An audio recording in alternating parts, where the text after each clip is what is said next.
fans, and hope you are locked in and ready for some world-class pool. And it's in. What a performance. Ladies and gentlemen, we have witnessed some absolute thrilling matches so far.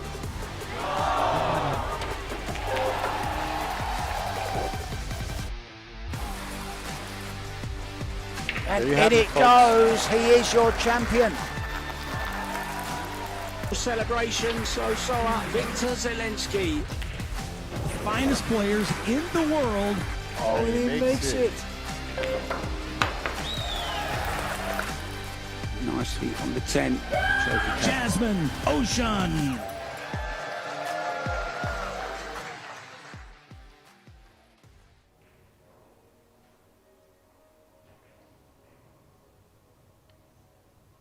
Good afternoon and welcome back to the Predator Pro Billiard series. This time we are live all the way from Hotel Alpina, Alpendorf in Austria. This is the Billard Beckmann Men's Open, and our next match for today is between Emil André Gangflet from Norway. He will be taking on George Antonakis from Greece.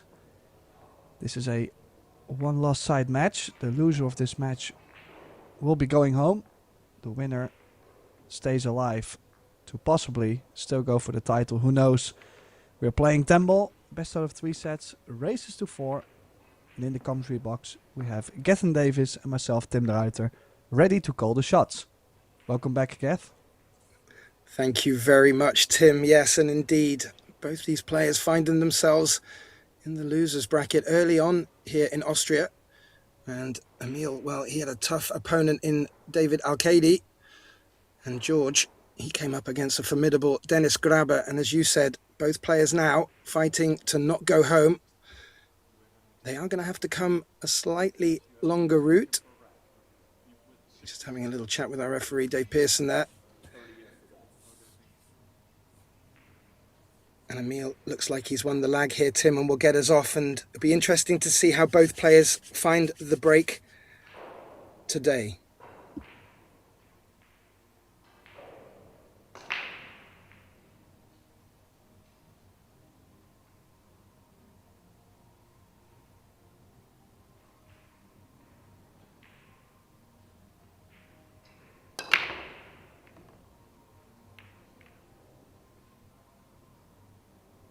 Well, don't think he could wish for a better start than this.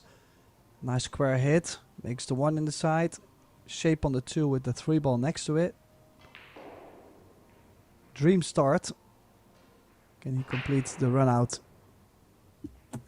Yeah, that was a really nice break, straight from the get-go. Looked very purposeful in the way he delivered his stroke on that break. So I look forward to seeing more of that from him. But yeah, good spread of the balls. Good chance to really go on the offense here.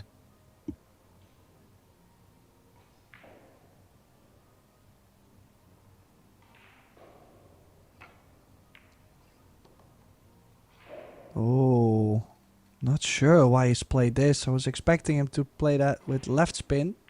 Soft with left to play the 3 in the same corner.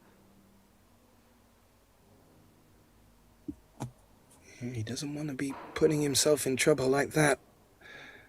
This is a little tricky one he's got to contend with. He's gone for his jump stick, Tim.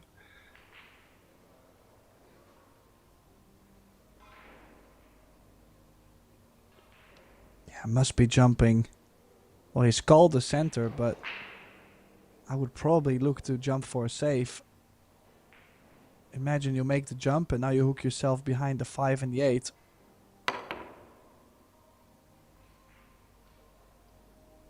Yeah, good shot. Nicely done. Guarantees himself another inning. We'll get to see Emil to the table, but he's not really got much here at all, Tim.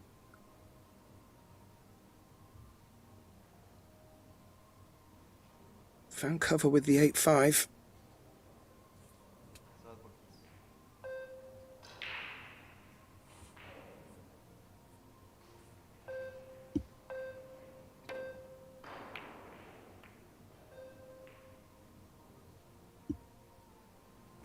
Two-rail nice. escaped him. Nice solid hit. Didn't really get enough distance on the 3-ball though, so another shot for Antonakis.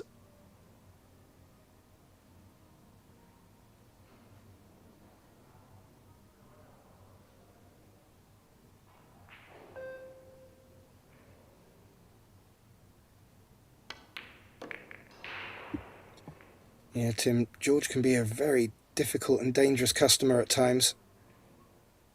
When he really does get into his groove, he's a formidable opponent. He'll be under no illusions of his opponent Emil's capabilities, but he'll really be looking to take advantage of the opportunities he gets early on, especially after that little mishap with the putting himself in safe position.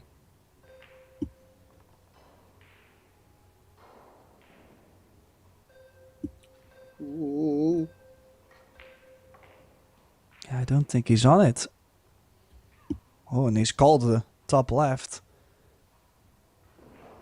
I was wondering, can he maybe still play a safety, banking the 5 to the bottom right and the cue ball on top of the 8. Difficult shot. Surely plays this with the element of safe. No, he didn't play that with the element of safe. It has turned out safe though, but I was saying if he would overcut the 5, would end at the top short rail. Yeah, both players had a good bit of time before this match for an opportunity to get used to the table under the lights. It just appears that George has not found the pace yet of the cloth, and at the moment it's giving his opponent opportunities to at least get back to the table and start to turn a bit more of an advantage in this opening rack. Emil's called the top right pocket by the looks of it, Tim.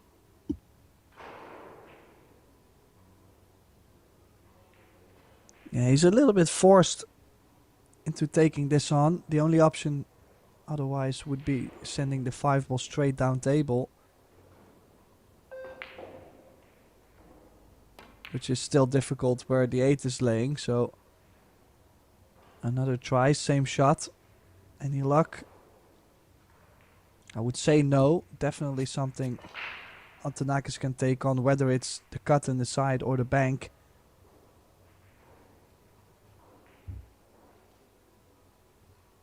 Yeah, this was a difficult shot to take on, Tim. I think he still also had that little element of safety in his mind, knowing he was bringing the cue ball towards the 10-6. This is a difficult shot to take on if he wants to keep on the offense here.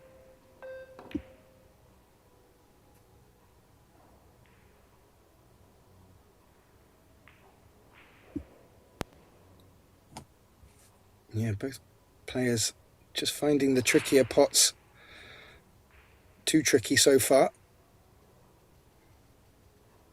This isn't necessarily the best of opportunities here for Emil either.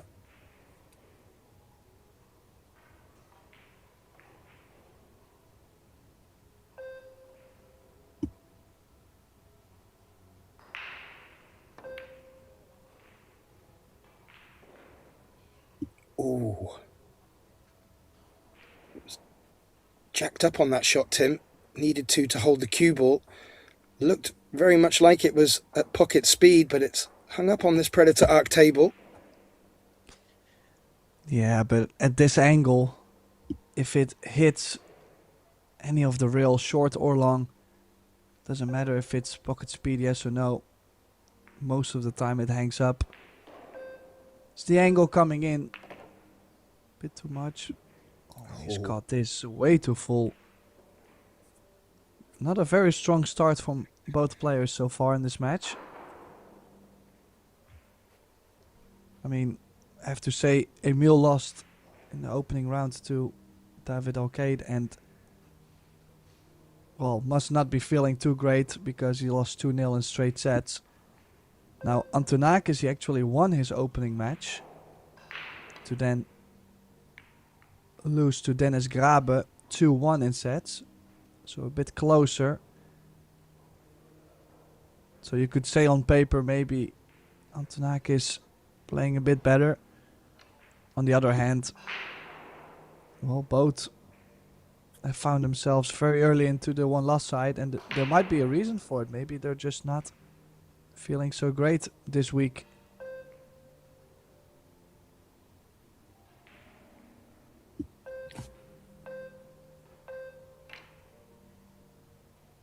Oh, he's taken that on. And he's made it. How's the cue ball? Ooh, was that stopped in time?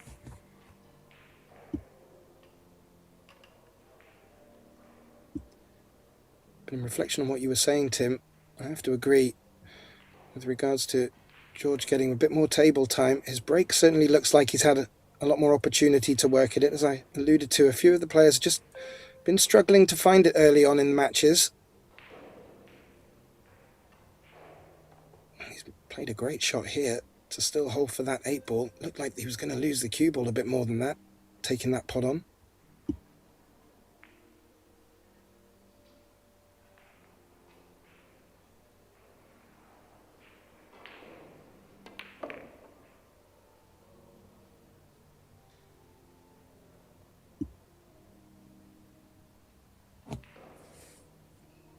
Left himself an angle here to come back down for the 10. And after that fantastic break by George, Emil will gladly be the first, or take the opportunity to be first off the marks here in this opening set.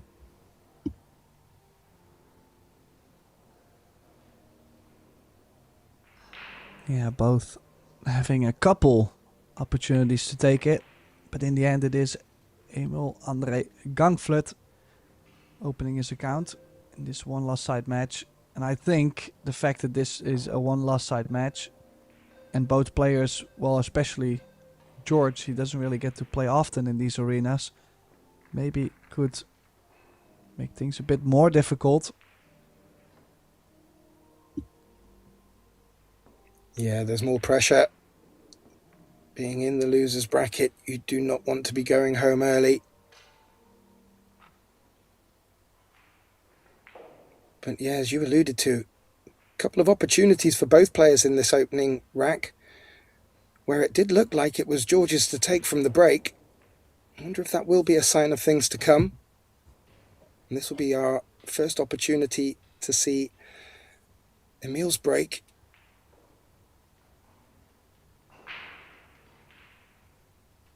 From the side.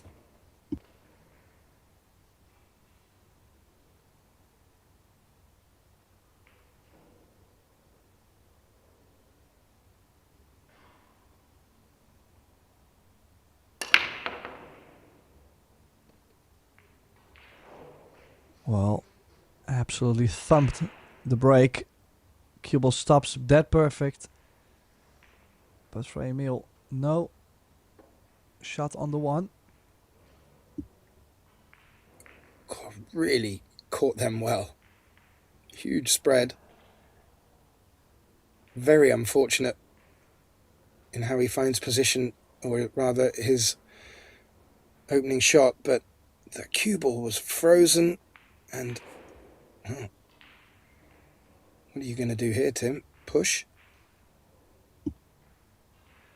Yeah, you will have to. The only offensive option I can see is jumping, carrying the 10 in, and I just don't really think it has much value. It's too much gambling on what you'll get afterwards. So could look to tie the 3 and the 6. Oh, he's pushed to a little window. The problem with not tying any ball up and giving a window like this is there is a big area with 6 balls that are very easily to fall behind on. So George definitely will have multiple options from this position to get the save. Yeah, it's a really good point, Tim. You sometimes have to look at missed opportunities, and when you play a push, there's so many dynamics in play, but you've alluded to it on quite a few occasions, just tying up 2 balls, and when players have done it, it's proved really effective and at least given them the opportunity to get back to the table. That could have been a missed opportunity there.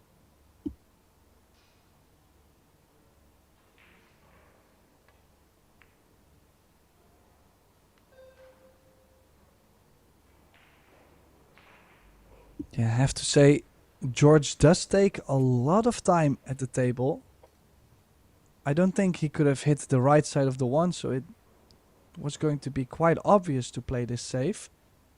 And yet already used his extension, so that will be something to watch for him. Also, cue ball could have been a little better too. Let's see if Emil can tie it up with the 6.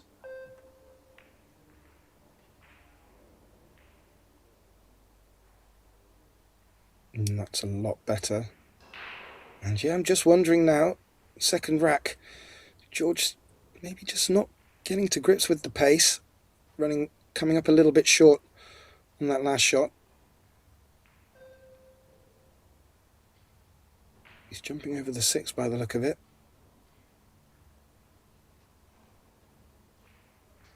Yeah, problem is this is long distance and he will have to elevate a lot to even get the cue ball over the 6, and that's where the accuracy most of the time gets lost.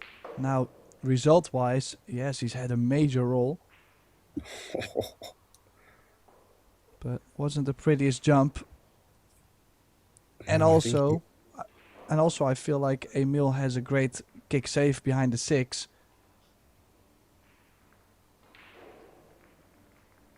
Yeah, I was just about to say that the ball just take a friendly nudge off the side pocket jaws, allowing it to ride down the table into that position. But as you said, Tim, that kick and stick was always on, and Emil has played that very well.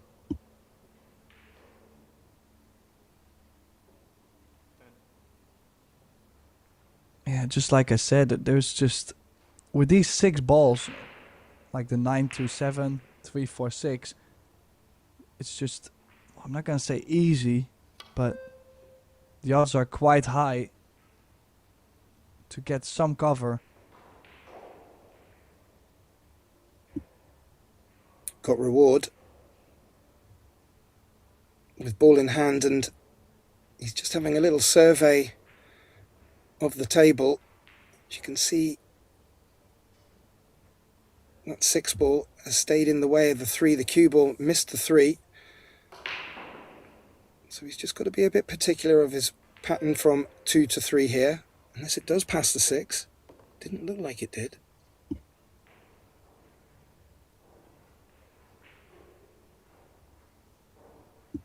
You just had a look, Tim. Maybe it does.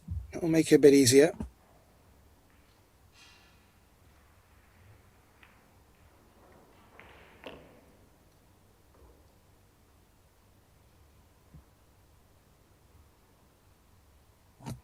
He's having a real good look.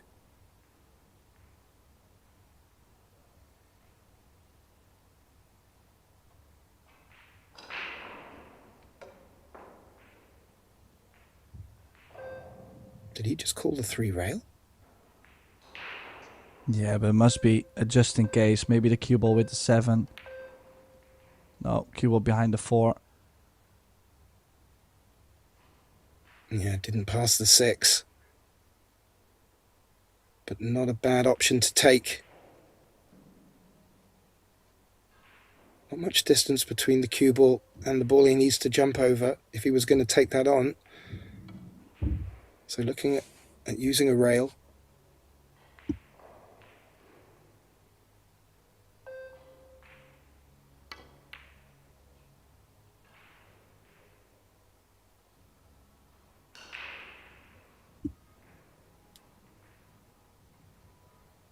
That 3 looks like it just slowed up enough to take away the option to play the combination onto the 10. There may still be an edge he could look at though. Maybe you could carom onto the 10?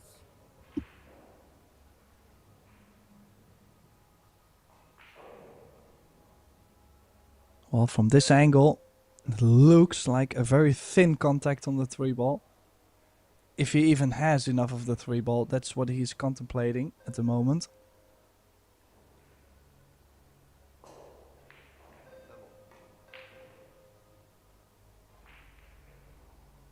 I think he has called the 10.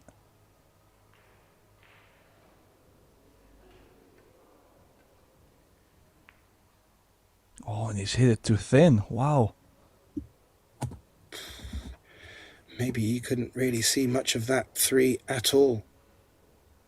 And as you saw from the camera angle, before we move to the replay, this 3's onto the side pocket.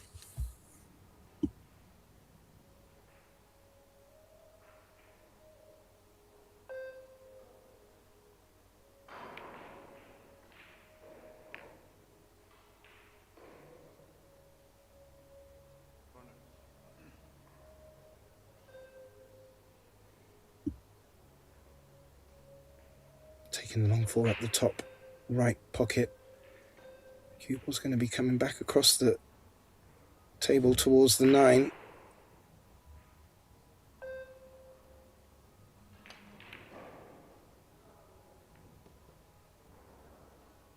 Played it well.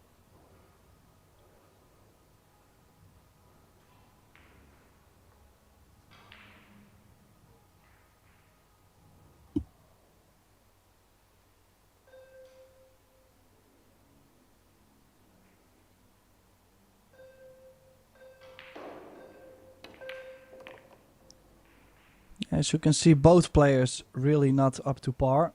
Emil now also with 1, maybe 2 opportunities to win this rack. And yet, it's George at the table. Needs a little bit of a position here on the 6. Could play 2 rails above the 9. Could also leave for the 7 in the right middle.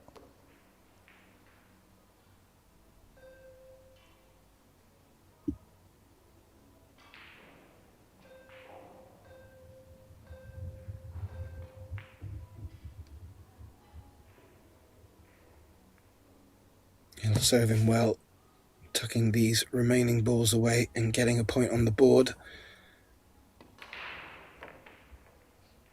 He will not be wanting to let Emil back to the table at this point.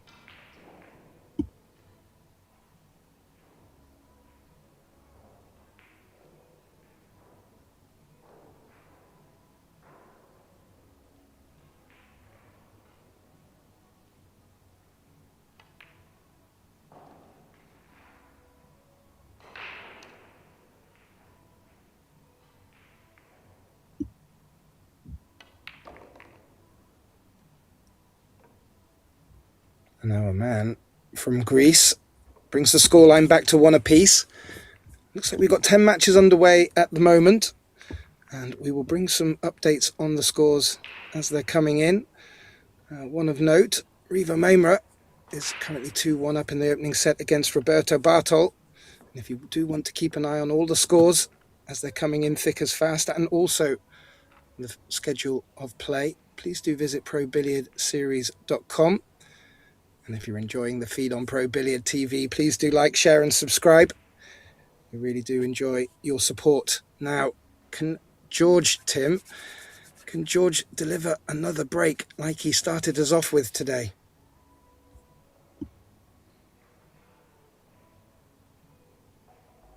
Well, I guess there's only one way to find out.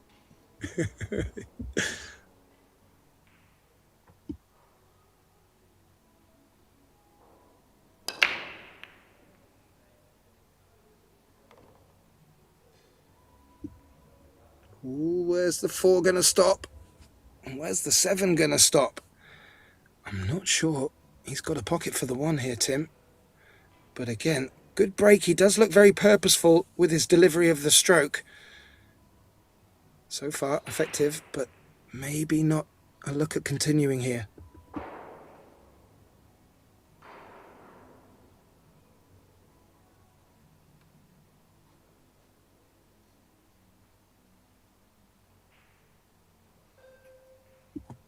Combination on the 7, perhaps.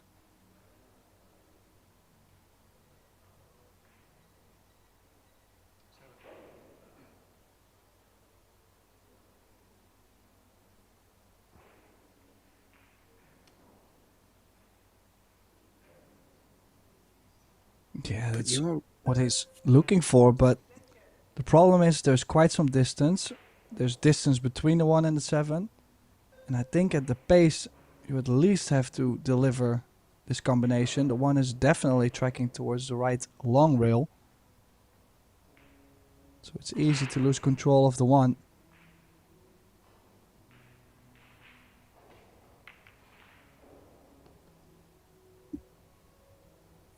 Yeah, made the pot, and as you indicated, good chance of losing control of the 1. The other thing I just noticed, and you were talking about it earlier, Tim, he was really using a lot of time up there, including his extension. If he finds himself in a tough position further on in this rack, you may start to find the shot clock is not his best friend.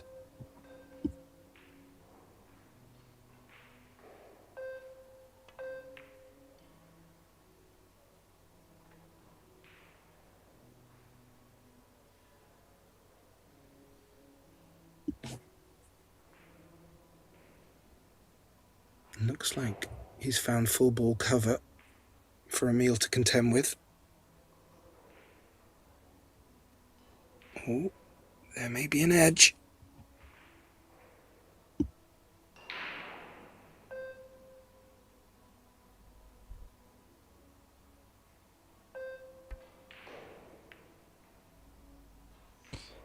Well, he actually had more than an edge. Need the cue ball to either go.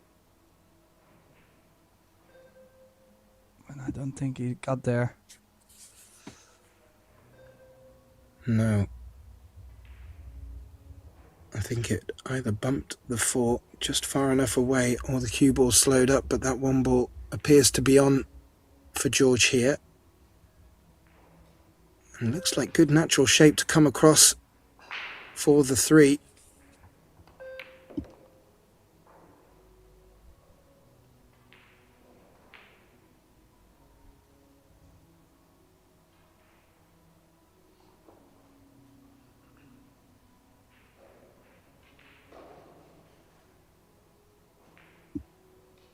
It's a good opportunity here, Tim. That 6 looks like it has both pockets available as well, in case he was worried about the 5 to the 6. The overhead makes it look a bit tighter, but still a great opportunity for Antonakis here.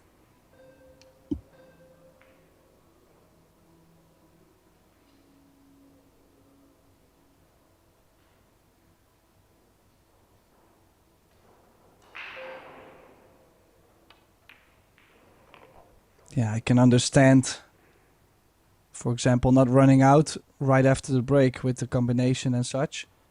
But these opportunities have to be cleared up. Although, I did find him to move quite a lot on just that 4 ball. So he's either very nervous or he does move quite a bit on his shots.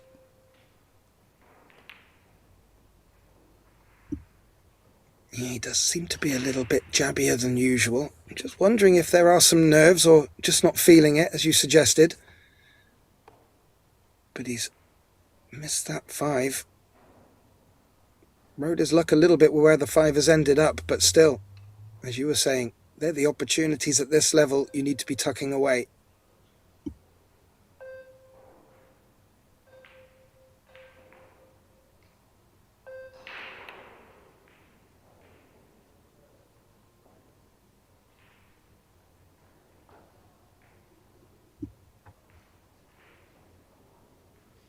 Went on offense with the bank.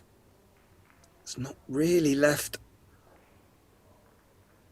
George with a good look on this 5. But as we saw with the opening rack, these guys are fully prepared to take on the tough shots.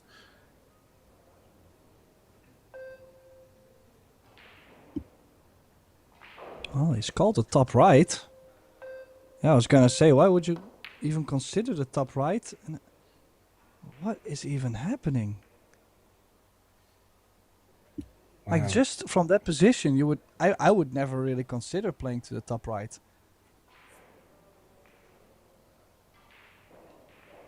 And what's that 8 done? Has that spoilt the party for the 6? Looks like it may go past that 10, but this can be deceiving from up here.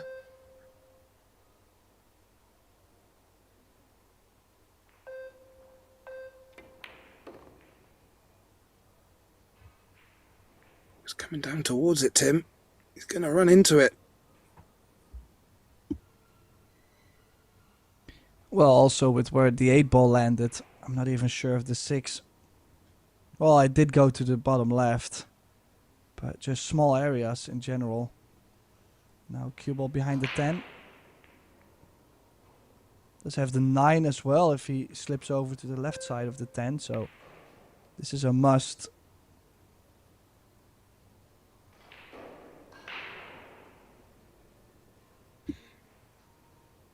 George's fellow countryman, Alex Kazakis, in the background there.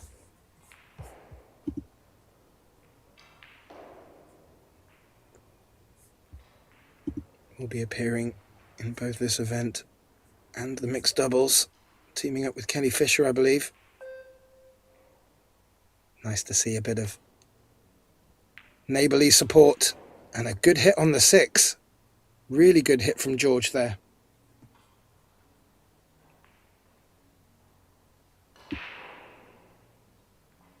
Yeah, still has left a cut on, which I feel like Emil will have to take on. If you look at the position of the 8, it comes with a very high reward.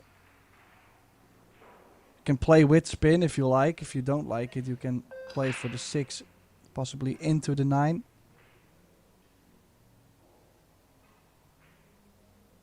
I mean, what else? Are you going to try and play the 6 to the left side of the 10? Try to get the 10 in between. I think it's super sensitive. Full length of the table.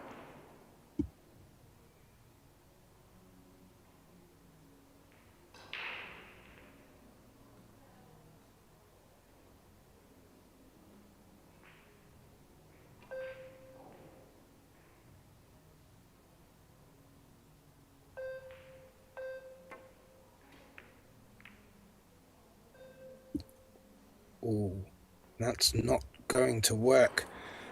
The shot clock was breathing down Emil's neck as he was taking his backswing there. But of all the results you could have hoped for, Tim, that was the worst possible in my view.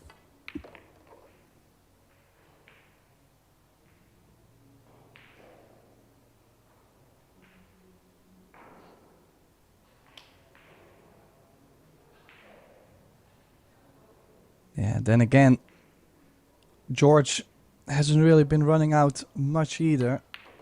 Yes, they are in front of the pockets, but this hasn't been the prettiest pool of both. No. As you mentioned, the pressure of facing an early trip home, or at least out of the tournament, can promote the nerves somewhat. But also, and I thought it was a good point that you picked up on, these players just might not be feeling it so far this week.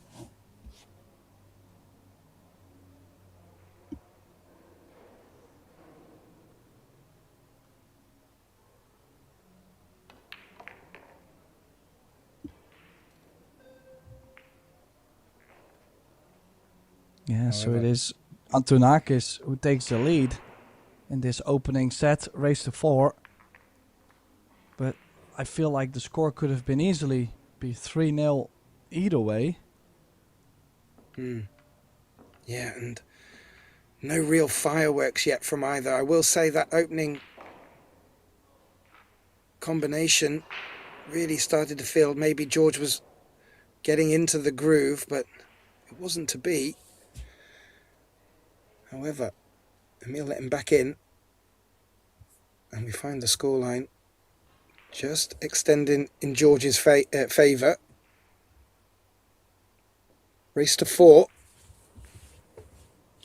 in this best of 3 set format.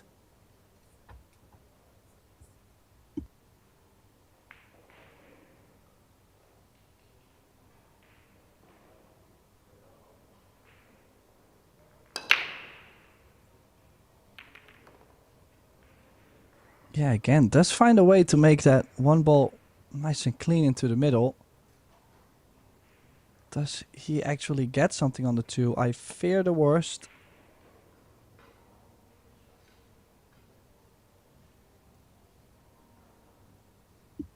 Yeah, looks like that 7 is spoiling the party.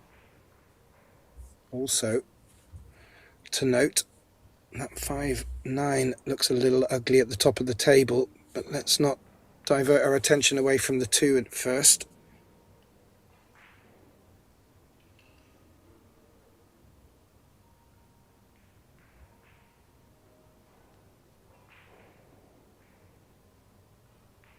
Is he looking at glancing it off the 10? I didn't hear a pocket called.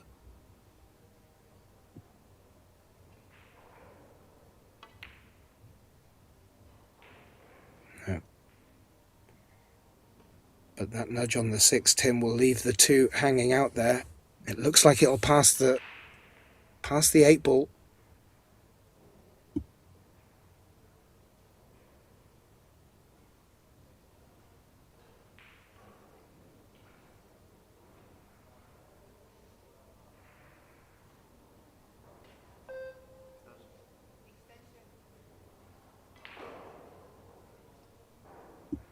Maybe it doesn't, Tim. Is he looking at taking it on for the top right? Yeah, it looks like he's opting this, but I'd rather play maybe a safety behind the 8. Follow the cue ball up to the 8, bank the 2 near the 4. What did he call the 9 maybe? Thinking it, no. That would have been a big ball actually, like to play it off the 5. That would have been a better call than going for the 2 ball. He's probably back in his chair noting that one down for next time, because that would have worked out beautifully for Emil. However, George at the table, and because that 9-5 has developed now, Tim, good opportunity for him just to get on the hill, and we saw the statistics of the balls pocketed. George is certainly having the lion's share of the potting. So maybe it's the match just starting to come to him a little bit more.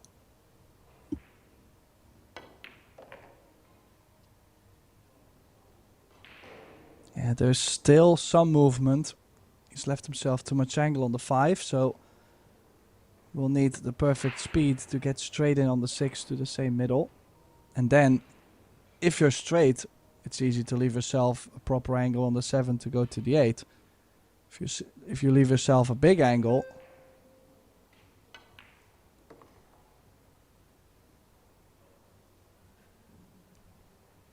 like now, it's already more difficult to leave yourself the proper angle on the 7 unless he uses another 2-rail escape, running the cue ball short rail, long rail to stay on the proper side of the 7.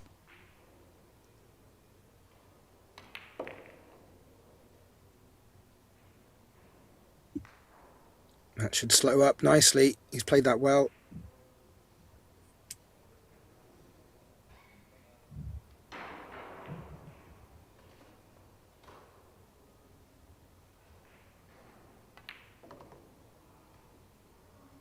Ooh.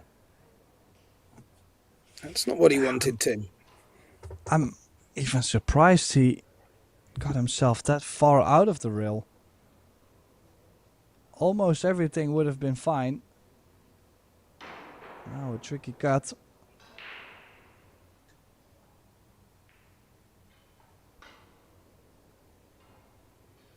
And also the shape. If you play this with a little bit of a left spin, it's going to make the shot more difficult. But if you play this with, well, you have to play it top right a little bit. You could not land on a decent shot on the 10 because it depends more on the pace.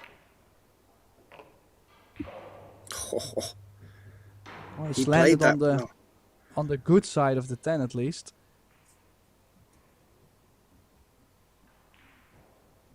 And this 10 ball will put him on the hill. And as you mentioned, so far you'd have to say both players not really looking that convincing, but George just starting to elevate at the right time, you feel.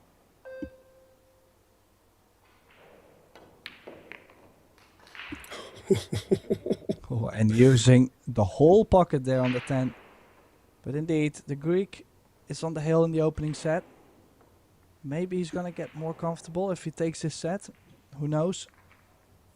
For now, Very weird, interesting match we've had so far.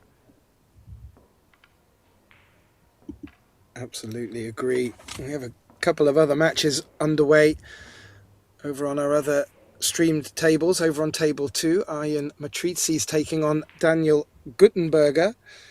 And the scoreline there, well, Daniel Guttenberger has taken the first set. They're just beginning the second now. And over on table 3, Blake Bernard from New Zealand is taking on Woo Kin Lin.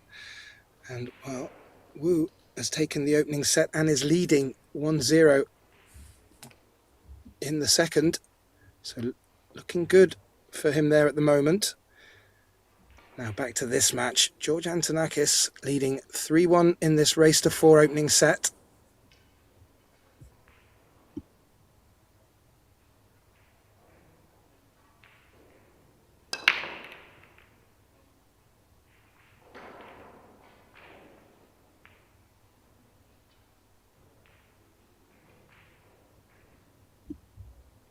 Dry break. And a very good look at the 1 for Emil here, Tim.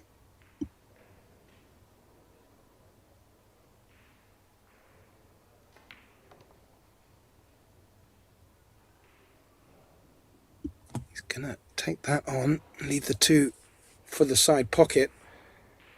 He's come just the right angle to bring the cue ball across centre table for the 3. The only real concern from here would be the 5. However, intended or not, he's left himself an angle in case he wanted to nudge it here. It may slide past the 10, but if it doesn't,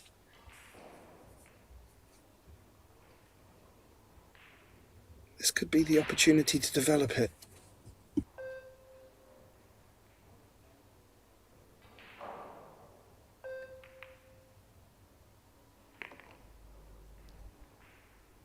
Well, another big cut on the 4.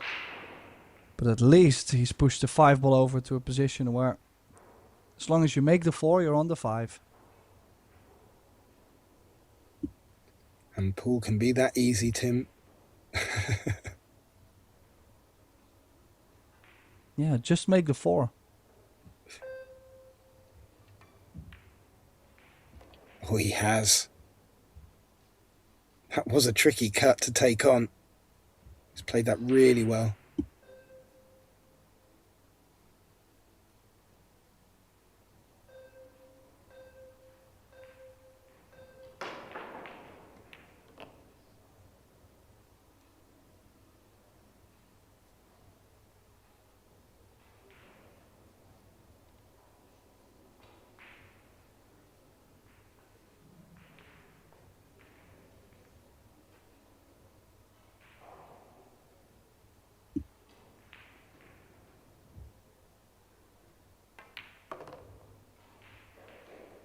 He's played that nice.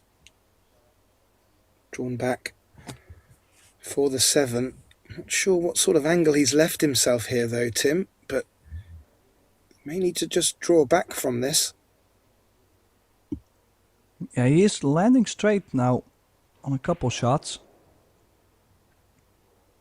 Just wondering, can he stay away from the 9? As you can see, small angle. Can go forward.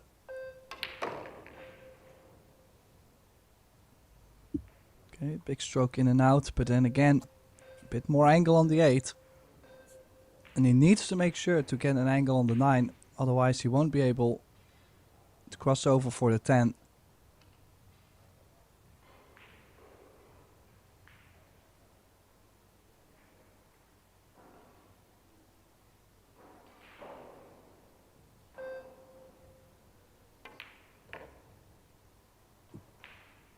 Yeah, played nice. And this is exactly what he needed to do off the back of George's dry break. Admittedly was left with a very easy opener, but has had to do some work to get to this stage. And this for 3-2 and the break, Tim.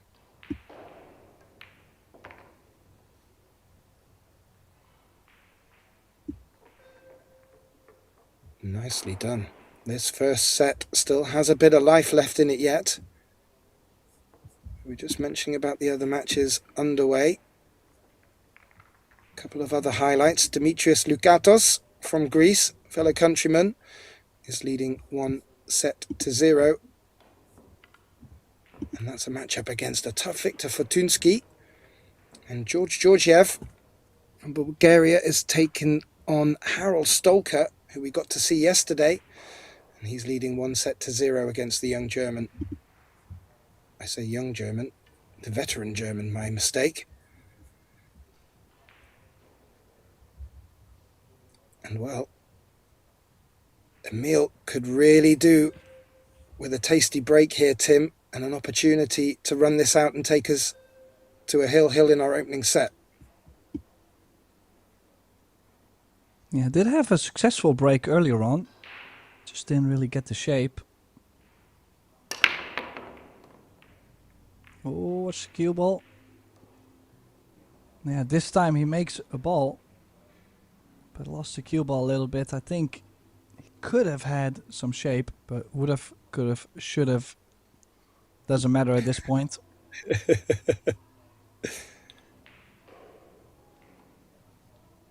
No, he does generate a lot of power. We've seen that in his last break as well. He's certainly got the venom in the shot, but just not rewarded. And there's no real obvious position to jump to push to here.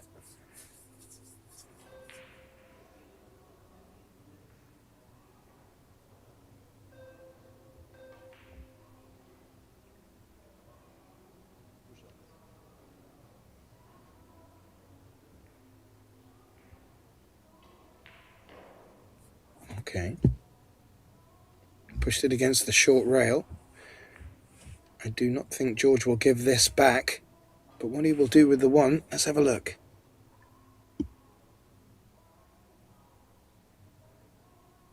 Well, I'm not a big fan actually of this shot. There's nothing aggressive. I don't like going to the top left or banking it cross-side, because there's nothing you can do with the cue ball being so close to the rail. And then to bring the one ball to the, or at least above the 8 and the 6 soft, it's awful tricky with the side pocket coming into play. So in this case I probably would give it back, but he's taking it on himself, taking extra time too.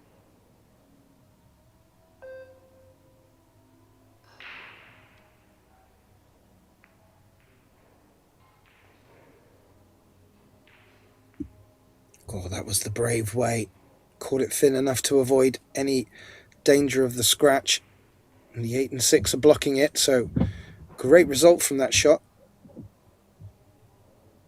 wondering if that's what Emil had in mind when he played the push.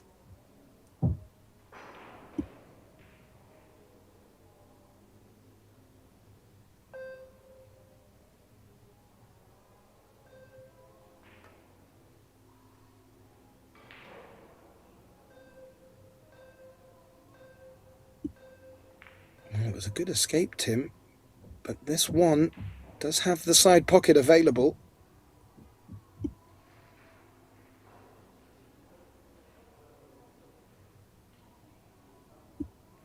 He's shaking his head. I'm not too sure George likes it.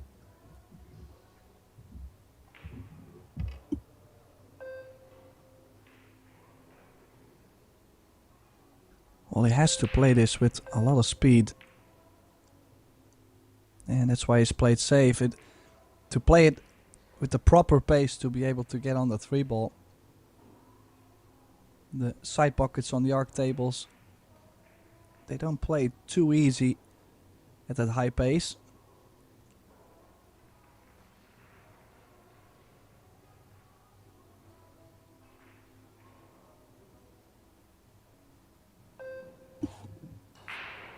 God, both players do like to use their shot clock, Tim. Oh, and he's made the 1 ball. Of course, hitting the 7, not getting really able to get down for the 3, but what a great 1 rail escape and pot. And at least it gives him another chance to play a safety and take initiative over this rack. That's the optimistic way, I would say. That's how I like to look at it. Cannot always make a great shot and get shape. Well, he's played a good 3-ball, maybe a bit lucky with how the bumps on the cue ball with the 4 and the 7 worked, but good control over the 3. I don't think, well, I didn't think it was on, but from now the top, I'm honestly not too sure. George was shaking his head, Tim.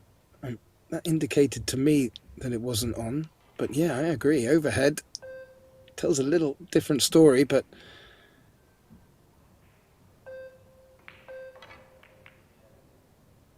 it wasn't. But I'm not too sure what he's tried playing there, to be fair, Tim. Can you deconstruct that? Well, honestly, I have no clue what he was playing. Probably. They have been running out of time quite a bit, so maybe, yeah, maybe not trying to make a fall. It sounds really bad, but I don't know.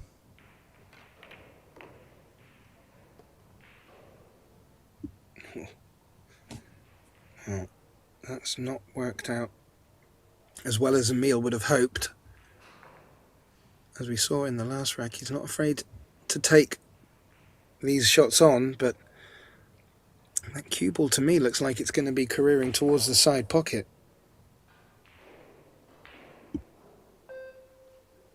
Well, I think he can avoid the side, but yet maybe awkward queuing by the 6-2.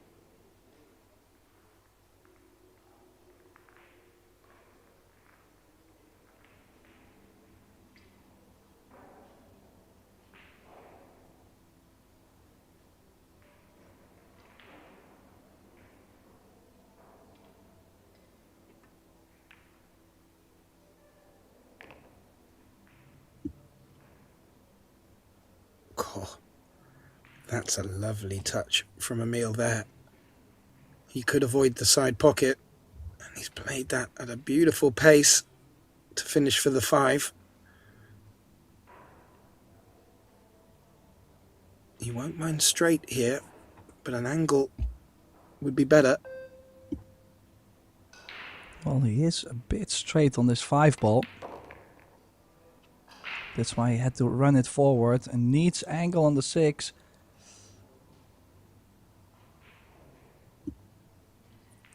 It's okay. I mean, would have liked maybe 1 or 2 rolls more, but should be okay. He's turning straight over.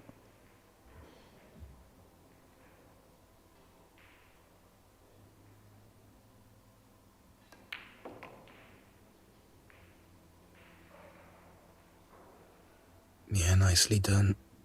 Can just run through for the 9 here. Really doesn't want to leave the cue ball on the rail.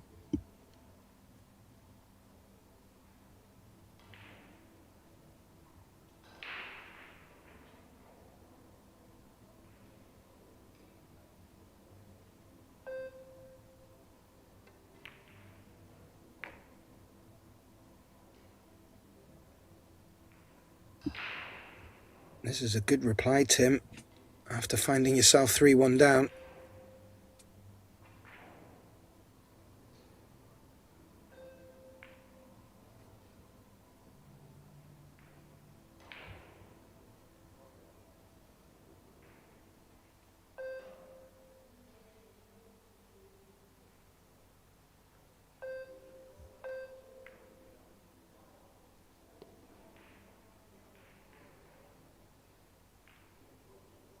Well, there we go, Gath.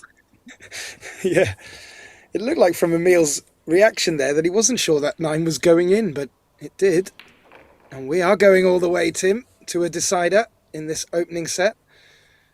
And I have to say, after the scrappy start, Tim, this is probably what I was expecting, but after George took such a demanding lead, that idea had evaporated, but here we find ourselves.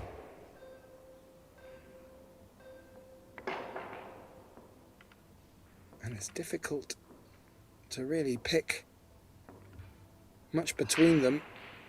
You have to say, though, obviously in the last couple of frames, Emil's looked a lot more comfortable. And we'll get the break leading into this deciding rack.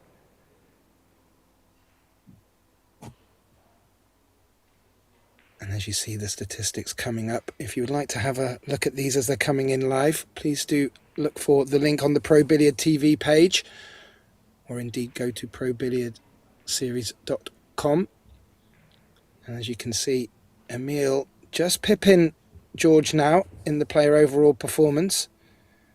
He's got 100% break success compared to George's 75%, so well, he's set some expectations here for us, Tim.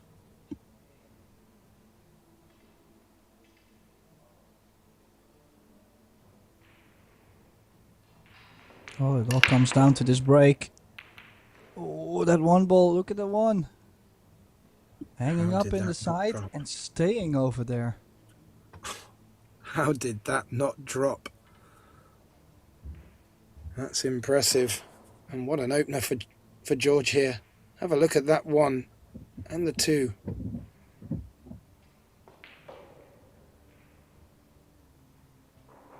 Well, wasn't to be. And what a time for Emil to have his first dry break of the match.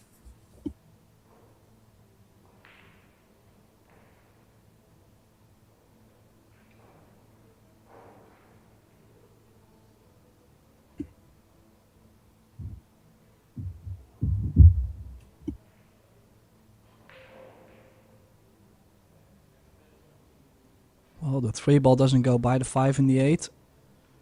The 4 ball not in a very favorable position either.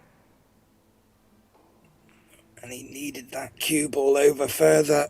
He was looking to stun off this 2 up the table, maybe taking a chunk of the long rail for position on the 3 into the top right, and that is not good enough. Now he's got to really put a shot in here.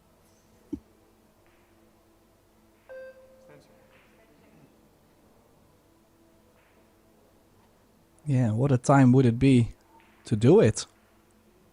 Super draw straight over.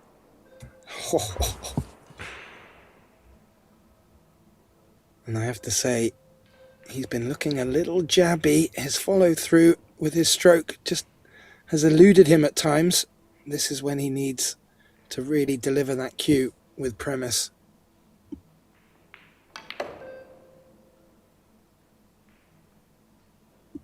Oh. How'd you like that, Tim?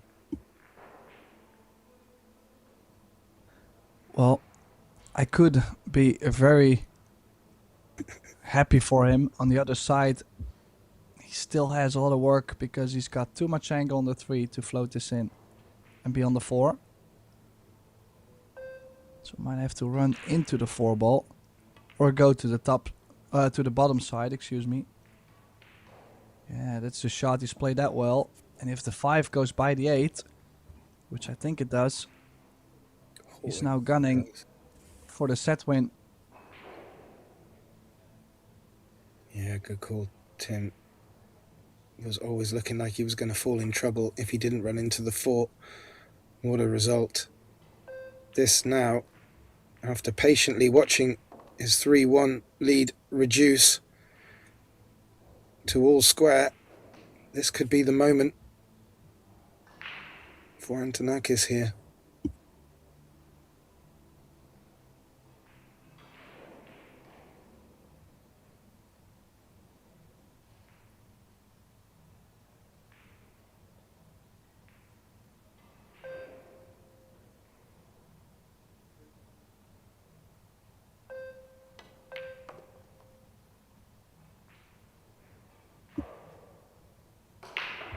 If he is able to close this one out, Tim, you have to give him full credit. This hasn't been the most straightforward of clearances, and he looked like he wasn't going to help himself to a similar fashion to earlier in this opening set, but he's stuck with it. He's using all of his shot clock time. Well, now again, I'm surprised he didn't go forward to play the 7 in the middle. And a little bit more angle on the 7 to the corner too. Really will have to draw away from the side pocket. And just playing with top spin with float behind the 9.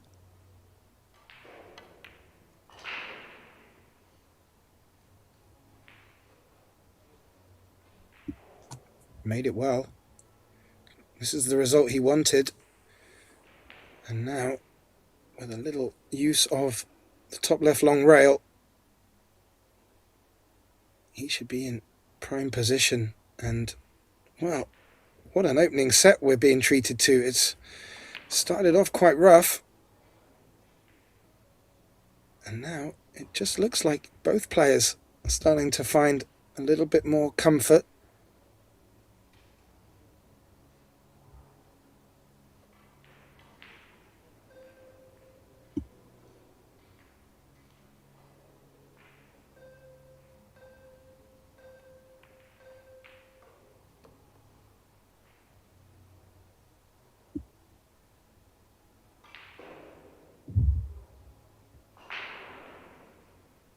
This 10 Tim to take the opening set.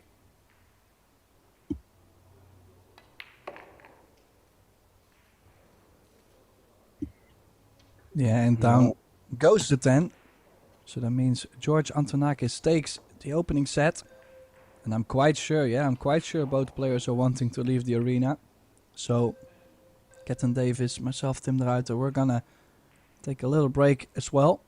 But I promise we are going to be back for the second set.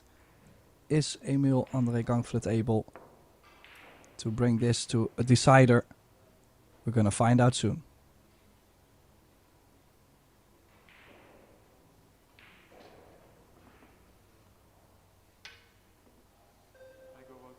Yes, 7 minutes, sir. Can I go this way? Yes.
And a very warm welcome back, ladies and gentlemen, to the second set of this losers round one matchup between Emil-Andre Gangflot and George Antonakis.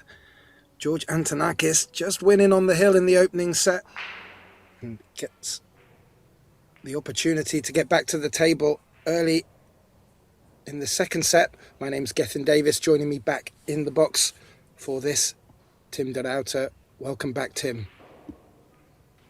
Howdy. And yeah, the fact that George now already right off the bat in the second set gets this opportunity on the one. The 2-ball does go by the 9. You know, if he wants to put some more pressure on Gangflot, why not run this out? It is up for grabs.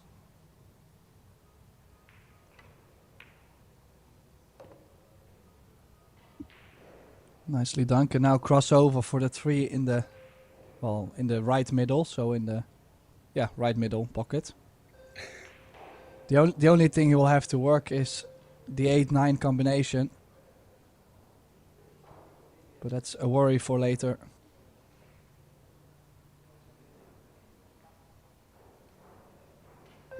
Yeah, once he clears the 2, that will open the 6 up for the same pocket.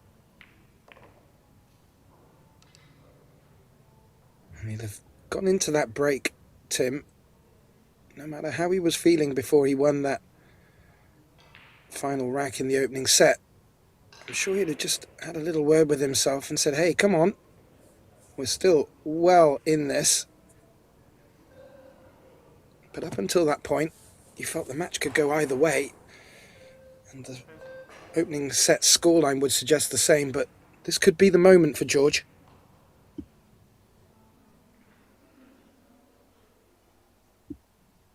He's not happy with how he's finished on the 3, though.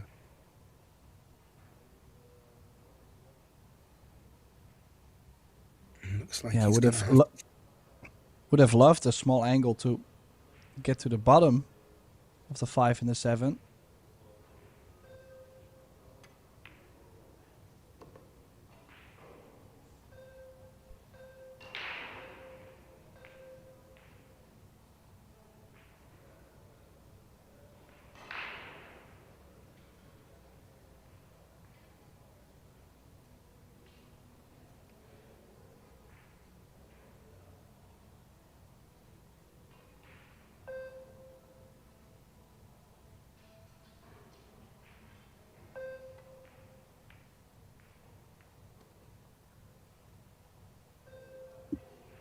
He's done well after finding himself out of position, Tim.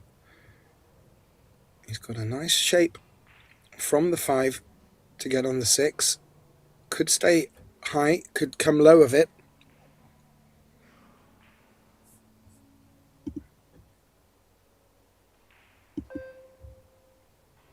Yeah, if he can make the ball, cue ball runs into the top short rail and out. And this time there is a little bit of a dip with his head when he strikes the ball. But this time was a lot more calm than earlier in the match. So I think the pressure was just insane the first set.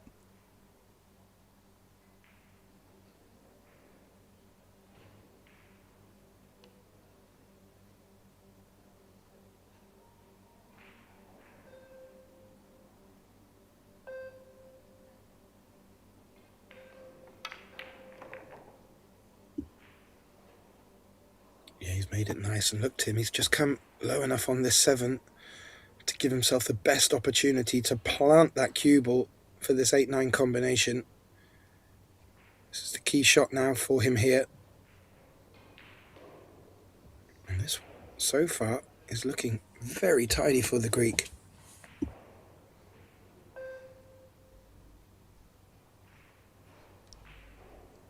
Well, there is that little bit of danger still on the combination. If he doesn't hit the 9-ball straight, the 8-ball could move slightly over towards the short rail.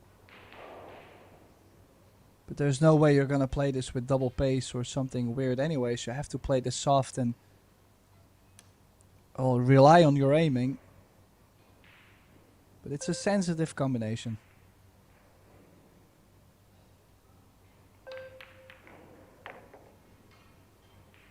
Well, he actually did do more. He cheated the pocket to create the 8-ball off the rail. That was nicely done. Brave.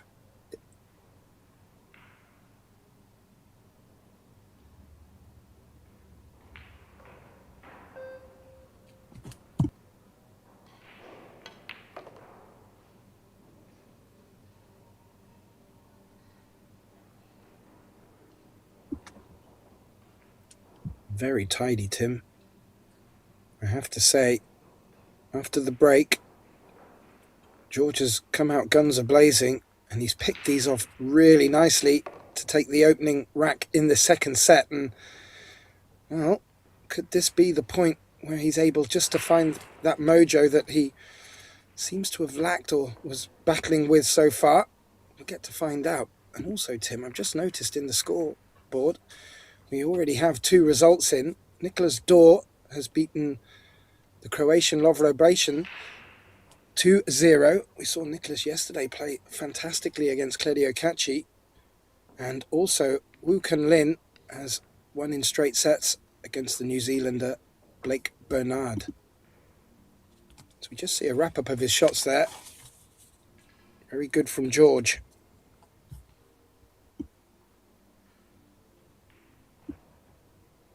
And our schedule for today in front of you. The matches have already been selected for the 3 p.m. slot, where we will continue more action from this losers first round. Sanjin Pelavanovic taking on Petri Mäkinen. Petri losing a tough match to Robbie Capito yesterday.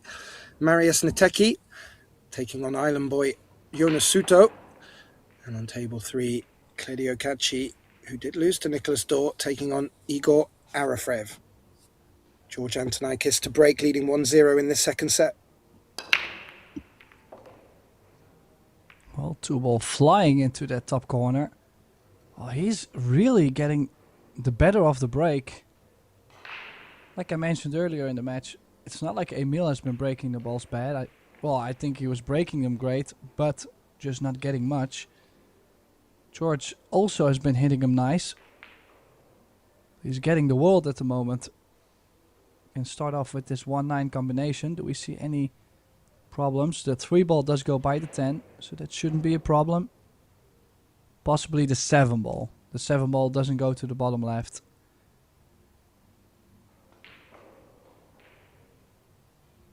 One other thing that just stuck out with me from the statistics while we were in the break, Tim, is that even after all them exchanges of safety, Emil has yet to make a foul. George has only made 1. Just goes to show how well these players are getting out of tough positions.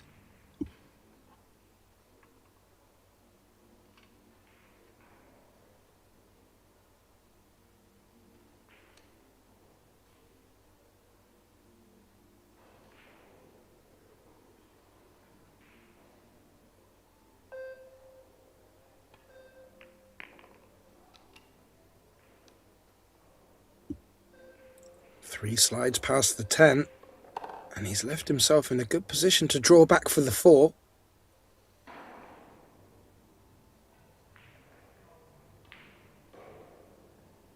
Without the commentators cursed him, it just looks like George is peaking at the right moment. Whatever he said to himself during the break, well, he's certainly come out guns blazing.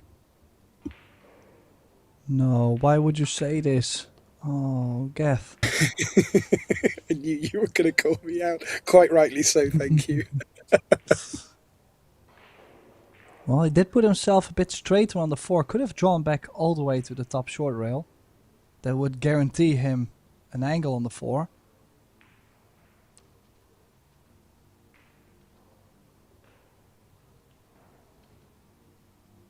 Yeah, one thing I've seen on George's technique is the fact that his tip isn't really very close to the cue ball. Like, there's still possibly a piece of chalk that could fit in between.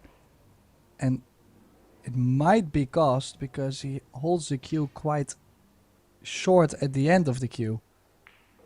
So everything is quite short and compact, which works for most of the shots.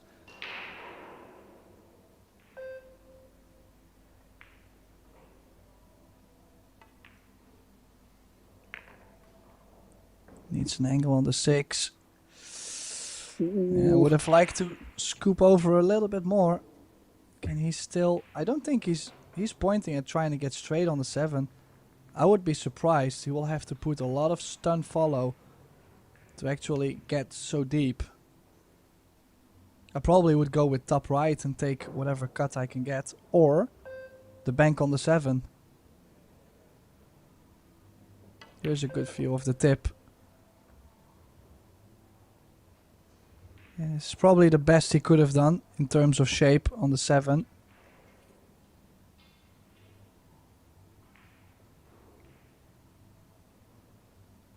He does give away, or rather have a few poker tells. He does like to tilt his head and shake it now and again. Gives you a good indication of what he's thinking and what his considerations are. He's called his extension.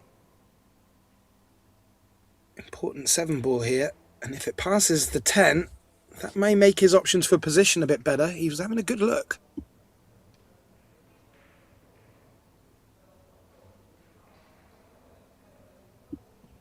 Dare I say that goes. That will allow him to focus purely on potting the 7 here.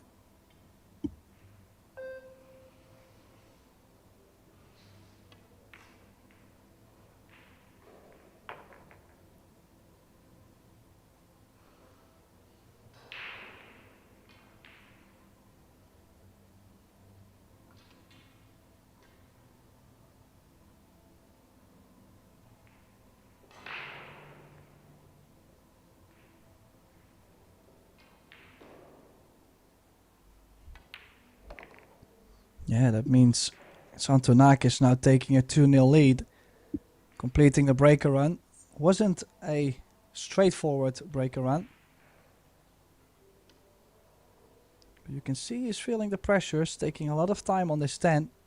Which, I mean, we gotta be honest, should be a tap in. So 2-0 Antonakis and putting a lot of pressure on Gangflet. Yeah, indeed. Really strong opening couple of racks from George there. That break and run really doing a bit of damage, I feel, to Emil. Just having a look out across the arena. Over on our other table 2, Daniel Guttenberger is now leading 3-2 in the second set there after taking the opening set against the Albanian Arjen Matrizi. We also have Andreas Brecic is 1 set up on Hamza Alawadi. Hamza is 2-0 up in the second set there. We bring the statistics up. There's not really much to look at for Emil in this second set. It's been all George. There's a couple of 100% out there. That will please him.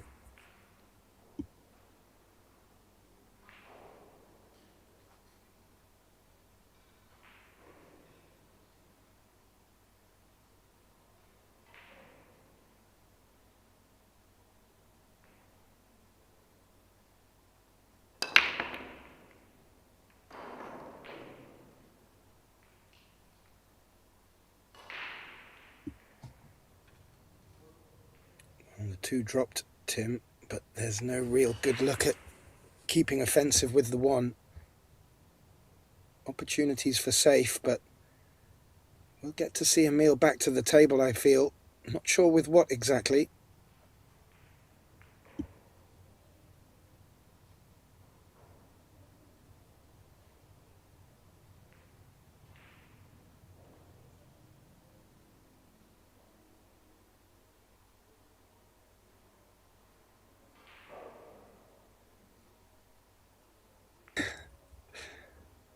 Couple of nods of the head.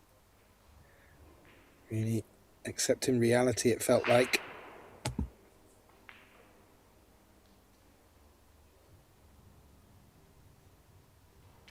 Well, I do like the cross corner bank cue ball to run into the 8.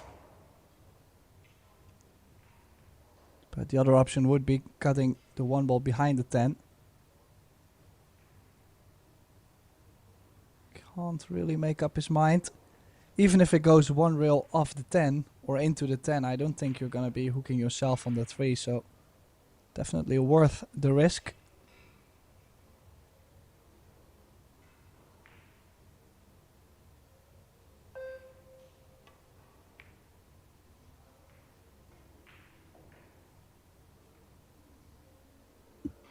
Ooh, I don't think that's good enough. This is certainly a shot that Emil will want to take on.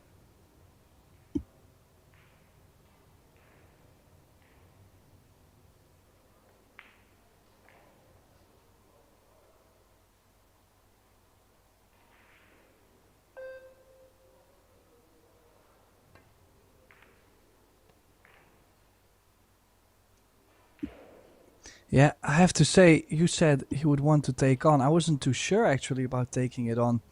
Just, I didn't really see much value for position afterwards.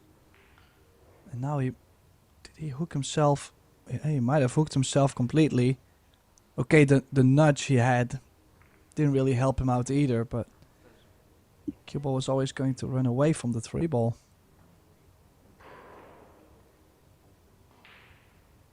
This is a tricky one. Doesn't look like he's bringing the jump stick out.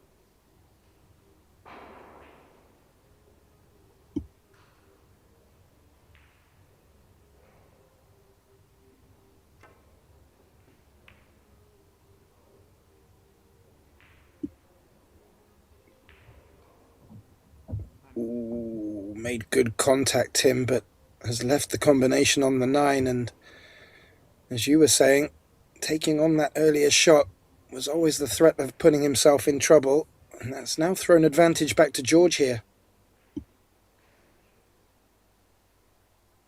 Yeah, Emil will have to pray for something to happen on the 8. The 8 ball being blocked by the 10.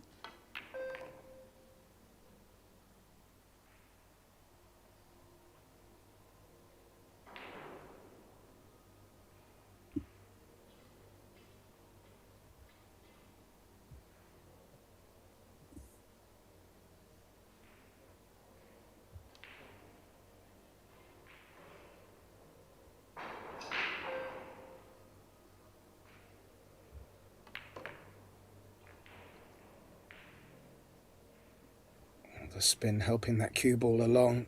It looked as if it wasn't going to have enough pace, but once that cue ball contacted the long rail, just picked up speed, has left this 4 ball on. George still doesn't look completely convinced with his positions.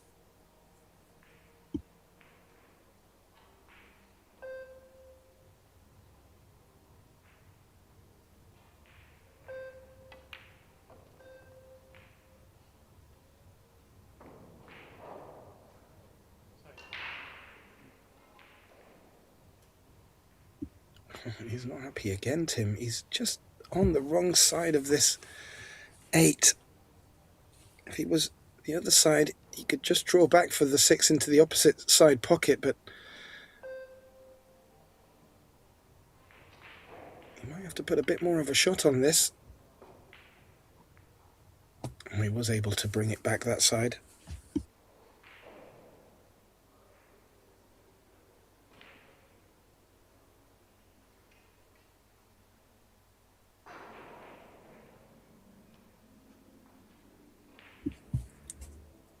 As you were saying, Tim, now his focus will be on getting position on that 8 ball.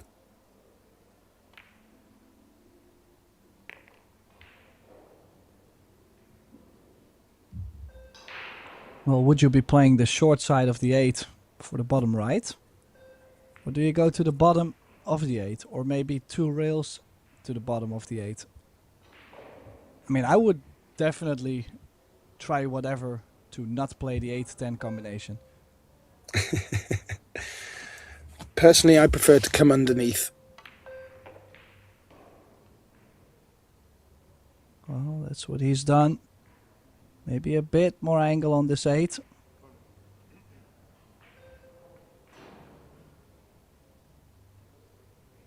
You have to say, Tim, his aggression and offense is really rewarding him in this second set.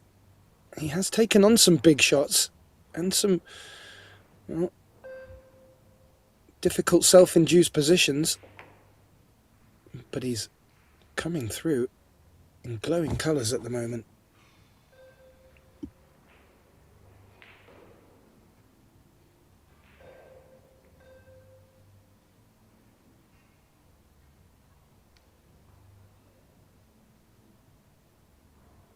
Yeah, puts him on the hill so soon.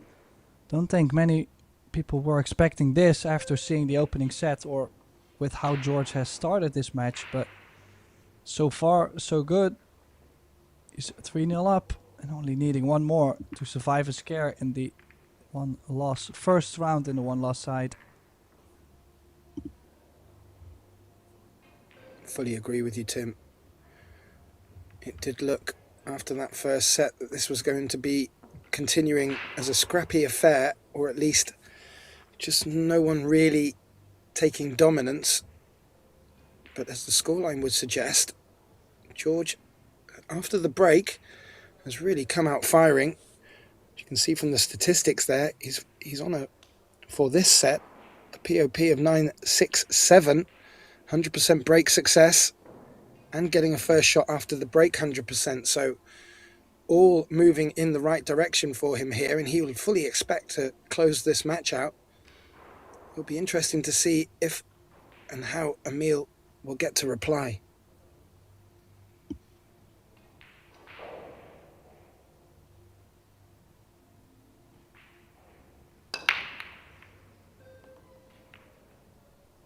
Yeah, if he gets to reply. George again making the 1. Oh, what did the 8 ball do to the 9? Did it block the cue ball? Oh, it looks close, doesn't it, Tim?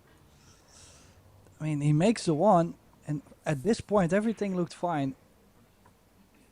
From this point, I'm worried.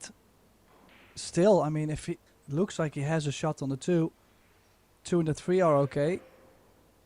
The 4 doesn't go by the 5 or the 6, so the 4 ball is a problem. And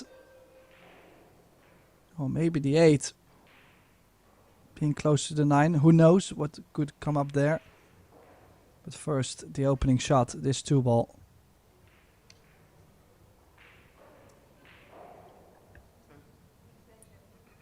His body language is indicating that the potting angle is on. I'm just wondering if he's frustrated at the 4 not being able to pass the 5, perhaps, because he's had a couple of looks at it.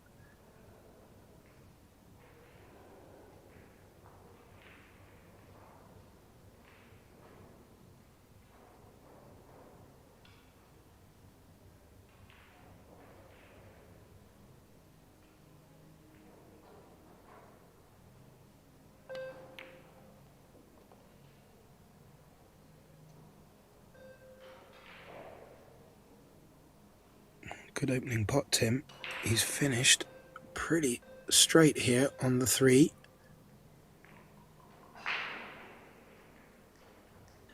Well, he was checking to see if the 4 ball does go by the 5, but on an earlier view, it looked like, well, it might fit just that 1 ball, but not sure if that's something I would be gunning at. That's the scary part, but he has played for it by the 5.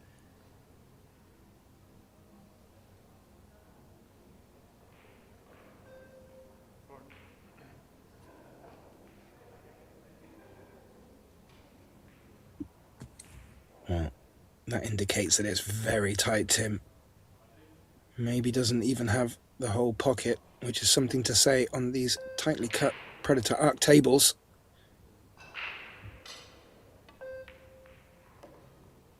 Oh, as you can see from that angle, he has made it. Had to aim for the right side of the pocket. And now, well, this is the position he would have hoped for.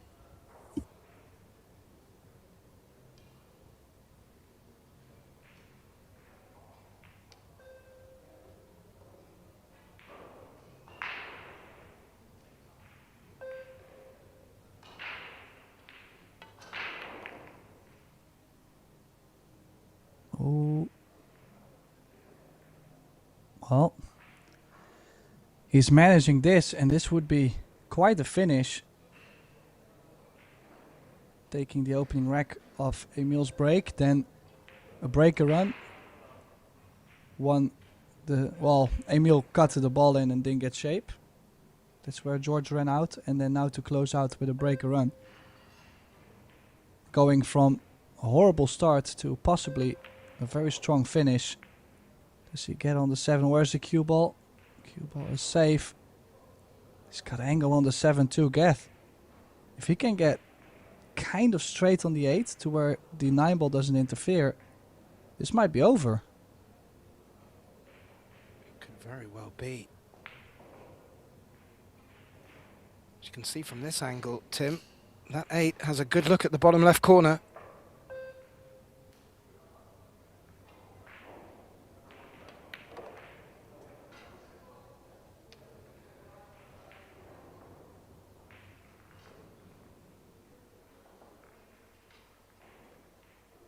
Yeah, the reason why I said not to interfere with the 9 is you could, by accident, pocket the 8 and the 9 and be awkward on the 10.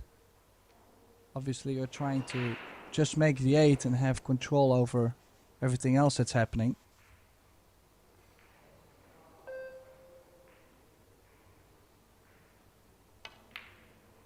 Ooh, Tim. Ooh. That was not what he wanted. Yeah, but this is one of the reasons why I just didn't like this kind of angle on the 8. Oh, you can see the disappointment. Must have been a lot of pressure too. Is he going to bring Emil back to life in this?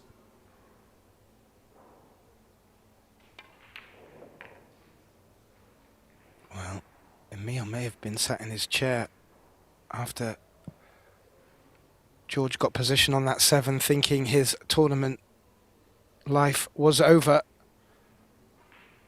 But he's out of his chair, and this to keep the flame burning ever so slightly.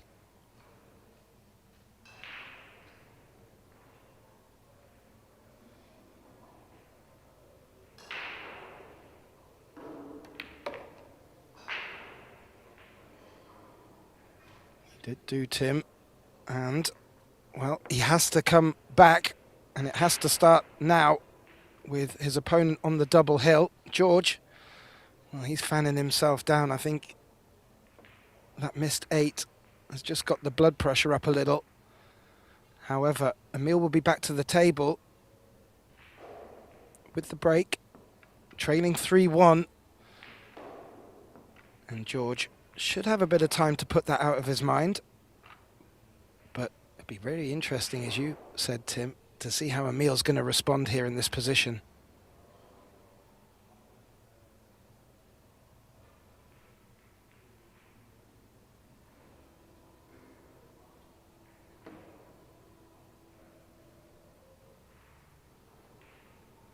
They're all going to be big breaks for him now, Tim. Training 3-1 in a must-win set. Emil Gangflot to break.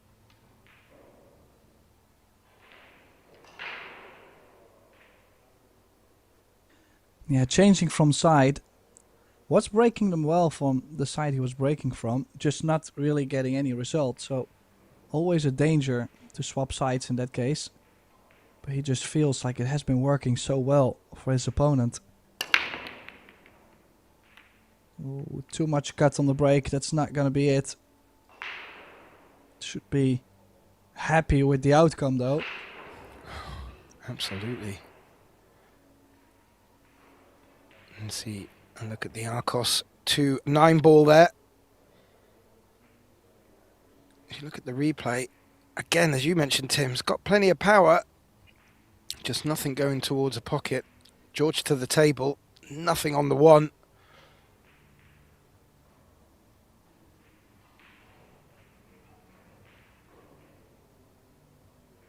Not too sure if that combination's plumb, because if it is, that will make push options limited.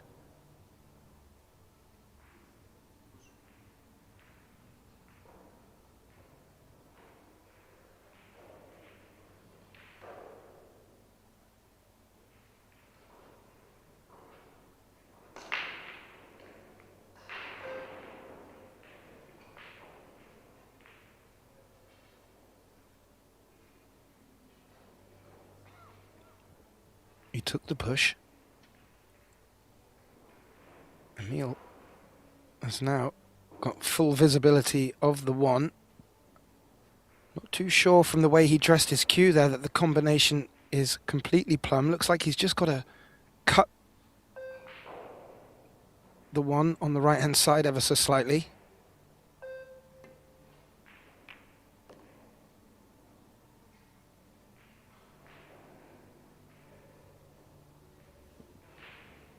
It looked like that was always on though, Tim. I'm not too sure what was going through George's head with that push shot.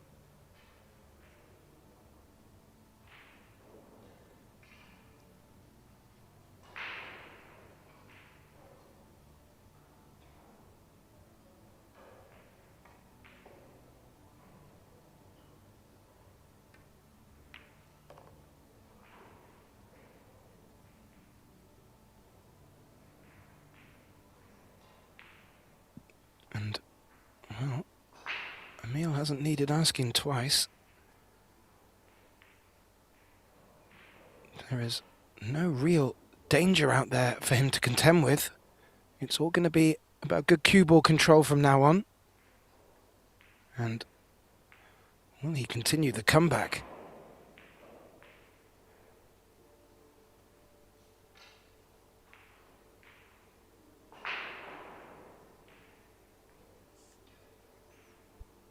Yeah, this shouldn't be a big problem. He can draw back 4 in the middle. Just doesn't want to be on the rail and straight.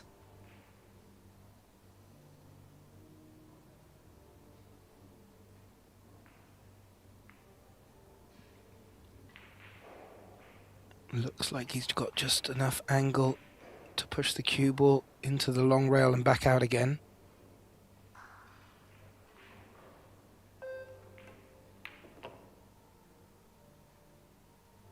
And also needs an angle. He needs an angle.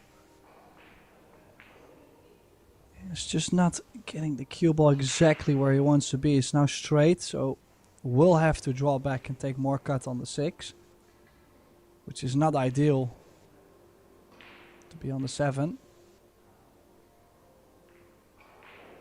Obviously moving the cue ball more and more is never going to be ideal.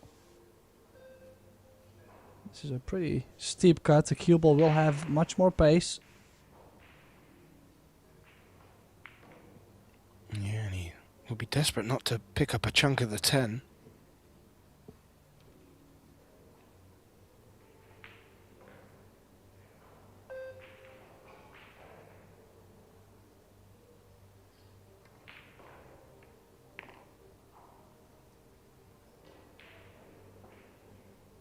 Yeah, that was a bit of a risk to be taken there. Was trying to squeeze through the window.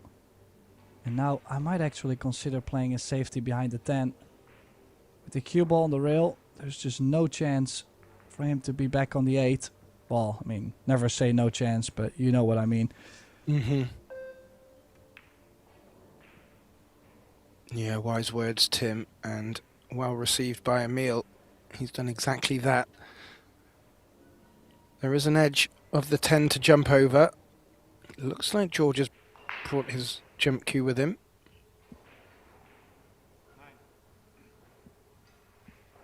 And he's called the 9.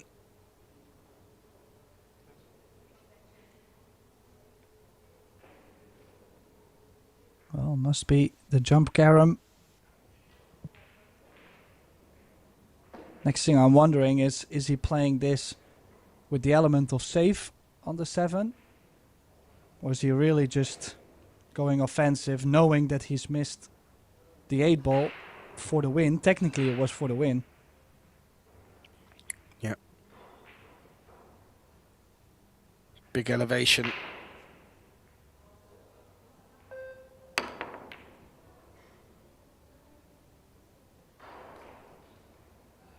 I have to say, Trying for the cue ball behind the 9. This is a very nicely controlled shot.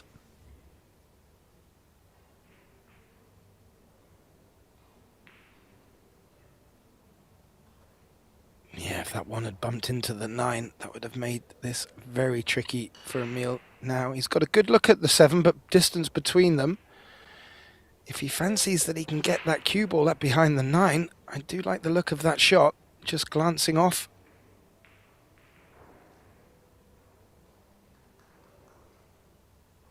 The object ball.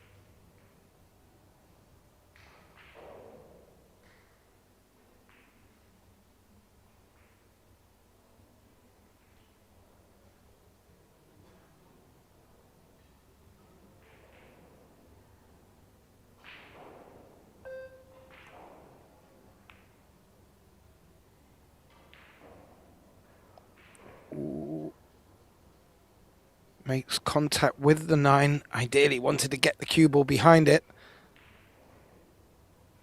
The 7, or rather the shot onto the 7, appears to be on. Is there the opportunity to get shape on the 8?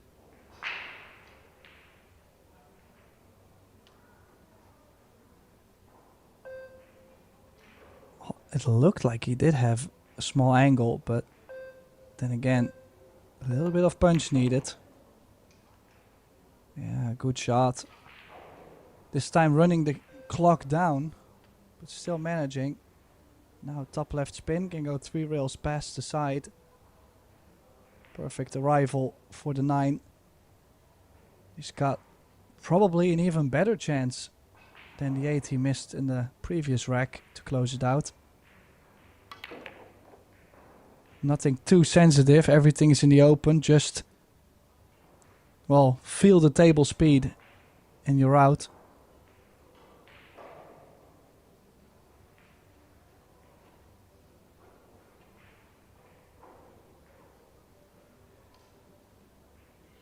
Yeah, George will be hoping that this is it, and I have to say, with his break starting to work now, it should bode well for the latter stages.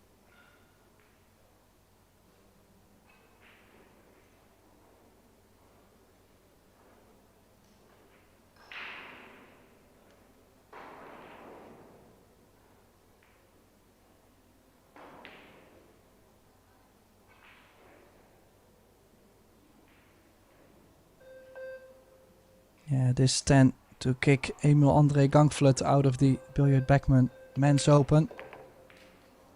And down goes the 10, so it is George Antonakis surviving what looked to be a very close match, but eventually winning the second set quite comfortably.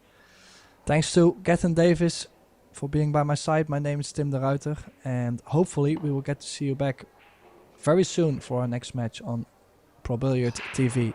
So hopefully we'll catch you soon.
fans, and hope you are locked in and ready for some world-class pool. And it's in. What a performance. Ladies and gentlemen, we have witnessed some absolute thrilling matches so far.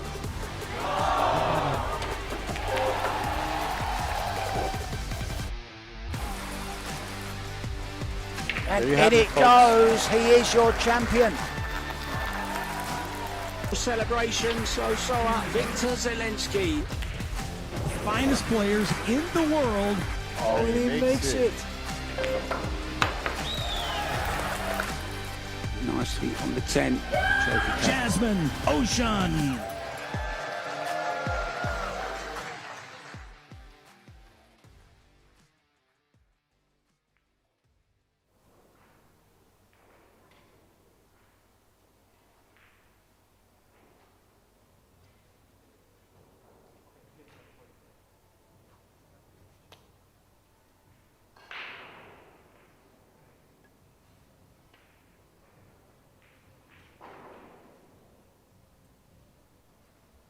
Welcome back, everyone, to another match at the Billard Beckmann's Men's Open here in St. Johann in Pongau, Austria. We're at the Hotel Alpina Alpendorf. And we've got a match on the one-loss side. It's losers round one. Sanjin Pelavanovic, who you see here, from Bosnia and Herzegovina, is going to take on Petri Mäkinen from Finland, who you see on the right side of your screen there. This is Ben Francis on the mic,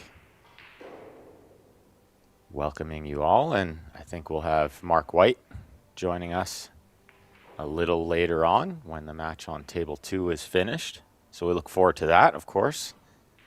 Always a pleasure to sit in with the great Mark White. These players will play a race to 4, a best of 3 sets. But if the score is tied 1 set apiece and 3-3 in the 3rd set, then we will see a shootout. Spot shot shootout. Haven't seen one yet, but I'm sure we'll get a couple in this event. Sanjin to break rack number 1.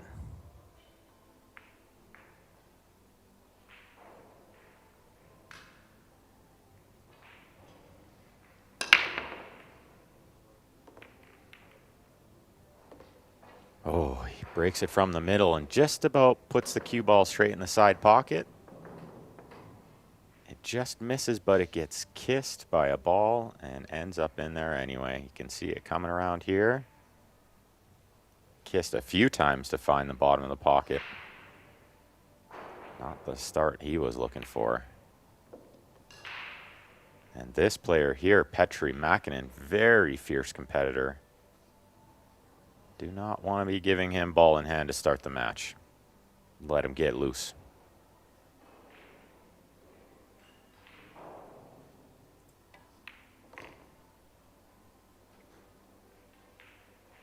And a pretty open layout to start. You'd have to think if he gets from the 5 to the 6, the work is done. Certainly not anything in the way.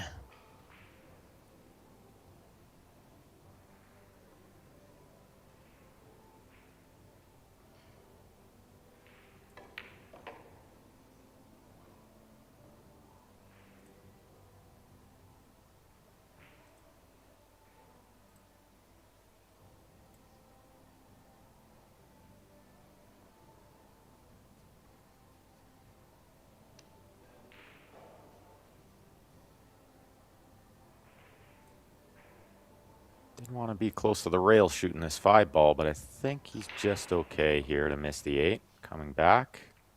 Look out. Look out. Wow.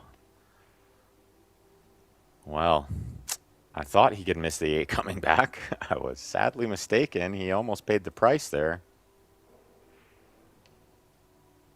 But I think he's okay. Pinch this one back a little bit. Shoot the 7 in the left side pocket next.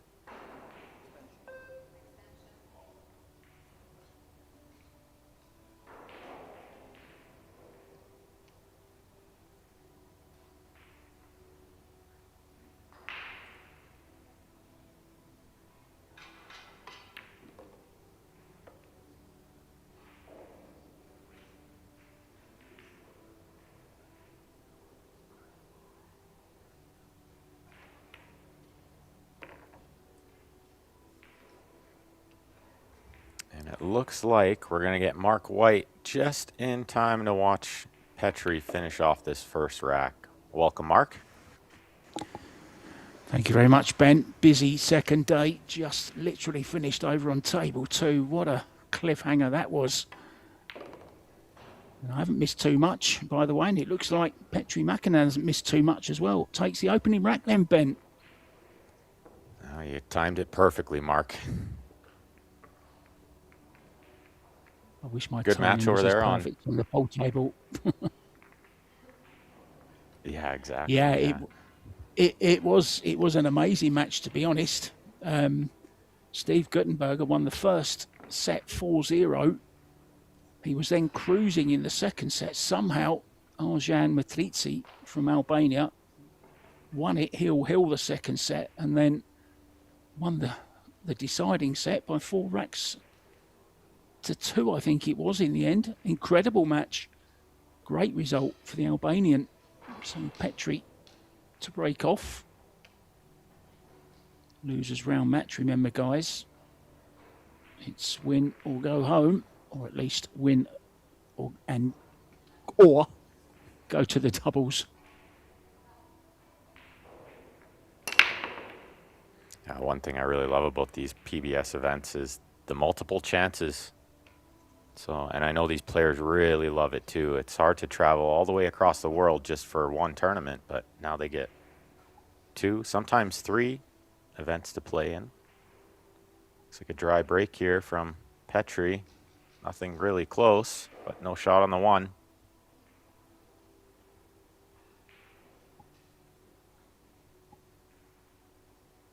Yeah, I did Sanjin's match yesterday.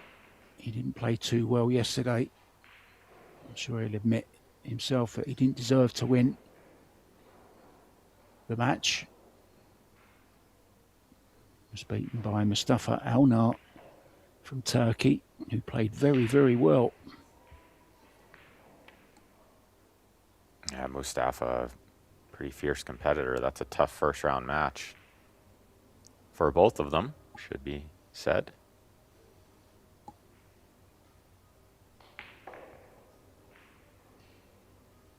Yeah, very tough. And I was just looking at the ladies' draw. They started out today, of course, and they continue tomorrow.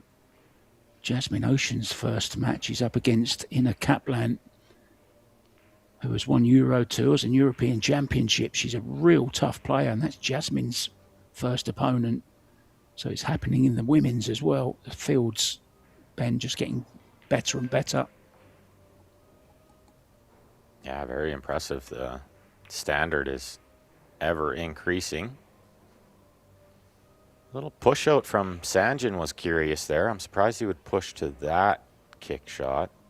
It's worked out not terrible. I think Petri could cut this ball in, but it's no guarantee to land on the 2 with the cue ball on the rail here. It's a tricky little shot.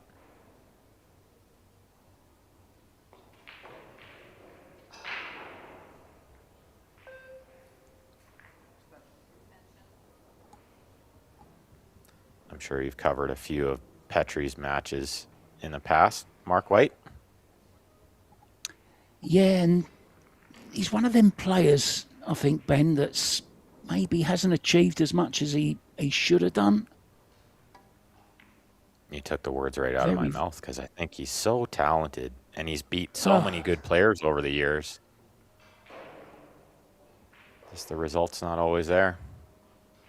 He's kind of like Mario He as well, you know. Mario's such a talented, great player. Beautiful stroke, but just can't seem to get that major.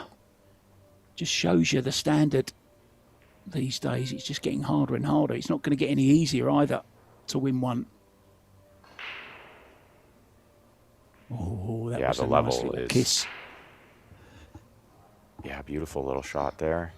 Wasn't easy to thin that ball on the side, so he had to take what he could get, running the cue ball into the 3. He's got another tough shot here.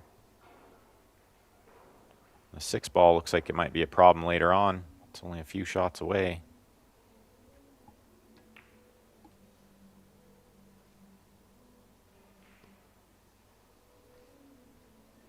Overcut that one slightly. But the speed Oh, we got allowed the got a pocket to good view take it. and a good view of how straight the table's rolling there too. Because I thought if that trickled out just a little bit, it wasn't going to find the hole. Yeah, held nice and straight. Good reports coming about these Predator Arc tables. They've been used for a few events now, and all the feedback is good. And it's not often that happens.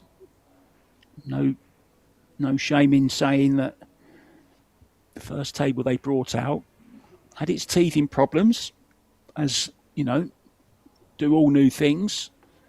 They finally got it right with the Apex, and this is the Arc. But I think it's a beautiful table. I'm a big fan of this table. I think it plays really, really fantastic. It's also easy on the eyes. Gorgeous looking table. So does the 6-ball pass the 10? No, it doesn't. He's playing the 7-ball combo, the 6 to the 7-ball combination. Where does the 6 go after is the problem. Towards the 10, I would have to think. Won't matter if you don't make the combo. Oh, that was a long way off. Wasn't even close, was it? He's got Look away at with this, it. Yeah, where's the 7 came to? The rescue.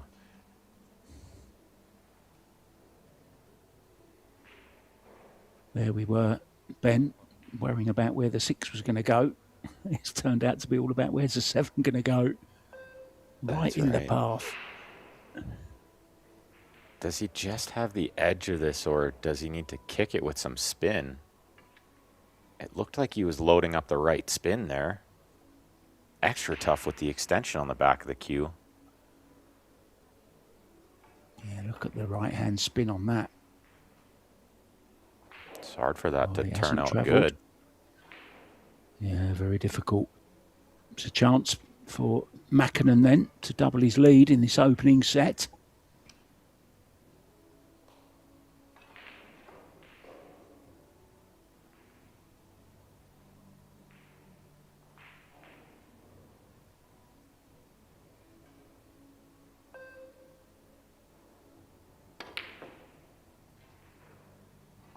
Looked a little quick on that stroke. Yeah, a bit stabby, wasn't it? Yeah, exactly. Not his usual smooth delivery. We'll see it here. Just the take back and the forward Yeah. was a bit quicker than usual for him. Oh, he just got the slightest of flicks on that. Did you see that, Ben, on the way back? That 6-ball just flicked away. It might have been Is it going still in, on Mark. Yeah, I don't think this is on this, so just a safety. Yeah, off the left side, coming around behind the 7, but putting the 6-ball behind the 9 perfectly. Good shot. 2 chances to get safe there. He got one of them right.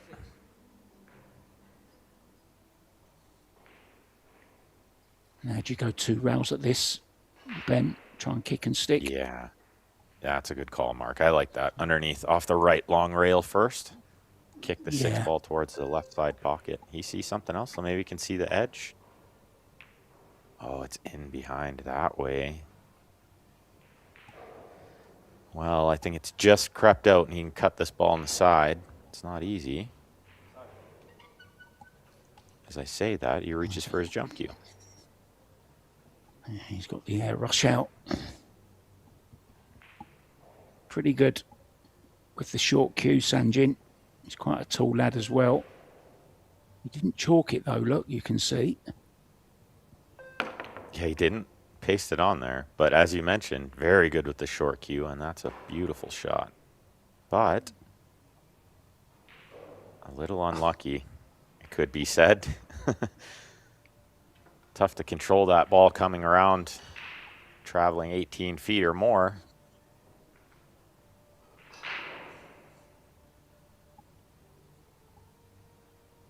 He doesn't have the Not edge rolling his again, I way don't so think. far.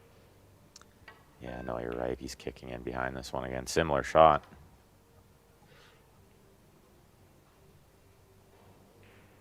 Shake of the head, not happy. Chance for Petrie to get in a telling safety here. Cue ball behind the 9. 7 on the bottom rail. Yeah, it looks like he's going to play, spin. and he's going to play the two-way shot, give himself a chance at the bank. If he misses the bank, he's hoping it goes 1.5 speed, like this. Very good. Very good.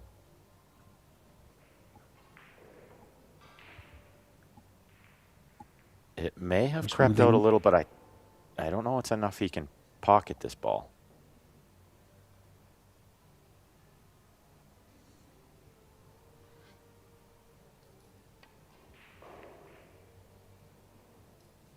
Oh, this looks good.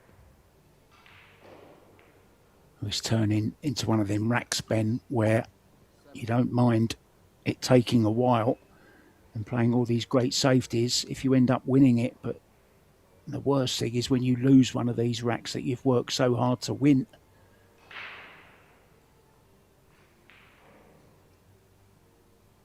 Yeah, it stings when you lose this one after 3 or 4 good kick safeties. Petri needs another one here. Speed's not going to get behind the 8. But still nothing super easy for Sanjin here. He'll need to move this cue ball around a little bit to get on the 8 next.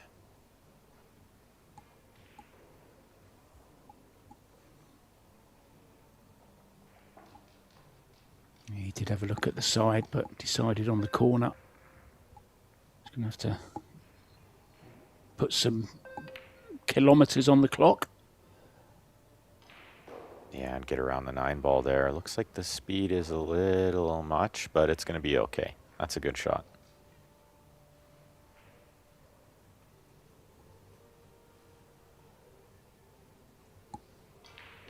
Always tough getting the first game on the board and the last game. Definitely nerves are running high on the TV table in the first round of the loser side. Nobody wants to go home yet.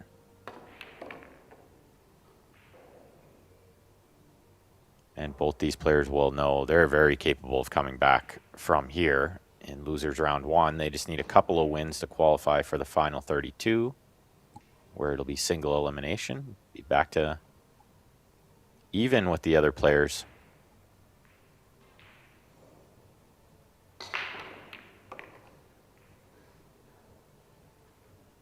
It's not like losing your first match in a true double elimination tournament, right, Mark? That's a long way back. Yeah, certainly is. This was a long rack as well, but it's won by Sanjin, so he will forget all about that now. All the misses don't matter anymore. He's all square at 1-1. Of course, there are plenty of other matches going on at the moment as well, guys. The island boy is in action. Jonas Salto over on table 2. He'll be up against Mariusz Zinecki. 3 tables we're streaming all week for you. On the other table, Kledio Kachi, young Kachi, in action against Igor Erefev. And it's the Albanian that's taken an early 2-0 lead in that one. Visit Sarajevo. Do you know, I did visit Sarajevo. I actually drove there, Ben, on my way to Greece from the UK back in, you won't believe this, 1981. I was 19 years old, and I drove a Land Rover through the old Yugoslavia and visited Sarajevo. Balls down, balls going in everywhere. Yeah, the table sprung a leak there. Look how many balls he made. They're going to have to spot the 10 as well. Yeah. Good break. You got good power out of that. I mean, he came a little off center. Cue ball went towards that left side pocket on our screen, but good speed behind it.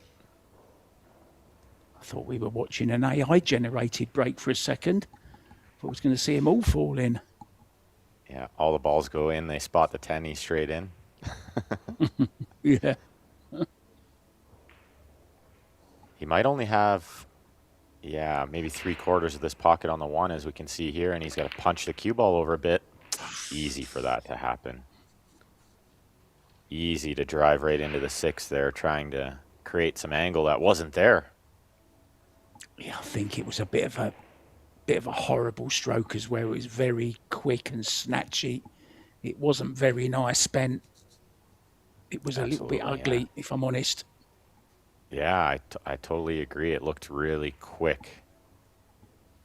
You know, see these players, they kind of take back slow and their smooth delivery. You could see it even in the replay there.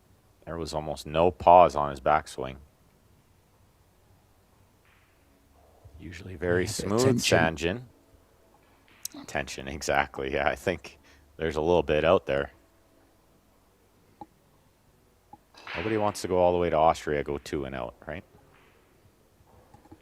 Yeah, I was singing his praises last night about his cue action because I think he's got one of the best in the business. I was likening him to Sanchez Ruiz in a way, you know. He's normally got that nice smooth action, the slight pause at the back, and then delivers it nice and smooth.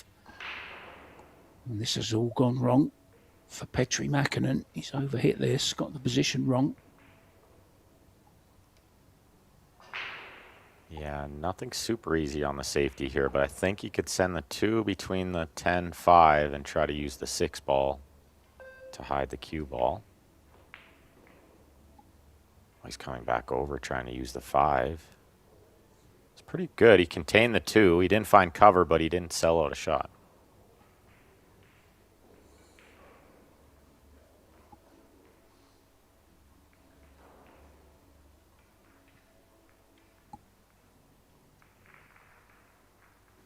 Well, yeah, he's going to try to spin this one in. No, surely not. Is he? What, is he going round first with right-hand spin? Yeah, he's called it in that top right. This seems brave.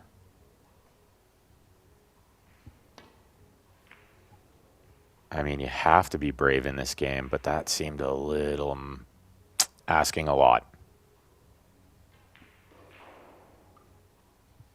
I think he always knew that the cue ball could end up a mile away like it did, but I think he might have left a shot on here or a return safe for Petri, and you don't want to let them see the ball. I think he had a better option with a safety there than try to cut that ball in. Yeah, and considering, you know, it's not like he's brimming with confidence at the moment either, is it? I mean, if he'd have just, you know, broken run a couple of racks and went for it, maybe it's the right shot, but from what's gone before, I'm a little bit surprised he did play that. And as you say, Ben, he's in trouble. Yeah, you're exactly right there, and that's well said, because if he was in dead punch, then you can't blame him for shooting at everything. But yeah, I think he's not settled in yet, and that's when you should, you know, play a little tighter. But he might have just thought that the safety was as hard as the shot. And then, I mean, they're always taught to shoot first, but percentages. He got away with this one. He hasn't left an easy shot on. I think we'll see another safety. Might wonder why he doesn't cut that ball in the corner, but it's just low percentage. This is much higher percentage.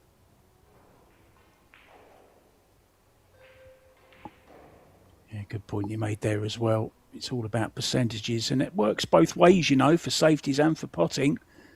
If the safety is far easier than the pot, then you go for the safety, and alternatively, vice versa. Yeah, and that was the perfect example of one, because the safety was a guarantee. But cutting that ball down to the corner and getting position on the 4 was far from a guarantee. He played the right shot. He got ball in hand here. I mean, he never got close to that 2 ball with that kick there, did he? Completely misjudged, Ben. Yeah, totally misjudged the slide, I think, Mark. He never caught the slide. I think it just went where it was supposed to. I think the table's wearing in here on day 2, and rail's not sliding as much.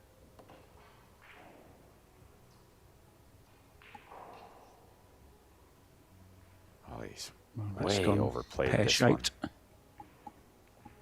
Yeah, and from ball in hand, that seems like a big mistake. Those kind of shots tell me the tension is definitely high out there. Yeah, and I would say they're pretty evenly matched, these two players. And knowing that, you know, if you lose it, you're out, has added that little bit of spice to this match. You get the feeling it's actually bigger than maybe what we think it is, you know. Well, and how tough is the draw for both of these players? They both got a brutal draw to be playing each other in losers round 1. But that's a statement to how deep the field is nowadays. Just creeping past the 6 there. I always loved Petri's style of play. He doesn't waste much time out there. Just gets to work.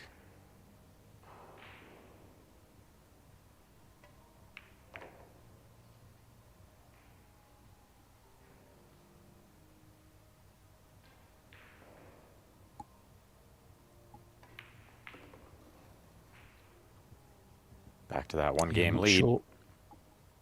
Not sure how much he's actually practicing these days, but I know he plays at a club called 24/7 in Finland, actually owned by Riku Rompanen's father, Aero. But I'm sure he's been putting some practice in there. Very good club, actually. He's got Predator tables in there. He's got some snooker. He's got a Kaiser table as well, which is similar to a Russian pyramid table. And it's open 24 hours, and you just get yourself a key, you punch in the code, and there's vending machines there. The rule is you clean the balls, there's ball cleaners, and you brush the table, make sure it's nice and clean. Don't leave any mess. It's a really, really nice club, and it's a theme that's spreading across the world now. I know there's a big one in New York now that's 24 hours, and you just take your key and play when you want. Yeah, we have a similar one here in Canada near Big Red's neck of the woods, actually. It's called Pool Lab. And yeah, just like a key fob kind of thing. Look at this break from Petri, the leg kick in the air, and still nothing happening.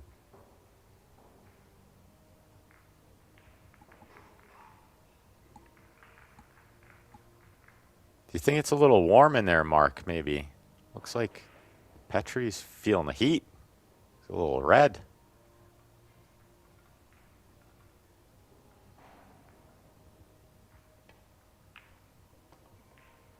Yeah, I mean, it's obviously it's summertime in Austria. There's no skiing going on, put it that way. It's all mountain climbing and stuff like that, and biking and swimming in the beautiful lakes at this time of year, but I'm sure it's nicely air conditioned. Yeah, it looks really beautiful, the weather there. Seeing all the pictures and videos from the players is fun. Live vicariously through them, right? Yeah, lovely to see, isn't it? What would we do without social media? Oh, what's he done here? He's completely misjudged the spin off the rail again. Hooked himself on the 3. Does he have a kick shot around the 4? I think so, but not easy to guarantee position. You'll see he's going to measure double the distance, they call that. Pretty sure thing. See Chris Melling and SVB use it religiously.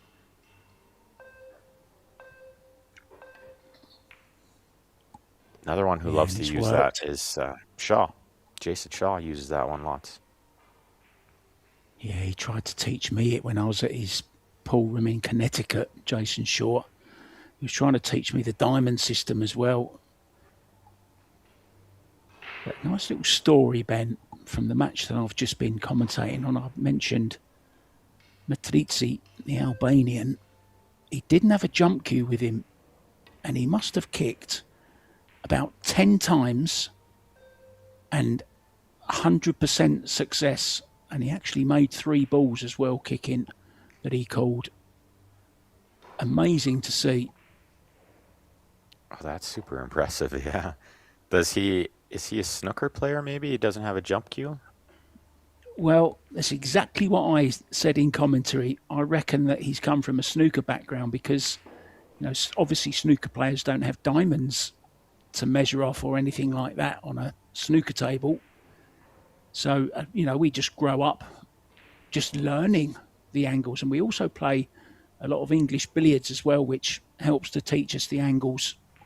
Also, that was a very big game back in the 60s, 70s, and even into the 80s. A lot of pros used to play that, a bit like pool players playing straight pool, you know, to learn the game. Oh, did he try to squeeze that ball through there, like pinball it off of both? I think he did. He was trying to Like create a gap that wasn't there. Yeah, I think he tried to go off the 5, then off the 8 to squeeze it in there. But yeah, I'm with you. I don't think it was there. He tried to make something out of nothing. Good safety from Sanjin here. Oh, can he jump this off the rail? Is he looking at the 2 rails underneath it? I like that one, though. The jump over the ball off the rail. That's a fun one. He's trying to make it off the back of the 10, is he? He's got trying to get in behind the 10. Not a bad try. No rail, though, unfortunately. So ball in hand for the Bosnian. He wasn't far off of playing one of the best shots of the tournament there. If he catches that just a little more full, or cuts it a little more rather, then it gets past the 10 to the rail. The cue ball stays behind the 10. This is not super routine for Sanjin, though. The 6 ball is in a real tough spot.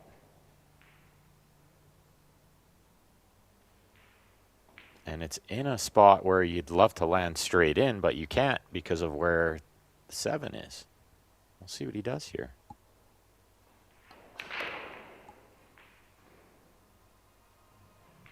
Oh, this is a big angle.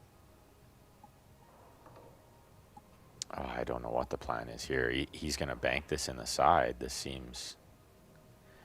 Maybe he's just decided he's going to go for it this match.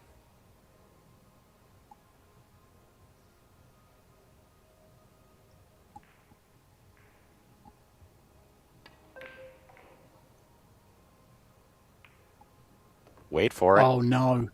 Oh, no. That is fluke of the century, I think. Wow.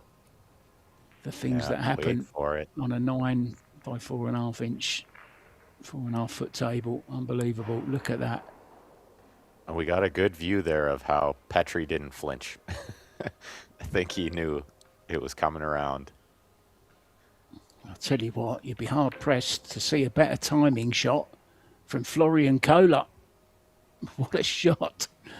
But what a follow-up shot. Absolute disaster from Sanjin. Touch of guilt in that stroke. Was there some guilt?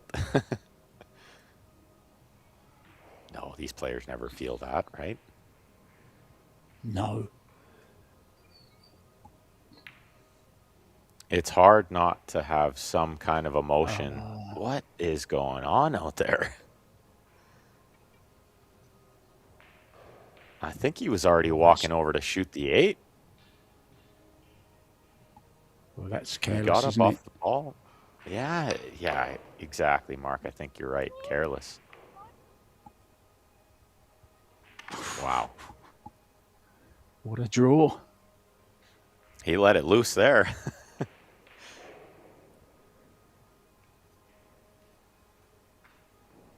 Pretty interesting game, this one. We've seen it all.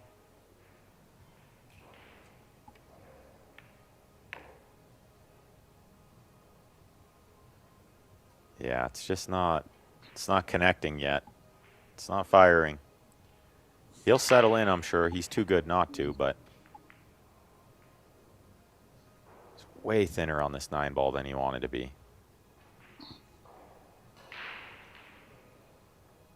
The bonus is he doesn't have to do anything but pocket the ball. 10 balls waiting. Good shot. Good recovery.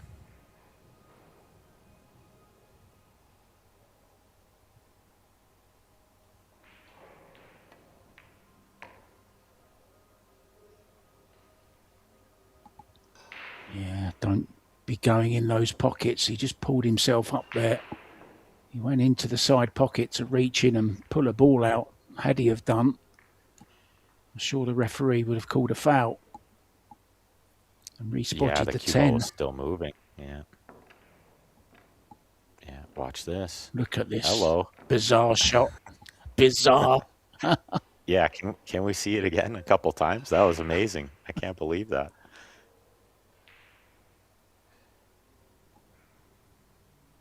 Well, Petri let him off the hook there a little bit. Missing that straight in 7. I mean, it was a little far away, but it's almost unforgivable at this level to miss that kind of ball from there. And you got to punish those mistakes.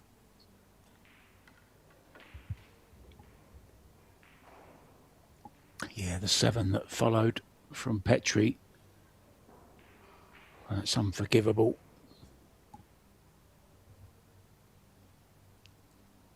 Sanjin to break rack number 5. Still coming from the middle here. He made 4 balls once from here, but it wasn't on a square hit. See if he hits it a little more square. No, he's losing the cue ball off to one side. But he's going to make a ball. He probably wishes he didn't. No shot on the 1.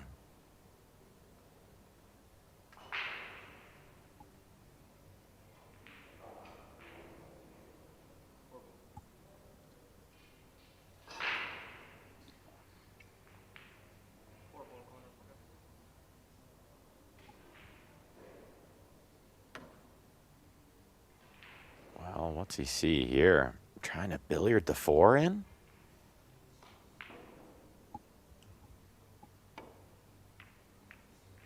Yeah, he's really decided in this match that he's going to play aggressive, I think.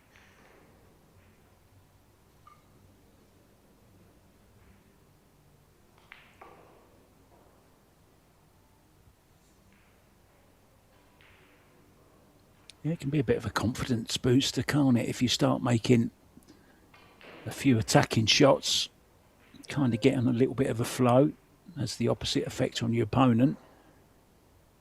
Can look almost a little bit disrespectful sometimes, going for crazy shots, but sometimes it's what you need to kickstart yourself, get yourself going a little bit. Yeah, and I wonder if maybe he just struggled a little too much in the opening match and was a little tight, maybe played a little too conservative, and then decided that's enough of that. Let's loosen up and fire away. Good shot here from Petri, but he didn't want to put the 1 near the hole. That makes this very kickable to pocket the ball for Sanjin. See if he can spin this one in. Yeah, even Massey right around it. I like this. 2 chances at it. Yeah, 2 chances exactly. Off the end rail, which he didn't really come that close to. He hit it quite hard, I thought. Well, he hit it too hard for the spin to take effect, didn't he? Yeah, exactly. Exactly. And never really came that close. You could see on the replay it wasn't close at all. This isn't the usual Sanjin that I'm accustomed to watching. No, I mean, I don't want to sound like I'm, being overcritical, but you just hit the nail on the head. This isn't the Sanjin that we know. He just looks a little bit out of sorts. And does beat himself up, I think, sometimes as well. Yeah, I think you're absolutely right there too, Mark. He wears his heart on his sleeve, so he'll let you know when he's not feeling it. Yeah, and it might just be worth mentioning as well. He had a real tragic year last year with his father passing away, which I know he took very, very hard. I've been there. I know how it feels. It's, You feel your whole world has come to an end. The last thing you want to do is pick up a pool cue and start practicing.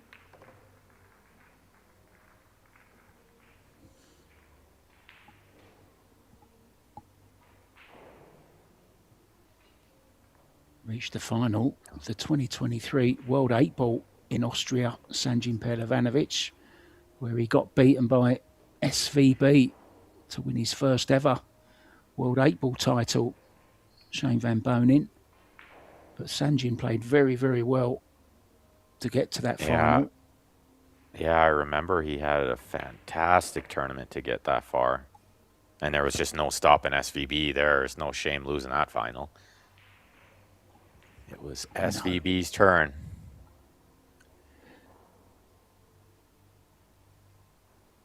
I think he made the final of a European Open recently. It was last year or the year before. I don't recall if he won it or not, but I think he made it to the final.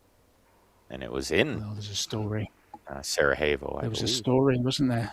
There's a story about that, isn't there? Where he celebrated before he made the 9 and went on to miss the 9. That was during that tournament. I'm sure he wanted to forget that one as much as I forgot it. Yeah. Willing to bet he never does that again. To get on the hill in the first set, Petri pockets a 10.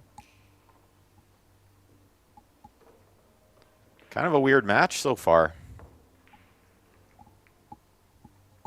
Yeah, it's hasn't really got going yet, has it? I mean, both players look as though they're well up for it. I think the nerves are getting the better of them at the moment. Yeah, I agree. I absolutely agree. I think the tensions are pretty high out there.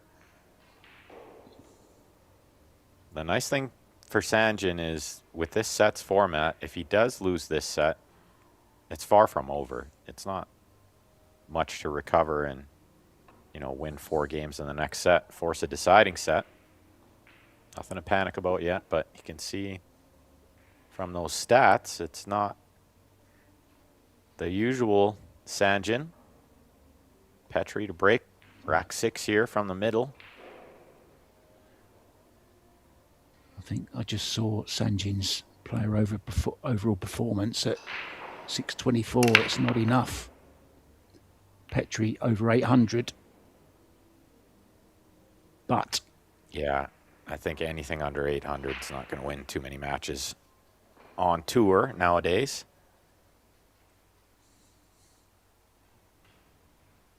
But worryingly, I mean, he's moving that cue ball around, isn't he, for the break to different parts of the table, but still no joy. Notoriously difficult with the hand rack, though, the 10-ball break. But I much prefer it to a template. Yeah, I love it, Mark. As a spectator and as a player, I really love it. I think it was so necessary. We need to have referees racking the balls, but I also just love the triangle. Changes everything. We get way more defensive racks. Get to see more of the game played. Yeah, I get to see all the different disciplines, don't we? The safety, the potting, positional play, nudging balls out because they're in a cluster, jumping, kicking. It's great. We get to see all of it. More bank shots because the balls are going to the rail. We're seeing way more bank shots. Yeah, I think it's way more exciting this way. As a player and as a fan. Yeah, I honestly can't think of anything more boring than seeing run out after run out. Yeah, it's funny how that works. You'd think as pool players we would love that, but we actually got bored of that a long time ago. I want to see a good kick safety. Oh, good shot from Petri there. That was not easy. I've got an analogy. I've got a thought on that. It's like going to the cinema to watch a film that you already know the end of. You don't know the plot in this. There's twists and turns and drama. Yeah, you're absolutely right. When SVB racks 10 ball for himself with the template rack, I already know the result.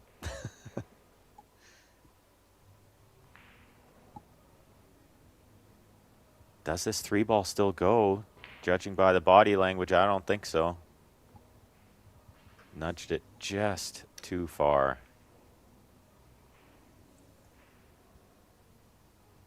Well, but he doesn't look like he's eyeballing a safety. Unless it's really thin. Send the cue ball around. Okay, it was. Does this get behind the 10 or will it leave a gap?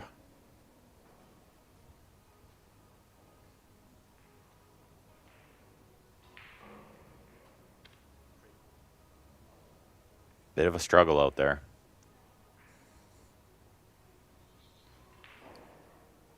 Yeah, there's another Finn, of course, in this tournament. Kasper Matikainen, and he's already qualified. I think he's playing the better pool of the two at the moment. Had a couple of good runs in a couple of tournaments. That's a nice shot there from Sanjin. Nice kiss on the 5. Yeah, this was real thin. He almost overcut it. He hit it so good.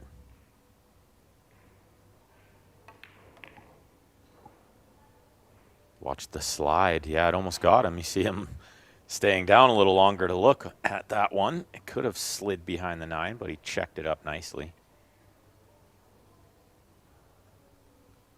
He's landed real good on this 5. If he can find a way to the 7, I think we're going to have a hill first set here.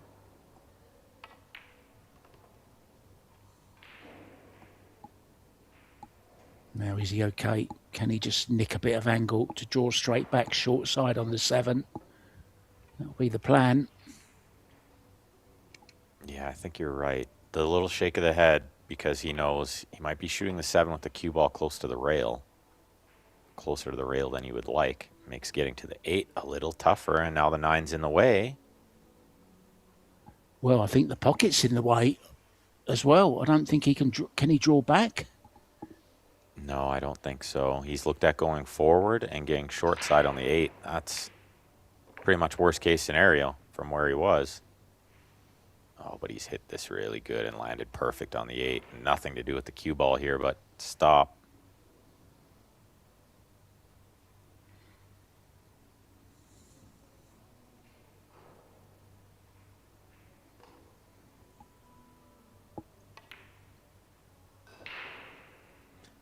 Any little angle on that 8 might have been tough to deal with, but he lined it up perfectly straight in. The 10 ball for Hill.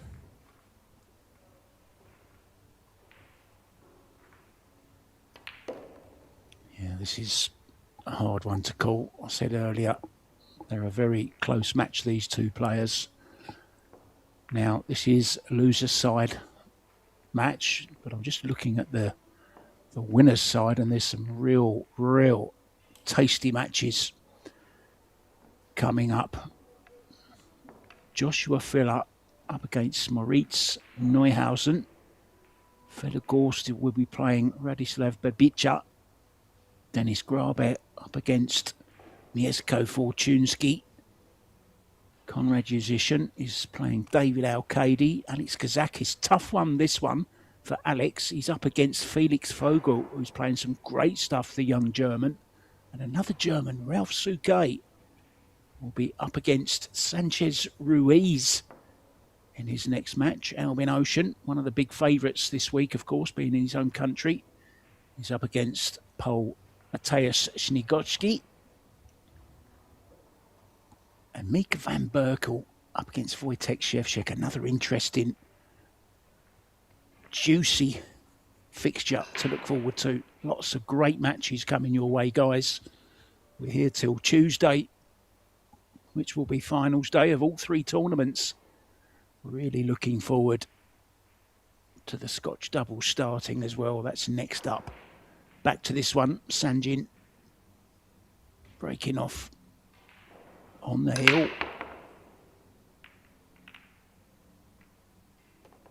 Down the middle again. Looks like he's got a ball and maybe a little shot on the one here. I think he lucked in the 7 ball, didn't he?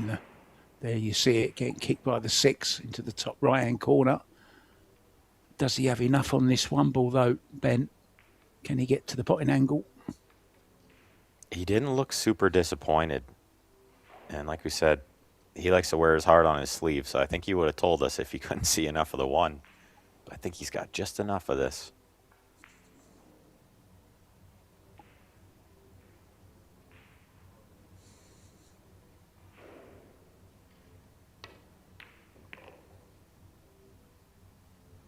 Good shot. Maybe just that little bit of right spin helped it, but I think he had more than enough of the pocket there. And what a chance for a break and run at Hill Hill.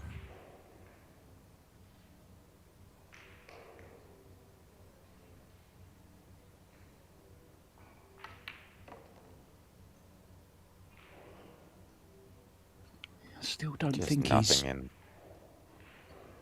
I don't go think ahead, he's Mark. striking the ball as I don't think he's striking the cue ball as well as he can. Quite short No. the cue ball there again. Yeah, I agree. I think he's going to have to settle in at some point, but he's such a talented player, so good. You'd have to think he'll figure it out if he hangs around long enough. I mean, as a player, Ben, you know yourself, don't you, that you know when you've hit the ball sweet. You know when you're timing it nicely. The cue ball's doing exactly what you want it to do. You're very easy to predict where it's going to go. But he's just a little bit all over the place at the moment, I feel, just because he's not getting through the ball as smooth as he might do sometimes. Even there, he looked a little bit quick. Yeah, quick is the He's word, I nicely on think. this 5. Yeah, he's landed perfect here and nothing in the way. A little bit of movement needed with the cue ball from the 8 to the 9, but shouldn't be a problem.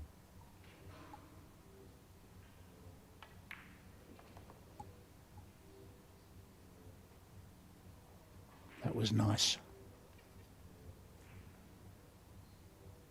I couldn't have asked for a better look after the break shot at Hill Hill to take the first set.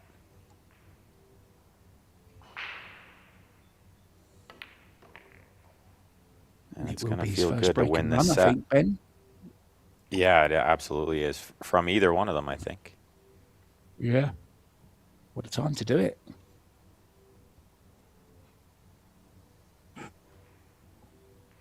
Yeah, and it might be just enough to boost the confidence, too. I mean, he's going to feel pretty great that he somehow managed to win this set when he knows he's not playing that great. Well, he certainly boosted his player overall performance stats, I'm sure, from what we saw last time, back on 624. Petri over the 800 mark. That will all change. Just wondering, will Petri feel like nipping out for a break? After this set, both players are allowed. I'd have to think it's the right thing to do after losing a set. Just kind of refresh and reset the mind a little bit. Yeah, the glove is coming off as well for Sanjin. So he's going to take a break even after winning that set, but it is 1-0 to the man from Bosnia and Herzegovina. Ben Francis and myself, Mark White, will be back with the second set. Let's hope it's a little bit better than the first one. I'm sure it will be. We'll be back soon as the players are back.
Welcome back, guys, to Pongau, San Johann, the beautiful Alpina, Alpendorf Hotel here. We're playing the Billard Beckmann Men's 10-ball Open. Interesting match. Petri Mäkinen up against Sanjin Perlevanovic. Ben Francis and myself, Mark White, in the booth. Now he's made the ball there, Ben. I feel like he let the first set slip away a little bit. I mean, I don't think he played superb or anything, but he had a real good chance to win that first set and kind of let it slip a bit. Might think back to that missed 7 ball that was a bit straight in. But in this sets format, it's a beautiful thing. He can easily come back here, win this set, force a decider. Anything can happen from here. You see the break stats there on the bottom. Yeah, and I was looking at another stat during the timeout as well. The player over performance, 778 for Sanjin and 780 for Mäkinen. So nothing in it. He was well down in the first half of the set, Sanjin, but came back in the second half stronger and ended up winning it. Yeah, with the break and run in the last rack, and he overtook the performance rating. 8 points ahead. Good little kick shot there. 2 rails in behind it. He's left a real tough one for Petri. I wonder if he takes this on or if he's going to try to run and hide. He takes it on. There. Good shot. You might think he slopped it in off that side rail, but that's by design. You don't want to miss it to the other side of the pocket. You got no chance to make it. So a lot of times we see this, they pretty much aimed to right there. Yeah, half a diamond up, wasn't it? New cloth, clean balls. Yeah, it's just the smart way to hit it. But yeah, definitely when the cloth is new, the pockets are going to play a little more forgiving, but these corners are super tight on the arc table.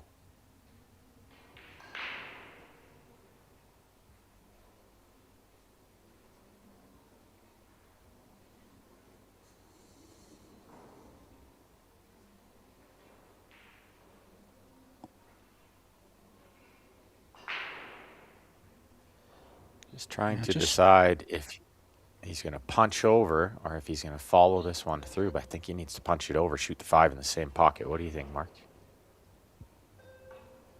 Yeah, otherwise he's got to play the 5-10, which I don't like. So he's gone to punch it over, but he hasn't got there. Yeah, he thought about it for a while. I think he was worried about landing over top of the 6. So he took a little off, but he's landed well short. Now he's got a real tough one here.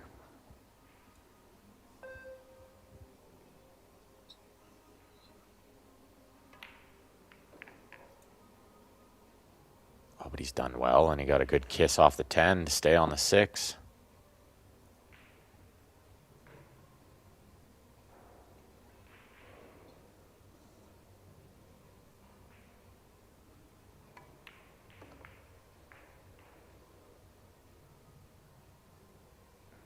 I like the way he played that up and down in extra time.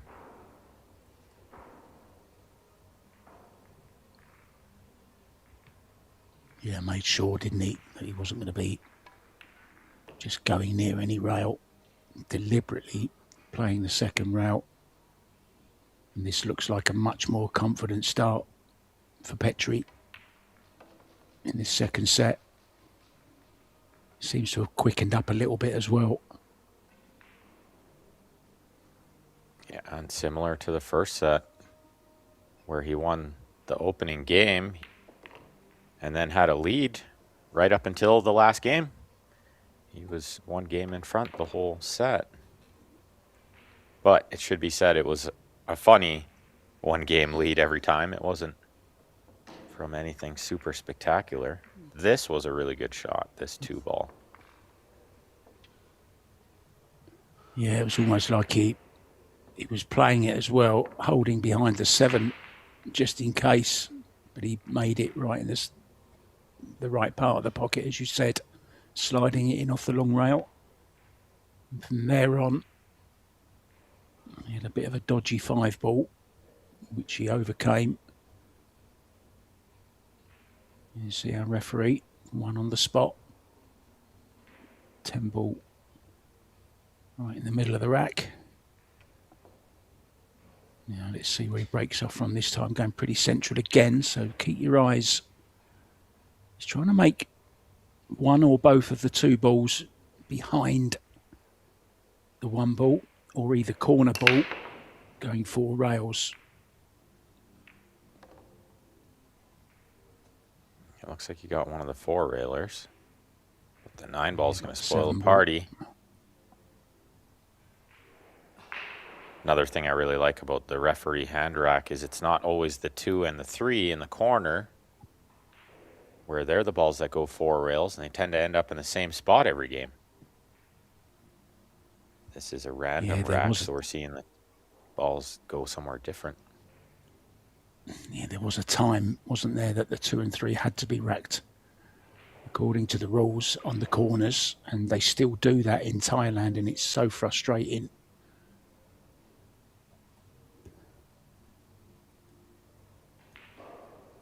As random as possible. There you see the little caption, playing a push out. For those of you that maybe are new to rotation, you can play a push out after the break shot, the incoming player. You don't have to hit a rail, you can hit any ball.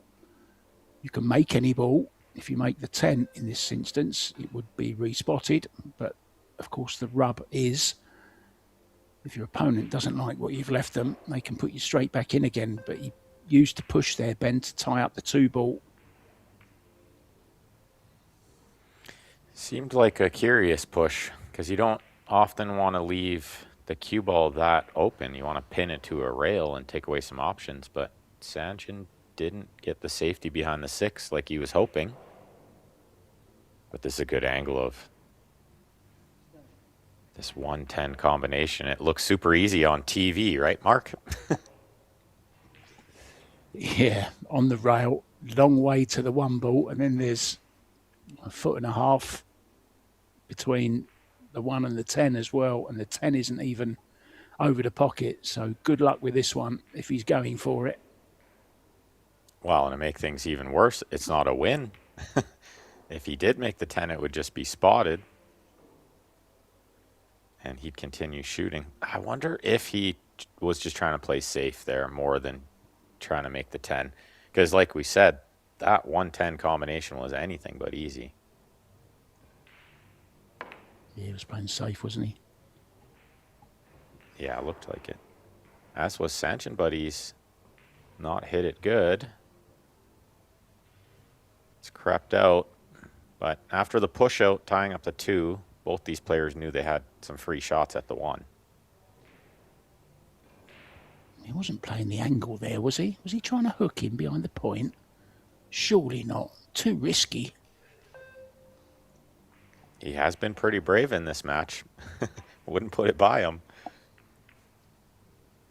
That was just a safety attempted from Petri. Caught it a little thick. I don't think he was trying to make that ball. Didn't reward anything.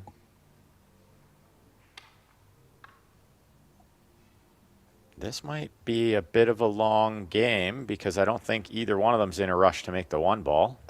Unless he can make it here, avoid the 3, see some kind of safety from the 2. But I thought they might just tap that 1 ball around for a bit. Is the 5 ball on? He's Well, going I just for mentioned it. He has played kind of all out in this match. Just all offense. But I would think sticking behind the 6 would be a better option. What would you do from here, Mark? I think he could play it 2-way, can't he?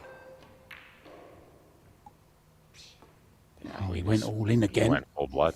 Yeah.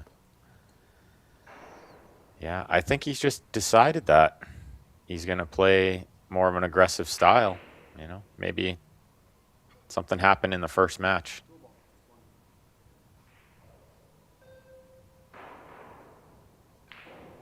Because Sanjin doesn't usually play like that. He's usually pretty conservative.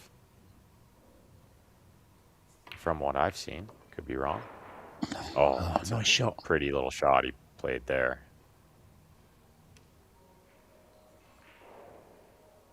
Oh, he found a nice one there to go in off the ball. That way all he had to do was draw the cue ball straight back. There's a few players that might have played the 210 there, but he found something much easier. I mean, I say easy. It was certainly easier than the combo was, but he had to see it as well, remember? I didn't spot it, Ben. Well, he made it. And he made it look easy, but it wasn't easy at all. He hit it perfect. Had to hit it pretty good. Draw the cue ball back like that, too. This might be a little short. Let's take a look. Yeah. Bit of a blind cut.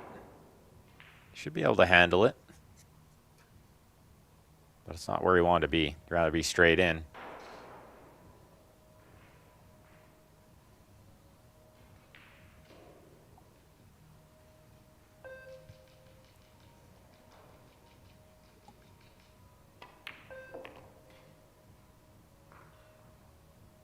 Nothing but net. Good shot. These 3 balls for a 2-0 lead. It's got all the makings of a third set.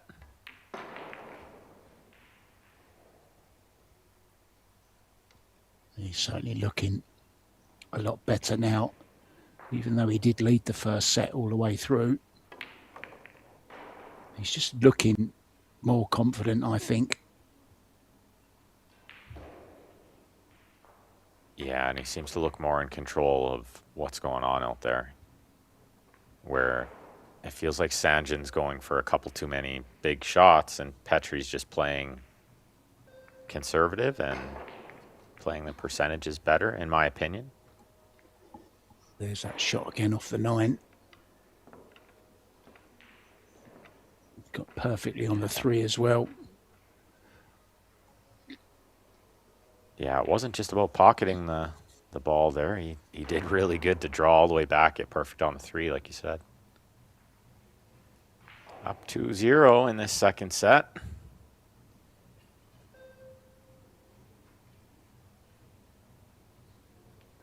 See, there's lots of seats there. If anybody's in the area, come check it out.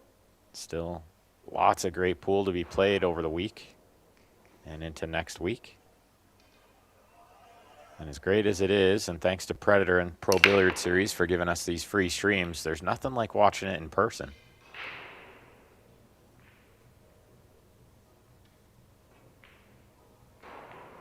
You could probably attest to that after going to the Crucible, Mark. I was jealous. Well, I've been hoping that somebody's going to ask me about my experience. I flew to England. It wasn't just to go to the Crucible, but it was, I've got to admit, the main reason I went back.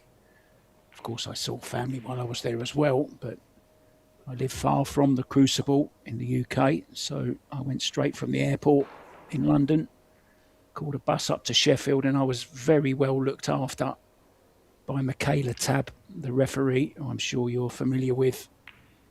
She really went above and beyond to make sure that my first ever visit to the Crucible was a memorable one. I got the backstage tour. I got front row seats. I saw top players in the world, including O'Sullivan, Jimmy White, Ali Carter, Stuart Bingham. Saw some great matches, but was treated very well. And it was a once in, well, not a once in a lifetime, because I'm going to go again next year. I've already got my ticket. But it was something that I've always wanted to do, Ben. It was a bucket list item. Some people want to climb Everest or go and see the Taj Mahal. I wanted to go to the Crucible Theatre in Sheffield. And, yeah, thanks for mentioning it. I had an absolutely awesome time. It's on my bucket list, Mark.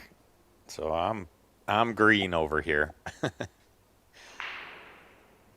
what a bank shot. You see the bank from Petri, the opening shot was beautiful. Yeah, on the one Banked ball, the one very across. nice indeed. Yeah, and it was anything but easy, but he's wasted the shot by missing the 3. Maybe the 9's coming to the rescue here, but yeah, he's not happy with himself. He knows he's supposed to make that ball. Cue off the I hand. think just elevated over the 8 ball, brought in the miss there. But he got second prize. Sanjin kicking 2 rails at this ball underneath it, I think. Yeah. Looks like it's going to work out okay.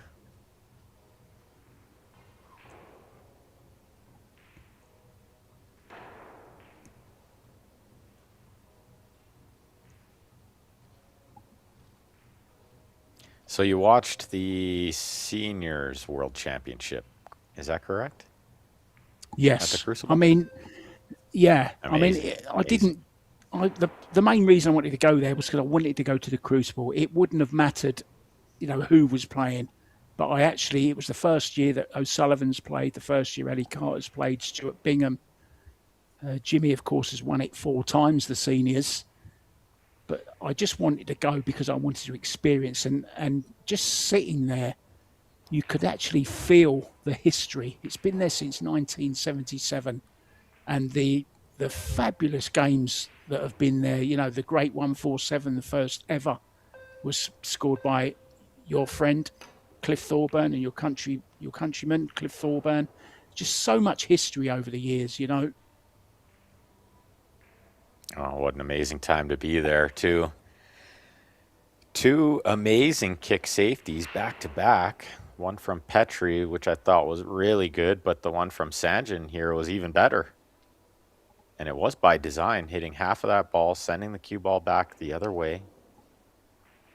Might be one of the best shots of the tournament there from Sanjin, but Petri with a half chance to jump this ball in. Corners are tight, though. He rattled it. And the cue ball is gone.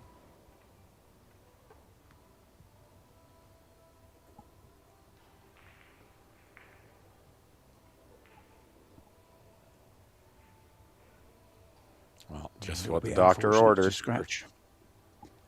Yeah, absolutely. Because he got over it good, and he rattled the 3 in that corner. He hit it really great.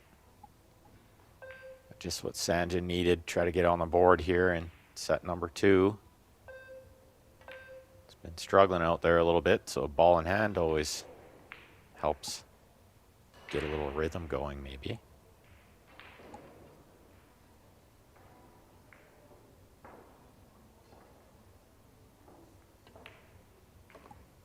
Often in these moments, you're going to see a player speed up a bit. Sanjin not like running around the table, but he certainly got a little more bounce in his step trying to get himself going here.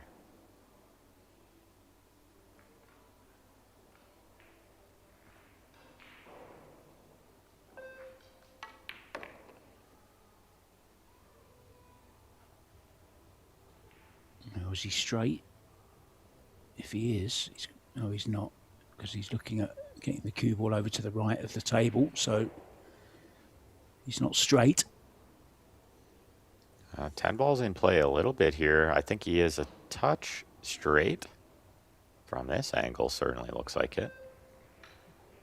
Is he powering up the draw to go all the way to the rail where he is? Yeah, wow, what a shot that is. Big stroke there.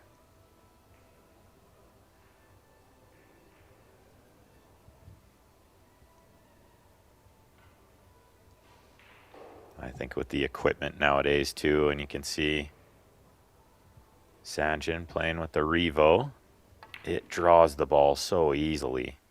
And those kind of shots became much more playable than in the previous years with the wood cues. You couldn't really power up the draw that much or take that kind of risk, and now it doesn't feel like a risk at all. And that was a beautiful shot, wasn't it?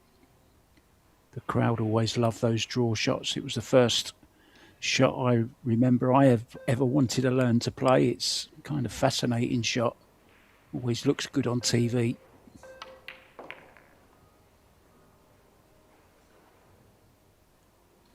Yeah, those big draw shots, they are sure nice for TV. Little bit of a tricky 10 ball here to get on the board in set number 2. Favor him to make it, but he'd rather be straight in.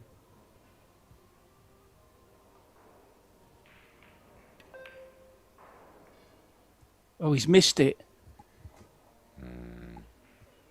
I really Well- hope he wasn't playing the cue ball safe there, because that's probably what brought in the miss. I don't think he was, but we can watch where the cue ball ends up here.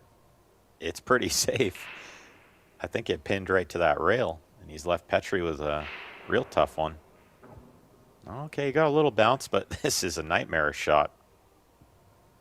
Yeah, it's a free shot though, isn't it? I mean, Petri would have been expecting to be 2-1 up and Sanjin breaking. Now he's got a chance at this.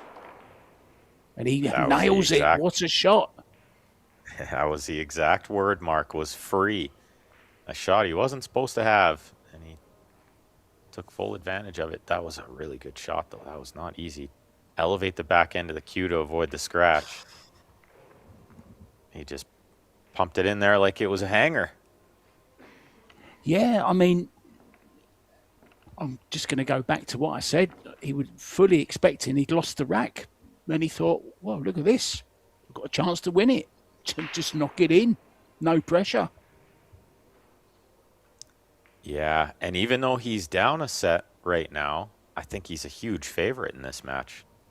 It just, the way things have gone, he looks like he's pocketing the ball easier, and he looks more comfortable out there, and Sanjin's really struggling. Yeah, I concur. Petri certainly looking the more confident of the two. He just needs to get this break working. Watch out for the 9 and the 5 into the sides. Not going close. He's made the 9 though, in the corner. And look at this. Good look at Shot the 1, on the Ben. 1. Yeah, and he's getting good power behind that break, good speed, so the balls are moving around lots, and that's what you need with this referee hand rack.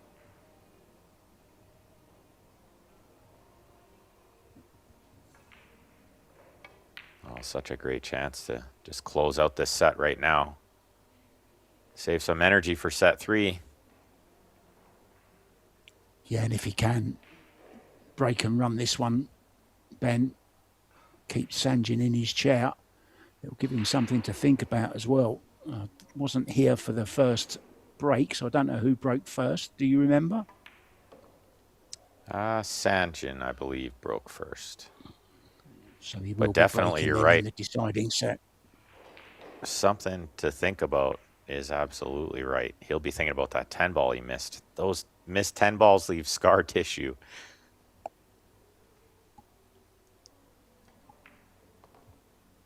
And like I mentioned, it wasn't a hanger. It wasn't an easy shot by any means, but he is supposed to make that ball more than he misses it, and he missed it by quite a bit.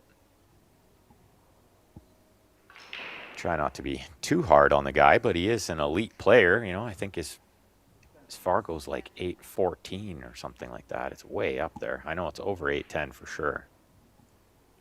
Well, it was interesting, is I thought, what elite. you said about the cue ball. I think he did play it with an element of safety, which says to me he wasn't really confident of making it. Otherwise, you just drop that in, don't you?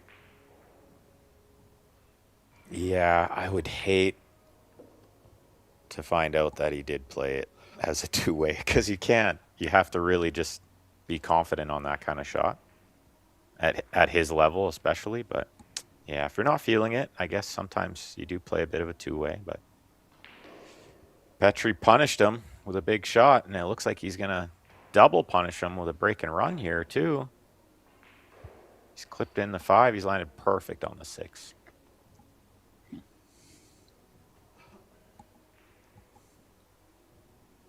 And looking more comfortable by the minute, Petri. Yeah, and not only did that 10 ball cost him that rack, it's probably going to cost him the set. because it looks like it's going to cost him minimum 2 racks.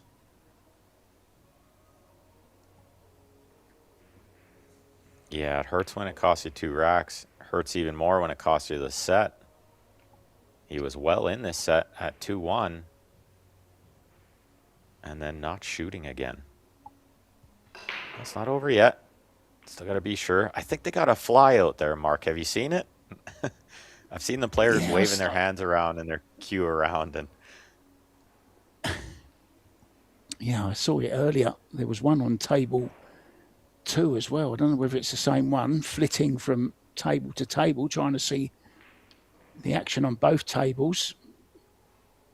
I just wonder if he's got a ticket, but then of course no tickets necessary, all free to watch, both online and in the arena. So if you're in the area, guys, get yourselves down to see some top quality pool action. Timeout called by Petri. So Ben Francis and myself, Mark White, we're going to do the same, and we'll be back with the deciding set. Who's going to win this one? Oh, it's a hanger, isn't it? It's a cliffhanger.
Welcome back, guys, to Austria. We're playing the Beckmann Billiards Men's Open here at the Alpina Alpendorf Hotel.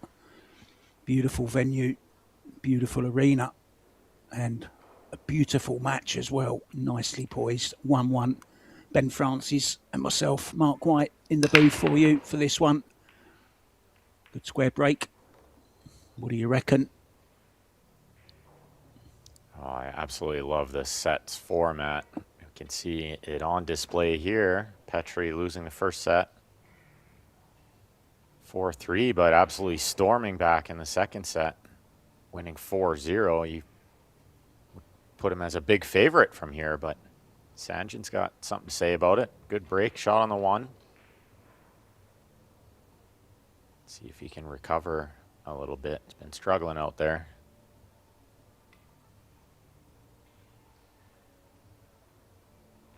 But a player of his ability, at any moment he can snap out of it. He's one good shot away.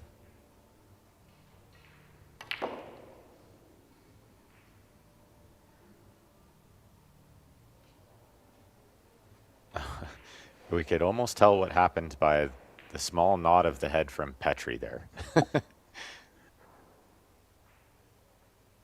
Yeah, couldn't see the shot. How has that not gone in? Saving grace for Petri. Tight. It doesn't go, Ben. That's the only good thing. It doesn't pass the 4, I don't think. Yeah. But yeah, of course, the side. Go ahead. Go ahead, Mark. I was just going to say, you know, they're tight middle pockets for to make a ball in, but that includes the cue ball, of course. Yeah, lucky for Sanjin there. Wow, it did go by the 4. I didn't think it was even close to having room to go by the 4.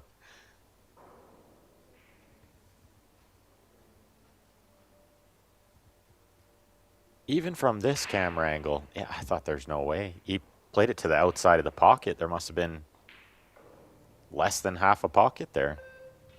I think that was a really good shot.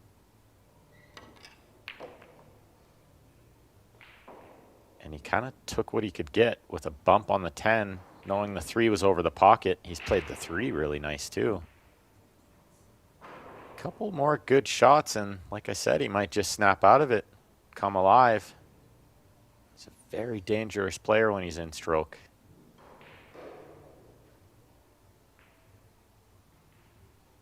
Well, he has tried the tactic of going for everything, hasn't he? Wow. Mile away with that one. Nowhere near. The only thing he may have done is tied up the 6 ball.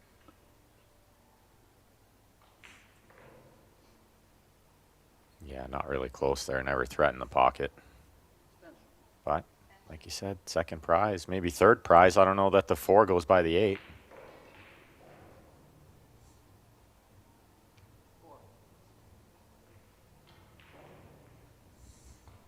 Yeah, tried to draw that one with inside spin on the 4. Looked a little curious. I'm not sure where he was landing on the 5 with that kind of stroke anyway.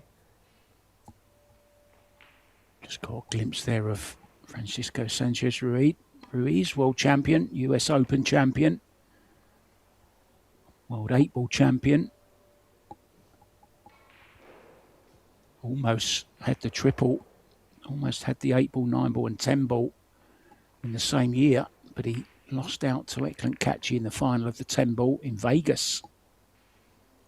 And his brother, Claudio Kachi, has had a 2-0 win over Igor Arafev.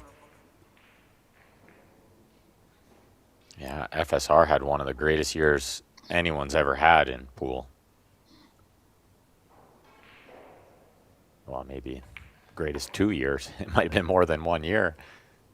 He went on a pretty big run there, which we see often in this game. Players taking turns going on big runs for a year or 2. Yeah, I think it's Yap at the moment, isn't it? Who's the man of the moment, I would say, Ben, wouldn't you? Yeah, absolutely, I would agree. Yeah, it seems to be Yap. Right now, it's Petri. He's on the verge of winning 5 games in a row here. Well, didn't want to clip the 8 in. But he has a shot on the 10. Not an easy shot, but a shot.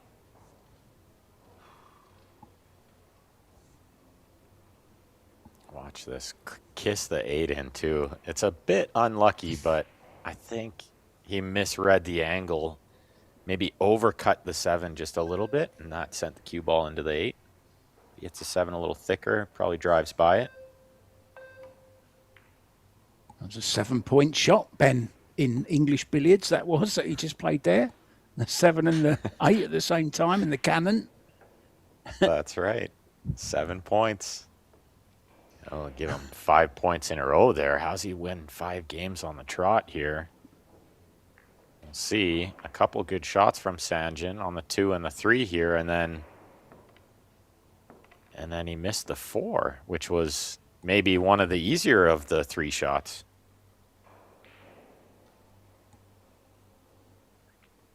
Yeah, Petri did shaking what her he's head supposed there to as do. that 10 ball. Look at the body language as that 10 ball went in. Sanjin couldn't believe that he'd lost that rack, Ben. He really couldn't. Yeah, well, he's missed some balls he's not supposed to miss. That's for sure. Might be making an early exit from this tournament. Does he have a doubles partner? I didn't see the draw yet. Who, Sanjin? I think somebody. Yeah. I don't think he does. So this might be it for him. Well, he's not out of this match yet, though. A ball in hand to start this rack. Well, he's got that kind of name that pops out at you, and I don't see it either, Mark. So, yeah, I think this is it for Sanjin. This is the only event he's playing here. Yeah, you're right. You're dead right.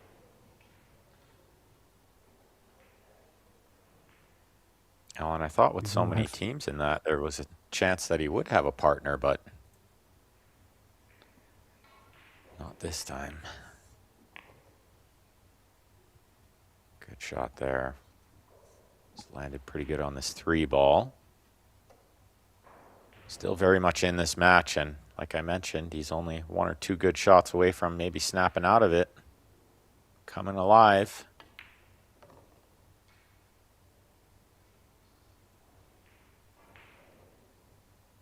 But he hasn't quite looked himself. Sometimes the realisation sets in that you could be on your way home, especially as you've just said. He's not in the doubles either, which he isn't. This is the last chance saloon he's drinking in at the moment.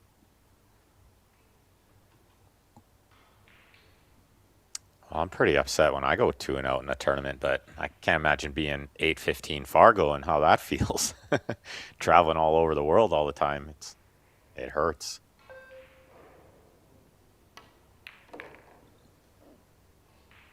You can see him just reaching for these shots. He's not as smooth as we're used to seeing.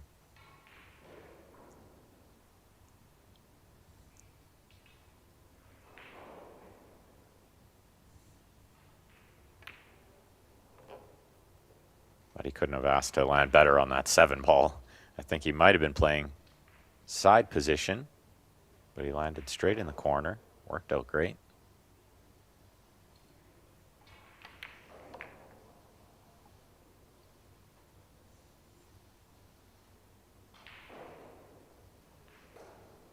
I was just watching his grip on the cue there, and I get the feeling that he grips it a little bit tighter than maybe some other players. Might get to see it here. Yeah, sometimes you see the hand open up on the back, but not with him. Yeah, it's definitely all the fingers on the cue, I'm pretty sure. It's a bit of a tighter grip. You could see it good there in that replay. Yeah, just he is looking a little tense out there, a little tight. There as well, let's see. Really didn't get into that nicely, did he? He was a little bit Yeah, and you fortunate could to see him end up kind so of. good on that 7. Yeah, you could see him kind of just reaching a bit, and like there was a lot of movement in the body, more than we're used to seeing. Struggling out there. Could be some other outside things that we're not sure of. Maybe he's changed the weight in his cue or added the little extension at the back. Who knows?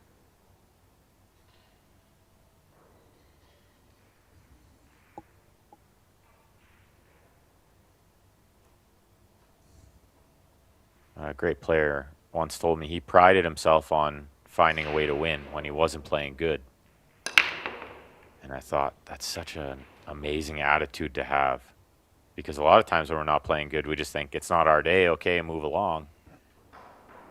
But if you can have the attitude of, it's not my day, but I'm really good at finding a way to win when it's not my day.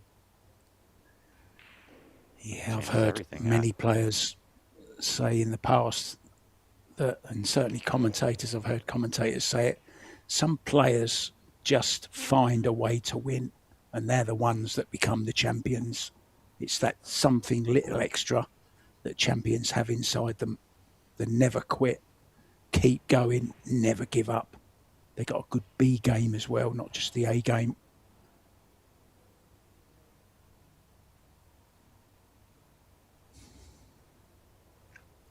Oh, dry break and the one over the pocket. All the balls in the open. But what has Petri done there? Wow. And to add insult to injury, he dropped his chalk on the floor and the shot clock's running out.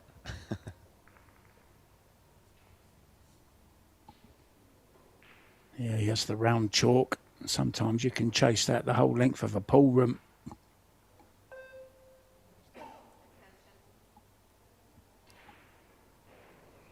Yeah, and I have.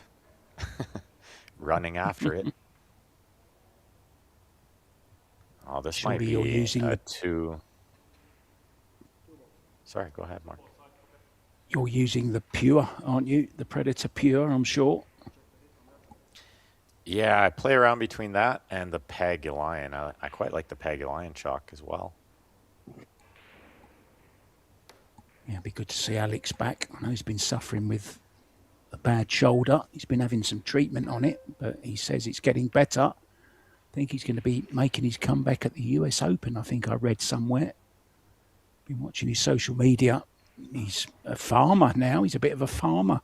Got animals and vegetables and all the good stuff. He's got a new wife, of course. He's finally grown up, Ben. He's all grown up.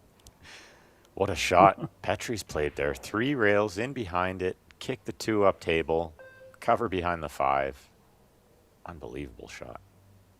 If that's the way he played it, that's one of the best shots ever. Look out. Cue ball. Oh, it's okay, and the 5's big.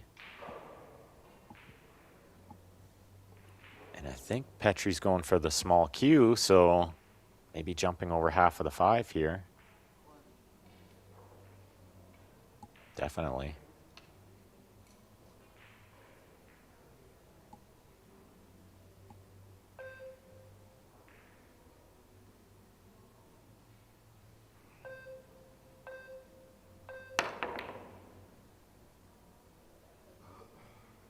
Well, I thought he was favored to make that ball, but he spun it, and it didn't really come that close.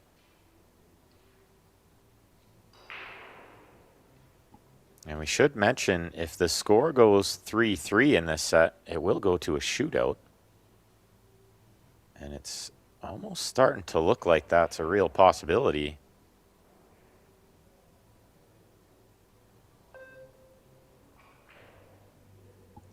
Yeah, I think then it's a lottery. I don't think you could pick a winner in a shootout. Not that you ever can, but I mean, the way Sanjin normally cues, but my mind goes back to that brilliant 10 ball that Petri made earlier on.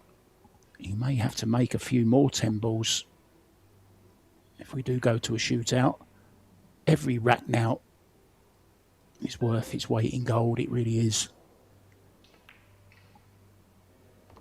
Yeah, and suddenly it's anybody's match with Sanjin shooting here and the ball's in the open. It looked like when he lost 5 racks in a row that it was going to be curtains for him, but he's right in it now. He's 2 racks away from guaranteeing a shootout. But he won't be thinking about that. He'll be thinking about trying to win 3 racks.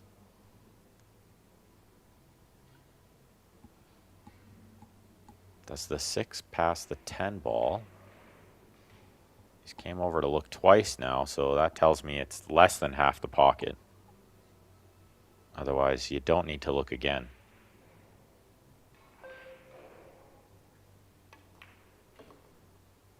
Wants to land straight in here, though, and he's not going to. May consider the carom. Yeah, and I don't hate that, because holding this cue ball to stay on the 7 while cheating the pocket, it's too many things to look at. And you're absolutely right. It's a good call, Mark. Yeah, he's going to billiard in the 10. The cue ball off the side of the 6 into the 10. Hold the 6 there. Good shot. Okay, guys, we got to spot the 10. Yeah, here we go.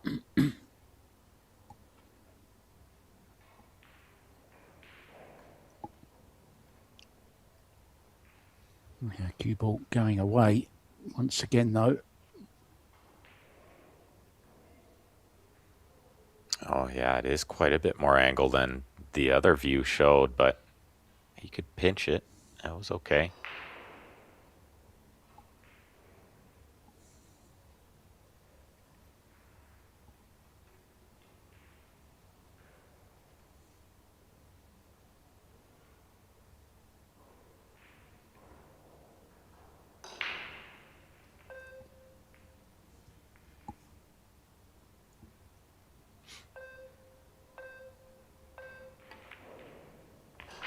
He's almost let the shot clock run out there. He shot it on the last 2 seconds, but he's hit it perfect. Up and down, really good position on the 8. I don't think he needs to do anything crazy. Yeah, like just the stop shot. Little angle on the 9 is fine.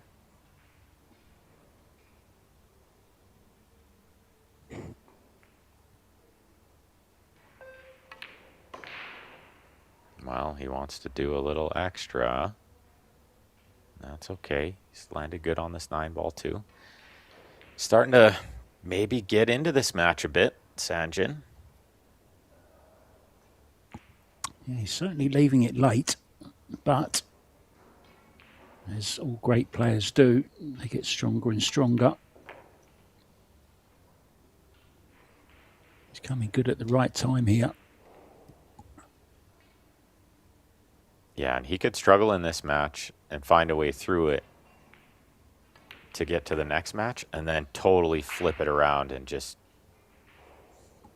you know, catch fire and win the tournament from there. He's very capable of it, so you never know. Sometimes you just have a bit of a bad match, but if you can fight your way through it, turn on the jets after. Yeah, I just get the feeling, Ben, that both players have struggled from the start. There's been that extra pressure, you know, the pressure that comes with knowing if you lose, you're out. Yeah, that's definitely in the back of both of these players' minds. Unfortunately, they both got a pretty tough draw to be playing each other in round 1 of the loser side here. But the field is deep. I think I saw like pretty much everybody's name on that list, you know. Obviously a few big ones missing, but it's a pretty tough tournament to win, I would think.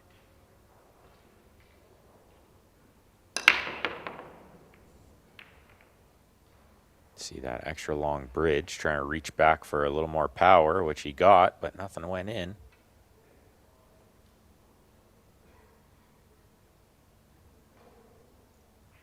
Yeah, neither of these players are in the doubles,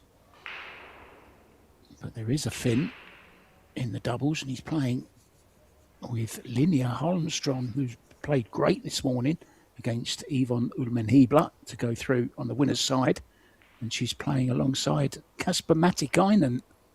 So that's a pretty strong team. Remember, guys, coming up after this match will be the doubles. Xiaoxiao Liu and partner Chen in action against Fedor Gorst and Chao Che Yu. Another really, really strong team. It's on table 2. 3 streaming tables for you. On table 3, Sao Sa and Robbie Capito are up against Ribeiro, Sanchez Ruiz. And of course, on table 1, it's Jasmine Ocean and Albin Ocean up against Marion Jude and Alex Montpellier. They're coming up very, very soon indeed, 6 p.m. local time.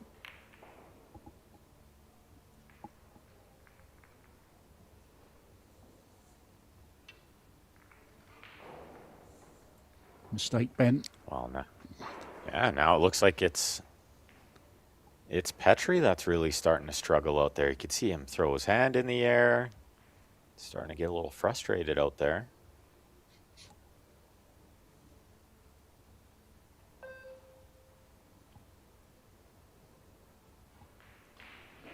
It's a roller coaster. A roller coaster of emotions, this game.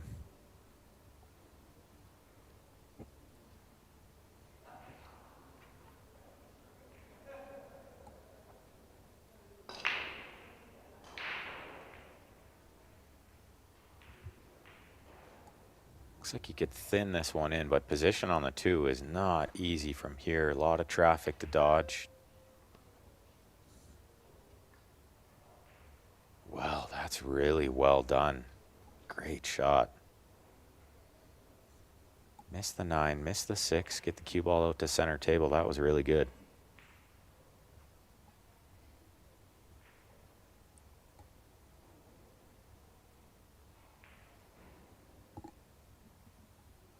Well, and what a chance now to get himself on the hill here in the 3rd set. At least guarantee a shootout.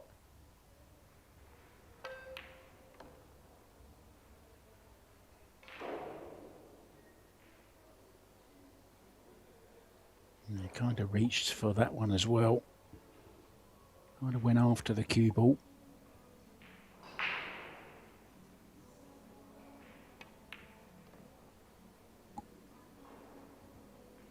Yeah, if I could give him any advice, it would be to try to, you know, make sure he's staying still. I haven't seen him move quite that much before, but he's standing up off a lot of these shots. He's got the head lifting before the cue is delivered. But he's getting the balls in the hole now, and he's starting to figure it out. That's the main thing.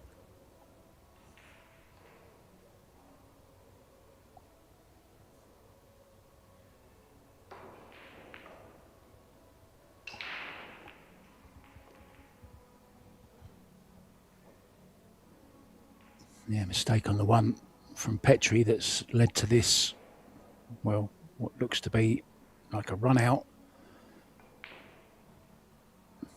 Really, really annoyed the Finn.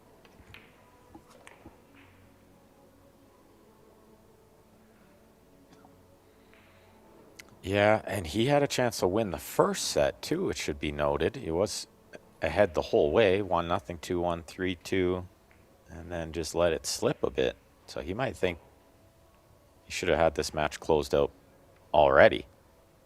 But after winning 5 games in a row, from set 2 to the first game in set 3, it's all gone wrong. This 10 ball to get on the hill for Sanjin. Yes, he's looking much better now, isn't he? He's looking the much calmer of the 2. More focused.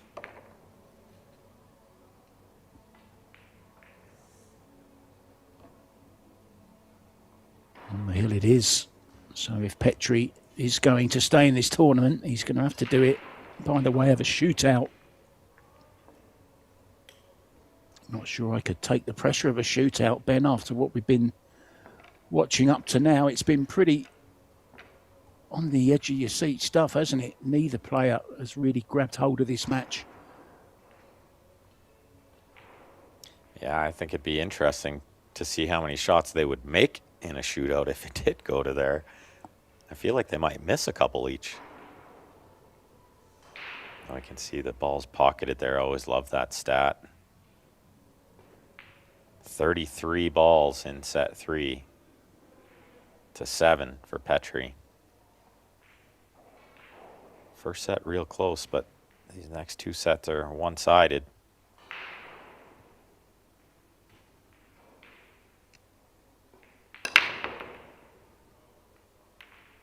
Well, he's hit it pretty square. The 3 ball doesn't find the pocket. Nothing much on the 1, though. I don't think.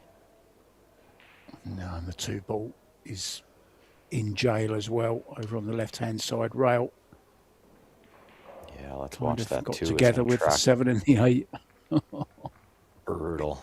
Yeah, that was brutal. But it makes for a big wall for this cue ball right here. And look at that. He absolutely jailed him here. And he split it to the point where now the 2-8 combination will go later. So not only is the safety good, but he's developed the rack, which I really like. As Tony Robles used to say, he's not just put him in jail, he's in solitary confinement, and I've got to find the key as well. Wow, Oh, what a shot. He almost pocketed the ball. How good did he hit that? Let's watch the replay. Watch how the cue ball bends off the first rail. Unbelievable shot. How unlucky is it that he didn't make the ball? Although, he might be happy he didn't, because he wouldn't have liked the shot on the 2. But if he could kick the 1 in from there, he'd just kick combo the 2-8.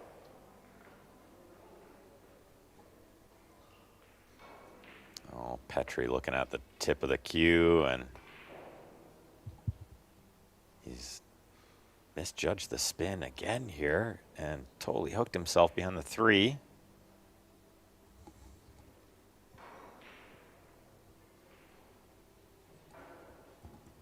I'm just trying to think back. Didn't Petri once play with carbon? I thought he was a carbon player. Or has he always been wood? Can't remember. Maybe guys in the chat know. Yeah, I can't recall.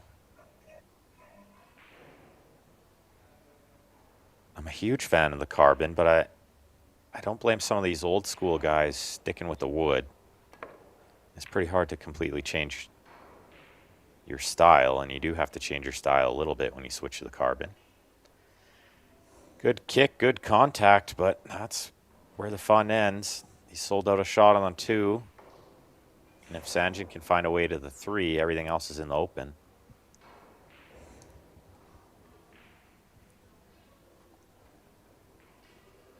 But it looks like when he pockets the 2 ball, the cue ball is going to rub the 8, which is going to make judging the spin and speed a lot tougher. Wow.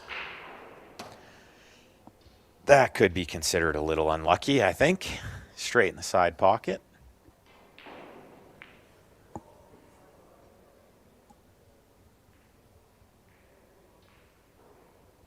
Yeah, I mean, you can't legislate for that, can you?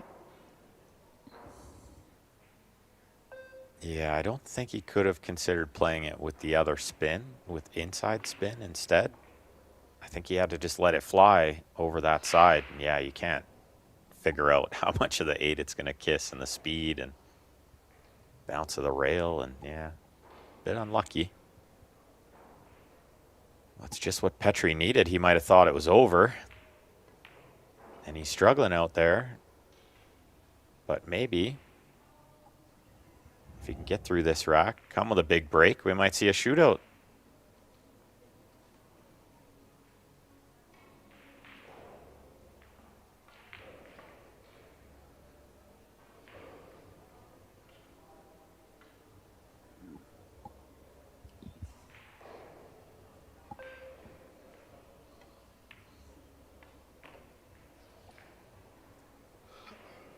Yeah, there's nothing really stopping him here. The 8 to the 9, but with the 7 really close to the 8, you'd favor him to get exactly where he needs to be on the 8.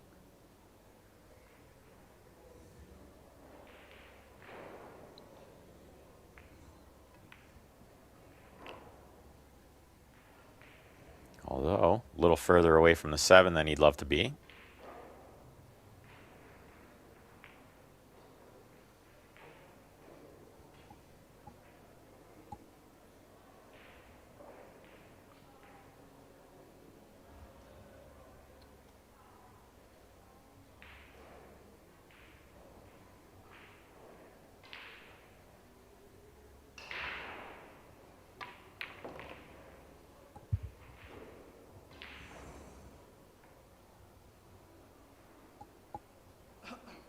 Well, We saw an appearance from that pesky fly again, Mark.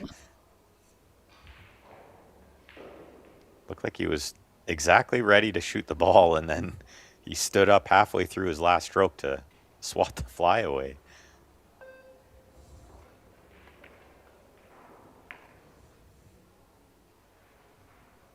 There's one at the Crucible, right? Mark, did you get to witness it?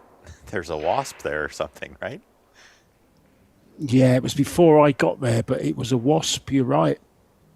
They're just horrible things. Do you get them in Canada? I guess you do.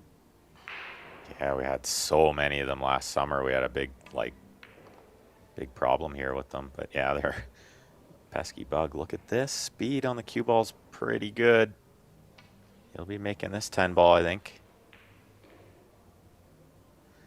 Yeah, the old Crucible wasp, hey? That was quite the entertaining thing to watch the players running from it. Yeah. At least here it just appears to be a housefly. Harmless. Good out from Petri there. Kept himself in this match. 1 game away from a shootout.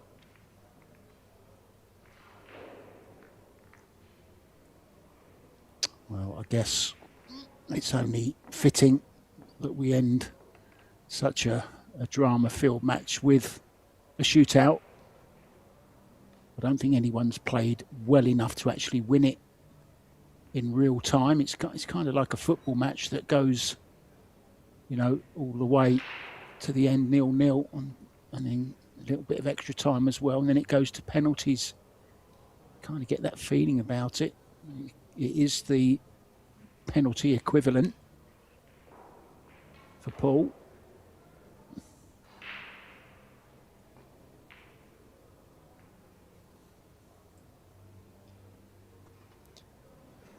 Petri to break. Rack number 6 here in set 3. 1 good break away. 3 ball's not going to go in, and the cue ball's right next to the 1. Sanjin flies out of his chair. He's asked the referee to come and keep his eye on this one, just in case there's could be a push involved with the cue ball so close to the 1. Especially he's going to be trying to draw it back for the... Or does he leave himself a long 2? Does he try and come back for it in the side? Yeah, referee needs to get right over there because yeah, he's going to try to jack up, draw it back. Looks good. Yeah, good shot. I like that he didn't try to do too much there. Just punch it over, shoot the 2 in the corner. Just smart way to play it. That way he couldn't really double hit it, like push through it that way. The 4-8 combination doesn't lay horrible later on. A couple of shots.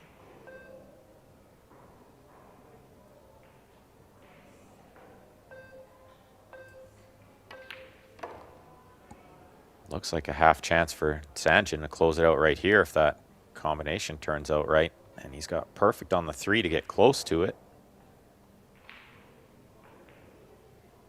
Yeah, time for Petri to sit in his chair and sweat. Yeah, that's absolutely what I was just thinking. Petri fearing the worst. But Sanjin's on, in my opinion, maybe the wrong side of this 4. Cue ball going away from it a little bit. Maybe he can pinch it and hold it there. You could almost see Petri talking to himself there and reading.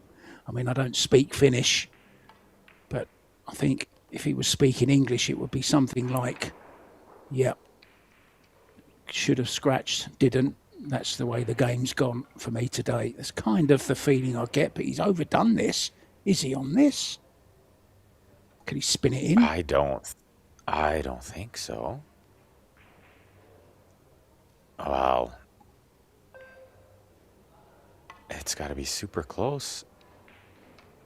I guess it was just there to the outside of the pocket. The camera can be deceiving there because our brain is kind of telling us that we need to put it into more of the pocket, more to the middle of the pocket, but he had lots of room on the left side of the pocket, and now nothing left to do here.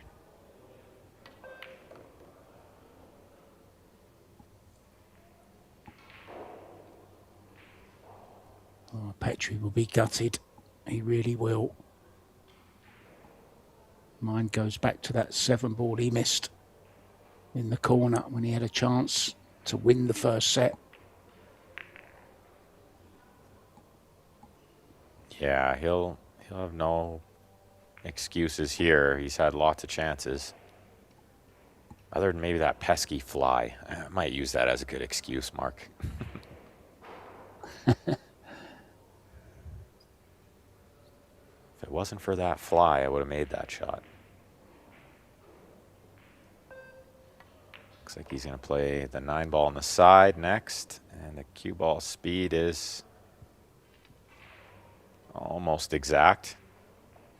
Just throw that on the floor over there. Don't need that. I might need it for the 10. But I don't think so. Draw this one back about 1.5 feet, 2 feet, 3 feet. Yeah, this is it. Well, it's been a real war of attrition. This has. Neither player has been convincing.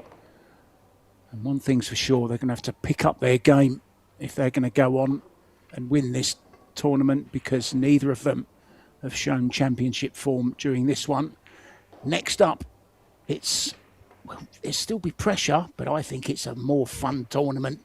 The Oceans are up against Alex Montpellier and Marion Jude.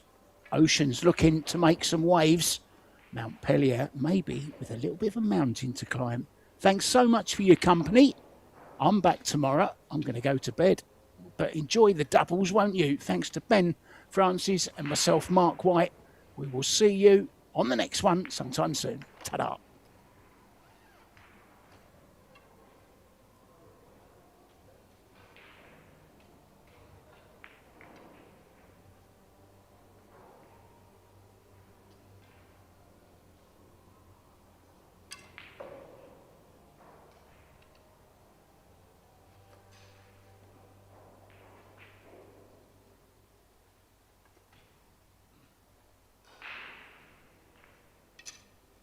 Flies.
push out is considered like a shot. If you take it, come back to you. So when you make the push out, you must think for him. In case they give it back to you, he will play.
fans, and hope you are locked in and ready for some world-class pool. And it's in. What a performance. Ladies and gentlemen, we have witnessed some absolute thrilling matches so far.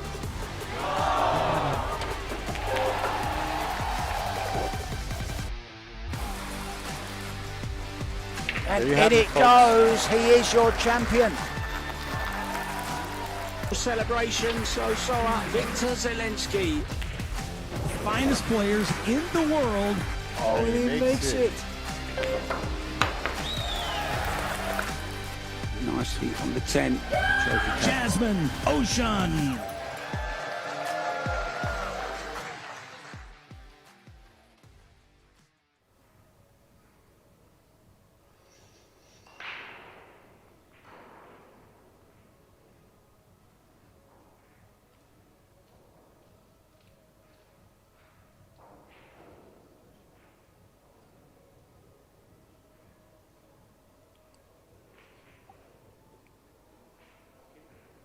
And welcome pool fans from all around the globe. Predator presents day 2 of 7 with 3 professional pool tournaments here in St. Johann, Austria. The Predator mixed doubles, which is we have right here. The Women's Open and also the Men's Open. Lagging for break are Jasmine and Albin Ocean versus Marion Jude and Alex Montpellier from France. So the Austrians against the French. Jasmine and Albin have had some success with a semi-final finish last year in Little Monster and a quarterfinal finish this year in St. Louis in the Poison. This is George Stayachad, joined by our pro player from Canada, Ben Francis. Hello, Ben. Welcome, George, and thanks everyone for tuning in again. Great opening match here in the doubles. Looking forward to this one. We get to see the hometown favorites here, the Oceans, you can see from Austria. I'm sure the crowd will fill in as the days and the evenings go on. Lots of seating there to watch both tables. You can see lots of the tables from those seats as well in the outer tables. Looks like Albin going to break the first rack here. They're going to race to 4, best of 3 sets. And if it ties 3-3 in the third set, we'll see a shootout. And what a match we're starting out with. We have streaming 3 free tables here on YouTube. We tell you about the other matches, but they're rather exciting also, just like this one. These are 2 of the best players in the world, men's and women, Albin and Jasmine Ocean. And off to a start with nothing on the break for Albin, breaking from the side. And wide open spaces here. It does. He just always seems to frown when things don't go his way on the break there. He just looks the rack over and tries to figure it out. But as you said, Ben, wide open space here for Alex to start off with. A good player once told me that, and she's a French player as well, French-Canadian, Vero Menard, and she once said that it's funny how players always shake their head after they don't get a shot after the break or they come up dry. But she said, if you got a shot after every break, you'd quit pool in 2 months. And you get bored. Be too easy. Yeah, exactly. Well, that's the beauty of the hand rack.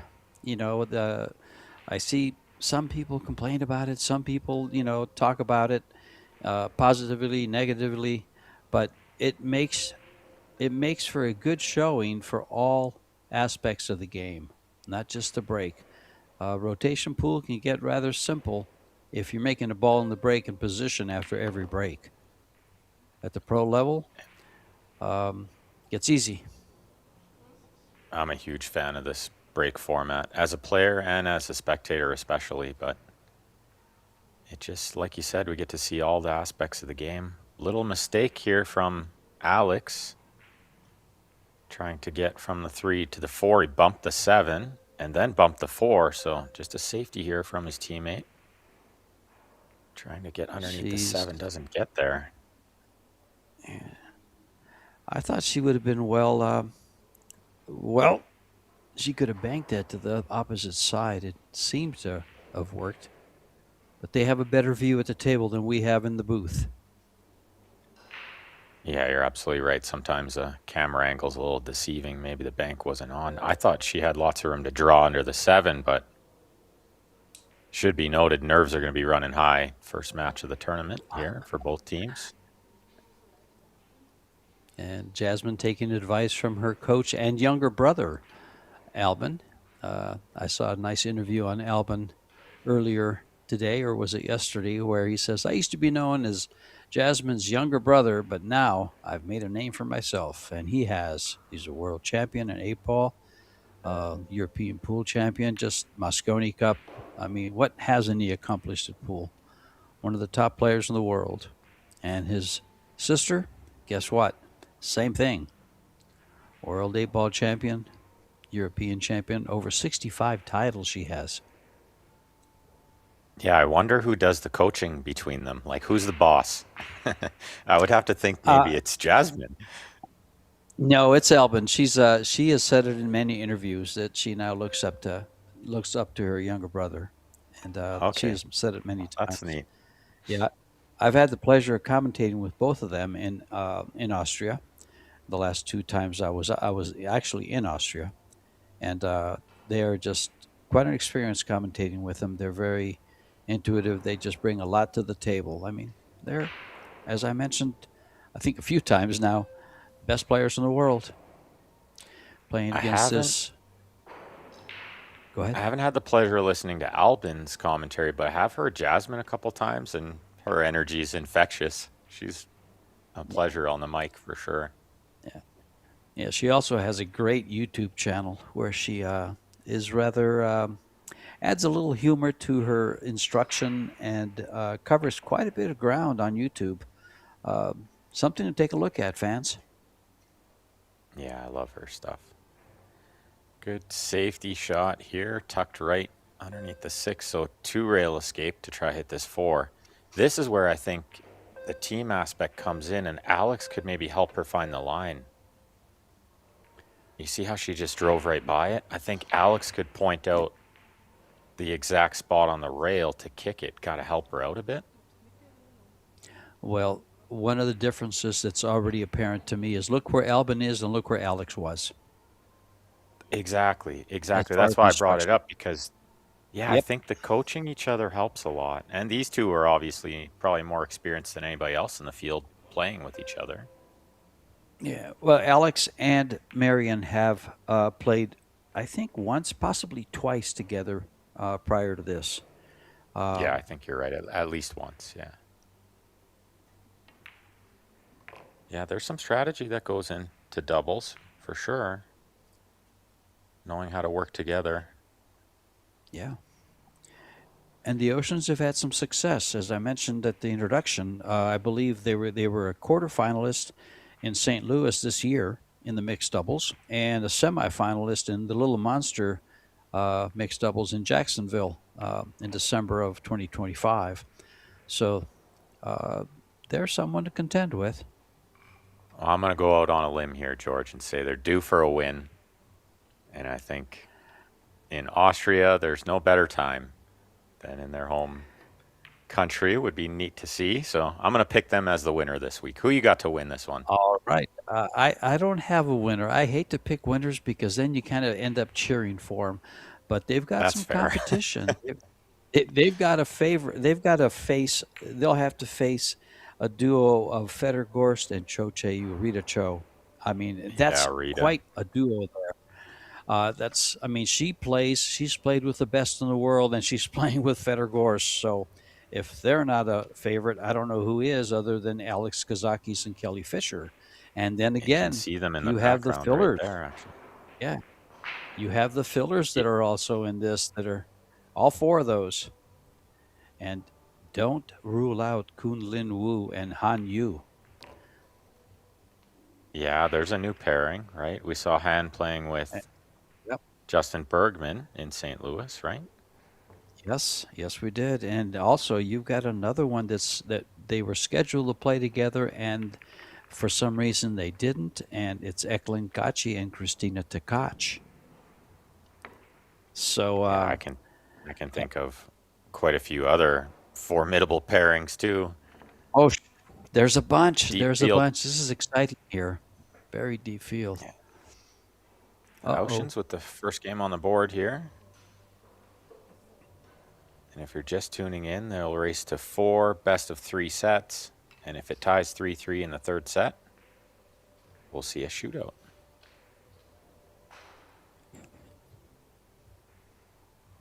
Here we go. Game number 2. They'll alternate break, so Albin broke the last one. Means Jasmine has to break this one, but it is winner breaks as a team. She's got the 1 in the side. That's one of the very few times I've seen that ball go in as intended. That's a good sign for them. That's a And very for good her sign. moving forward in the women's event as well. That's a good sign. Watch it go straight in there. Exactly. That was the point I was going to make. The women have yet to play in the Women's Open. They start tomorrow. Well, they started this morning, didn't they? But they will play tomorrow. They both did of the play a match. Yeah. Yeah, they played a match, but it wasn't the winners round 1, so they'll play in that. Neither one has played yet in the Open tournament. The men have That's played right. and both won the first match, and they'll play again tomorrow. Also, they're both with a win under their belt. This man here defeated Holger Grace in a shootout, actually. At 6-5, so a good match for him. And Albin And a defeated long shootout. Ivica Putnik 2-0. He'll be playing Mateusz Negoki on Thursday, and Alex will be playing Viktor Zelensky, both playing Pole players. So Very tough matches from both. Beautiful safety Exactly. from the opening shot from Albin, and then a really nice little 2-rail escape from Alex there. What does Albin see here? Can she see a The piece of the Jasmine 2, doesn't. George? if she can, she'll probably be trying to get that cue ball behind the 8. Oh, they're looking at the But- kick shot, but from this angle, it looks like they could see the 2. Obviously not. Yeah. She's going 2 rails at it, or maybe just one. Just one. Yeah, I think just one try, hit half of it, and leave the cue And ball behind the go. 7, but it's going to leak out. It looks like there's a window.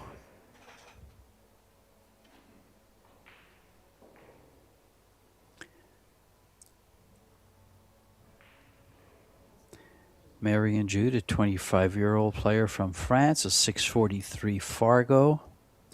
Alex, her partner, is a 42-year-old player from France also, a 737 Fargo. He's been coming up, playing stronger and stronger every year. And 643 from Mary and Jude. That's a pretty good Fargo. This is the one of the 4 players that I don't know very well. I know Alex quite well. He let me borrow his cue once in Austria, George. You were there. Alex is one of the best guys in the world. He used to be part of the production team for Predator, and now he's out playing, and he's been in these PBS events. Yep, I was there. I remember that well. But they're faced with an 833 Fargo from Albin and a 761 from Jasmine. Elite players according to Fargo and according to their results. Well, I'll tell you what. Jasmine has the same Fargo as me, and I think she just mops the floor with me if we play in a big setting like this. I don't know if that number holds so true all the time, but Yeah. Well, Ben, 833 from I don't. Albin's really good. It's elite. It's up there, and that's why he's a world. That's why they're both world champions. Yeah, absolutely. They're showing it here, navigating through these balls quite well. The next 5 are all pretty easy, real close together. Don't have to move the cue ball far.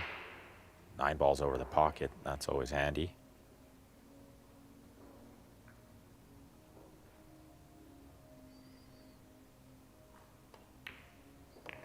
I'm sure the players from France over there know they have their hands full, but often when you're playing players that are like these two, you got to get on them quick. So if you don't take the early opportunities, you can forget about it. You let them get free flowing, and they're super tough to stop. Well, just about every turn at the table is intensified here in these short races, aces to 4. Just as soon as you get down, you can get right back in the match. That's absolutely right. They could drop this first set and still be well in the match. So, and we saw a little bit of that in the men's matches earlier. Lots of comebacks. But it looks like it will be major 2-0 Auschwitz. Didn't you just call a match with Gutenberger? No, that was well Mark this morning. Yeah, that was Mark and himself, yeah. That was quite a he was in quite a match. Cruise control and let it slip away. Well, I I see think Federer Gorst over on the other table. He keeps peeking over, watching this too. I'm sure he knows that these Auschwitz are one of the teams to beat. he knows it. I think everybody here knows it.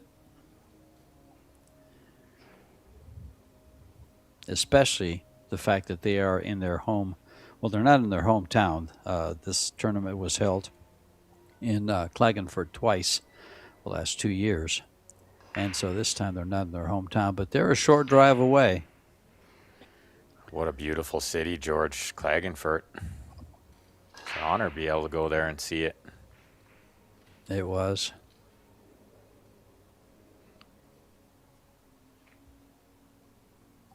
Austria is just flat out beautiful. Just everything about Europe, I tell you.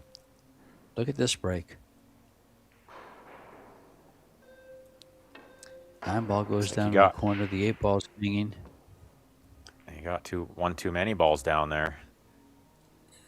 Ball in hands.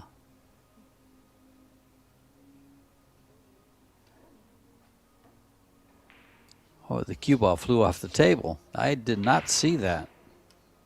Yeah, it launched. One too many. And that's a byproduct of how tough the break format is, because these players, they reach back for a little extra. And then the accuracy is lacking. Well, Ben, you being a pro player, do you feel that power is more important or a square hit? I've kind of always felt that the square hit would bring better results than the power, even in the hand rack. I power teach a lot of helps pool. completely. I teach a lot, and that's one of the things I try to teach is just in any shot, but especially in the break, yeah, accuracy over power for sure. Big mistake from Alex to hook his teammate behind the 4 ball here, and they're kicking at it. Looks like it's not going to totally sell out, but that's a big mistake from ball in hand on the 1. Sure. The problem here for Jasmine is she's going to be cutting the 3 ball to the side, but the cue ball, I don't think she can avoid the 6. But the 4 is available. I think she taps it around the 6 for a safety. I think she just banks the 3 around the 6. But Albin pointed at something else, so maybe they see something else. Yeah, it looks like he might catch the left side of the 6, which would take her to the left side of the table, and the 4 ball's open. So, no, she went safe all the way. And that's what Albin pointed at. So they were trying to use the 6 to slow down the 3 and send the cue ball under the 10. Yes. It's not the worst result because this is a mile away, and they're under a lot of pressure out there, making a couple of mistakes. Big shot for Alex here.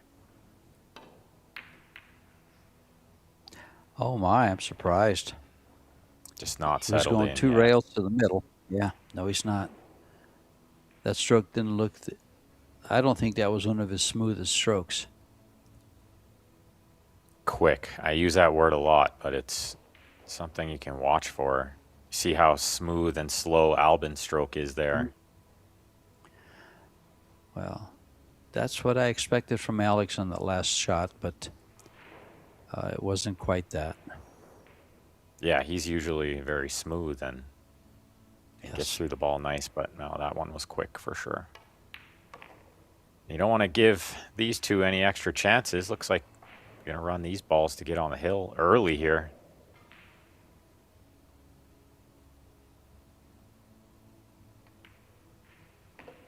Having that ball before the 10 over the pocket is sure nice.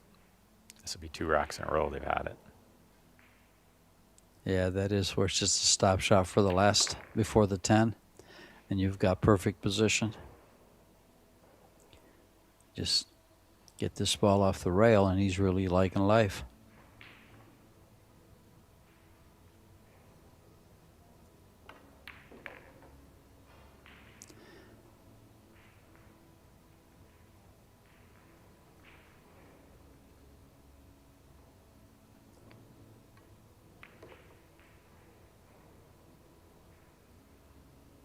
They're looking good out there, working well together, as expected. And 3-0, first set, race to 4. The Oceans showing their stuff.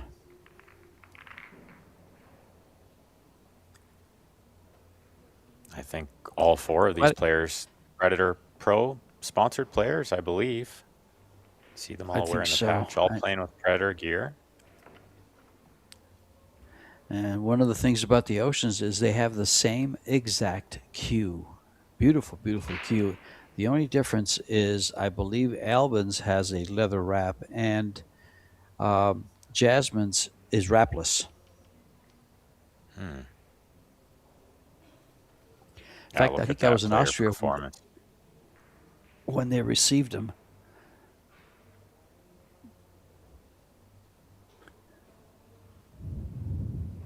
Let's watch this one ball on the side. She got it on her first break. Just missed it that time. The 6 ball goes. They can see the 1, but not sure the bank is on or if it's worth it with where the 2 just ended up.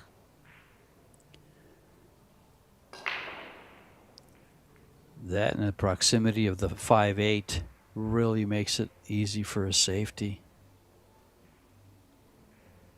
Yeah, I would expect Albin to maybe send the cue ball into the 5 here and use the 8 for cover, but if they like the bank and it does go, then they might consider it. Up 3-0 here.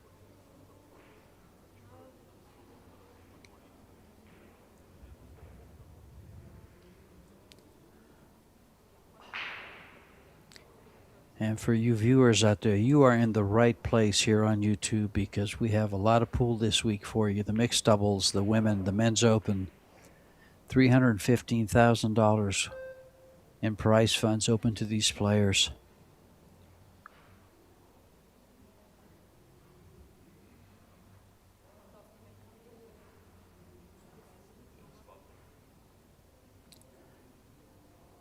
This tournament pays $40,000 to the winners of the mixed doubles. Prize money's fantastic. The prize money and the experience of being in Austria. For these two, they live there, but for the rest of the players, the beauty of that country is just amazing. The beauty, the culture, all of it.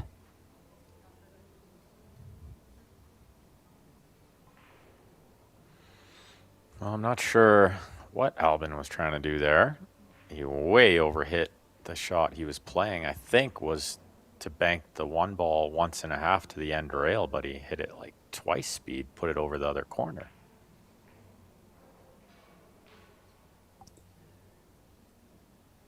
Well, it may have been a bank shot with a little bit of a two-way flavor to it. But he's given up a shot here. Now, can you get the cue ball out for the 2 ball?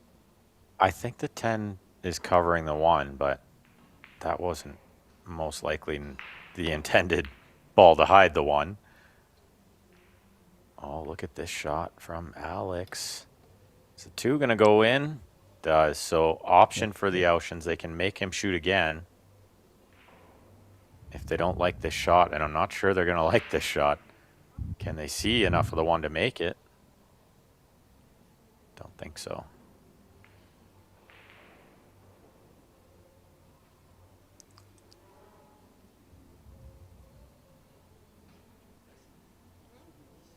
Can't tell if she can see any part of the one at all.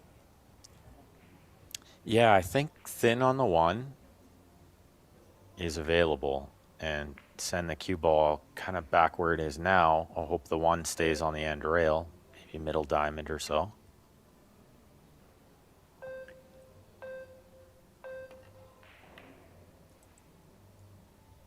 It's a little heavy, but it's not bad.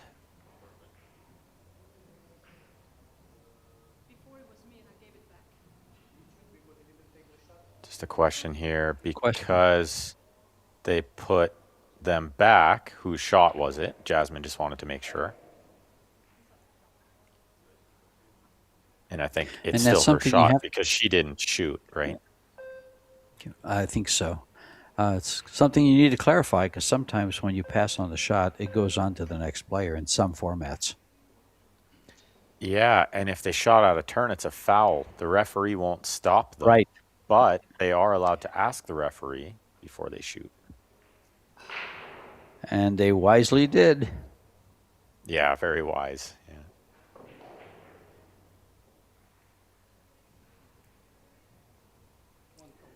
Probably 2 rails for Alex here, but he might just go one kind of softly and hope the one ball banks around the 10. No, he's going 2. It worked out. Yeah, it's not the worst case scenario, that's for sure. I think it was harder to get safe going 2 rails there. I think it was, unless you cut it, because you still slide up and the ball's going to the middle of the table, really. There's traffic up there, but and the 10 ball plays big coming off the 1. So controlling it's not the easiest thing in the world. Yeah, he'd love to freeze it, and he did. He tried to go for a little extra, and it leaked out. But still nothing super easy out there for the French team. This is a long reach and a thin cut. Yeah, the extension for the back of the cue. Her teammate already had it. He knew. Yeah, with that extension on and reaching for this shot, it's twice as hard. So she turns it down. That surprises me a little bit. I don't know if you can afford to turn that down. It was a flip of the coin, I think. Yeah, I just think down 3-0 to a team like this, I'm not sure you can wait for a better chance. I think you kind of got to make your own chances a little bit too. I can't agree or I can't disagree with that, Ben. It's just a matter of, do you want to go offense or defense? And the results here are going to tell you, well, they didn't get favorable results, so. Well, I don't think the defense pays off as much when you're playing such great players. So then when you do get an offensive chance, you really got to try to take it. I have to agree with that. That's for darn sure. That's awesome. As we see here, yeah, she played a good save, but it didn't pay off because Jasmine's so good with the jump cue. She played a good jump save. Good hit from Montpellier again. It's going to make Albin think about this one a bit.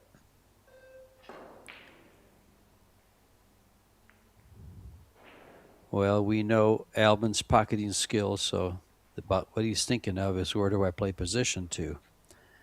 And can I avoid the side pocket? Yeah, I wonder if he cuts the one in the side. There you go. It looked a little thinner from this view, but yeah, from the overhead view, it looked a little better. He hit it perfect. Used the 10 to stop the cue ball. It was real nice.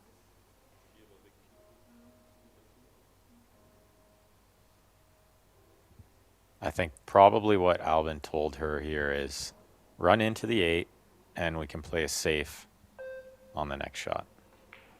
It doesn't necessarily have to break out and work out perfect. The safety is always there. It worked Couldn't out have worked out perfect. better, George. You called it, Ben. It worked out perfect. Straight in.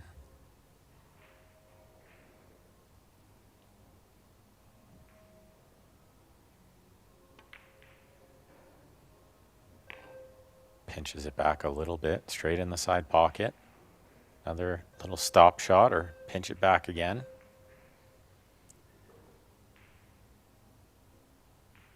The important thing is they're back in line again. And now everything is opened up. Yeah, this should be the end of the first set.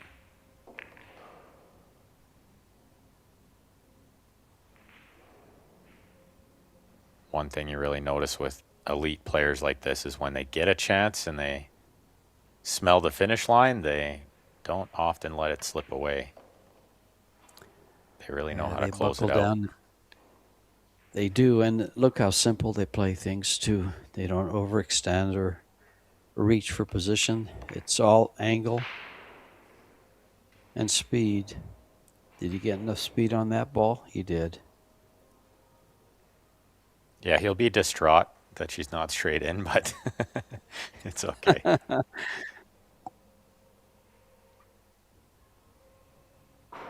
This to win the first set quite handily.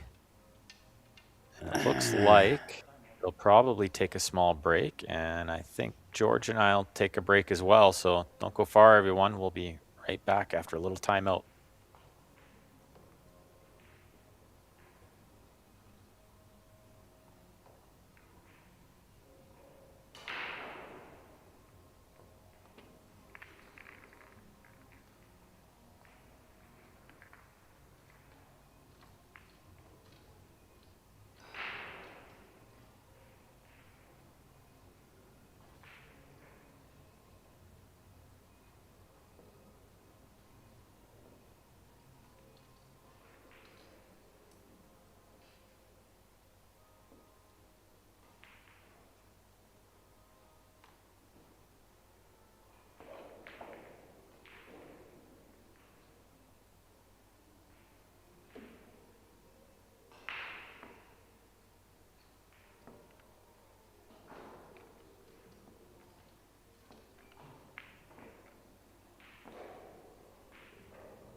And the players are on their way back into the arena. You got to see some of these stats from the pool stat guy, and you can see why the Oceans took the first set 4-0 as their overall performance, a 943 versus a 500. And 943 is really good, George. Sure is. You don't get 900s very often. But Let alone in the doubles. Wow.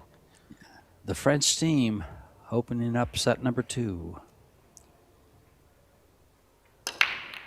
I love that lime green BK rush.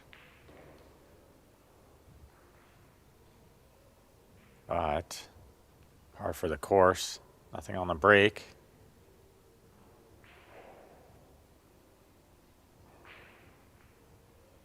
Some other great matches going on in the arena. Some really tough first round draws. I'm looking at the scores here on ProBilliardSeries.com. And it's tough out there. Well, you have probably 4 of the top teams playing on the other 2 tables.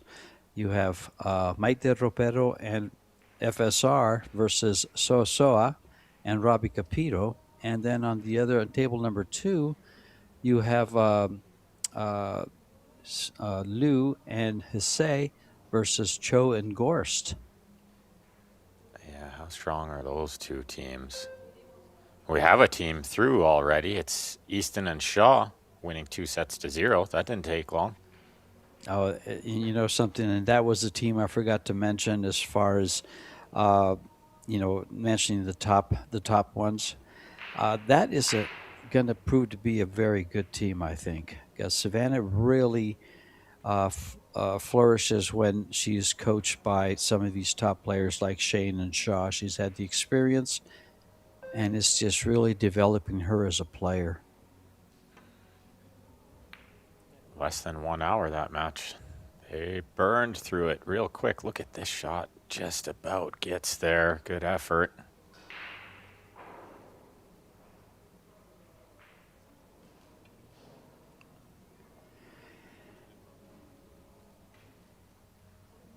Can pocket the 1, but can't really stay on the 2. Could she consider spinning the cue ball into the 3 to hold for the 2, and maybe even nudging the 3 to a better spot?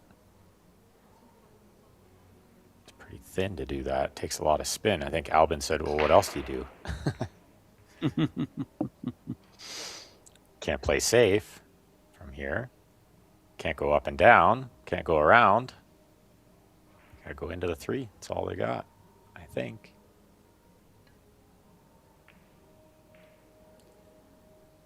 Overcut it, and so the spin never took into the 3. But that was definitely the plan because she loaded it up with the left spin. I think and that threw the 1 ball thin.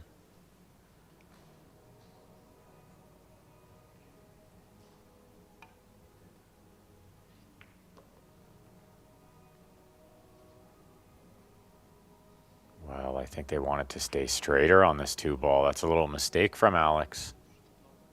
Well, the problem is coming all the way down the table and then back up for the 3 because she can't hold it with the angle she has. I don't think. Yeah. Can she? That's absolutely right. And there's so much traffic going up and down here. Yeah. Well, she tried to hold it. Way. No, it was impossible to hold it.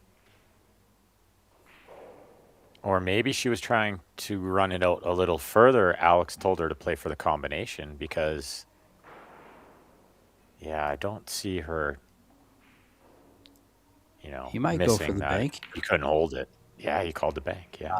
And he wiggles it in, but he's overran the cue ball. Ouch. He just lost the shape just a hair. Yeah, look at this. It wiggles into the pocket, but the cue ball just overruns a little bit. And now she needs to kick this, hit it full, and hope the cue ball stays behind the 7. The 4 banks around the 9 and the 5.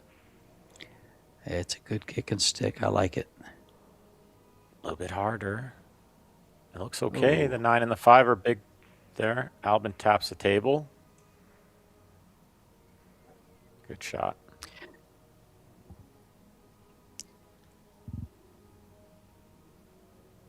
always like that about Albin. As fierce of a competitor as he is, he's not afraid to clap or tap on the table or something if his opponent makes a good shot. You know, he's got a lot of respect for his opponent and for the game. He recognizes the play. And you don't see that from all the players that are as intense as he is. A lot of them are kind of kept to themselves when it comes to that side of the game, but Albin's a good sport. You know, one of the things I've noticed about Albin is over the years his emotions, he's kind of held them in check more than he used to. Absolutely right. But he's still as you said, is very intense. That's what makes him so great. It has to be. You got to have that chip. I think that's what makes both of these players so great. Because when you see Jasmine down on the ball, she's very intense too. I like the way the eyebrow kind of goes up. You ever seen that when she's down on the ball? Yeah, absolutely. Is she going to get there on this 8? Yes, she did. Yeah, and got the 4 nicely behind the 10. That's a double good shot. I think saw Montpellier tap on the table there too. These are the spots where I really think your teammate can help you. Because the player's not always going to see how much the rail is going to slide, especially if they're not out in these conditions all the time. I would love to have Montpellier as my teammate because he plays on the slippery cloth more than I do, and I would ask him where to aim. Good hit. You'd like to have me as a teammate and just do the opposite of what I say. Just aim a foot to the right or left. Oh, she made good contact there, but it wasn't easy for anything good to happen. And this should be a pretty routine positional shot for Albin, I think, and missed the 9 and the 5. Couldn't miss the 9. Maybe he knew that. He went straight into it. It's not bad position underneath the 5 here. But how do you get to the 6 ball, George? I think it goes by the 8, so you follow it. Do you play it to the side of the corner? I like the corner. The 7 comes into play if you place to the side. Yeah, and maybe just enough angle to bounce across to shoot the 6 in the same pocket. Yep. Okay. Nice shot. Yeah, just trying to will it past the 7. Didn't want to leave him elevated over the 7 ball because I don't think the 7 passes the 9. He's got to move the cue ball a bit here. And he is just a touch hampered by the 7.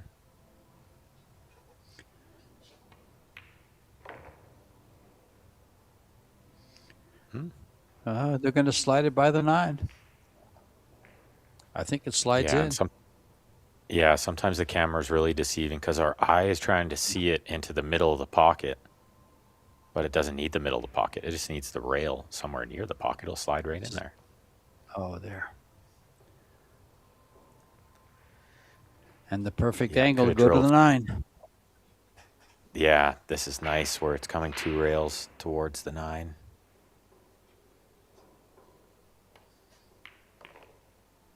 Oh, and they're in cruise control here.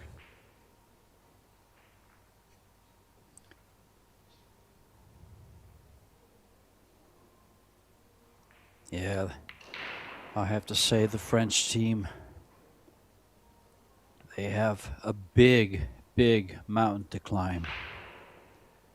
And the oceans are just like the mountains in Austria, very high and hard to climb.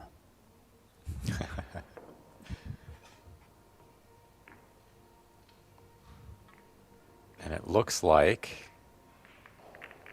Jasmine will be playing against Ina Kaplan, scheduled for noon tomorrow, local time, in winners round 1. Mm-hmm. Yeah, and Marion will be playing Shui Xingshang. Also a very tough match. Yes, both of them.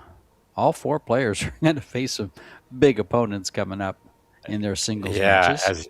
as you mentioned before, Alex Montpellier's got a big one tomorrow against Victor Zielinski. That's scheduled not till 5 p.m. tomorrow.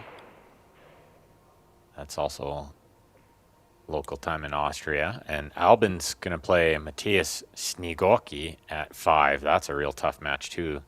The Polish player is always real tough and always well represented. And those are winner Albin's, qualification matches. yeah, those are big matches with big implications. Albin switched sides on the break, but I don't think it changed a thing. Same result. Nothing on the break. He So probably Jasmine, wishes. He probably wishes Go he could ahead, let Jasmine break every time because I she's was- making a ball and getting some control. that's where I was going. I was going with so Jasmine, the only one with success at the table breaking. Her opening break was the one ball straight to the side pocket. The other one came very, very close. So Yeah, and she had another ball kiss in on that break yeah, when she didn't make the one. So, oh, look at this shot from Alex is really nice. Good cut shot on the one. What's cue ball doing? A little bit unlucky. He had to kind of let it loose there. You can see from this replay, it was very thin, a lot of traffic to dodge. You kind of just had to let it fly. It didn't have to freeze on the 2, George. no, it didn't. This shot coming off the 2 is, well, I thought they might play it the other way, is go to the rail, but it's so close to the rail they don't want to take that chance. Oh, that was scary. I still thought you were right. I still thought they had to play it off the other side of the ball. Yeah, This I worked liked out, it but that way.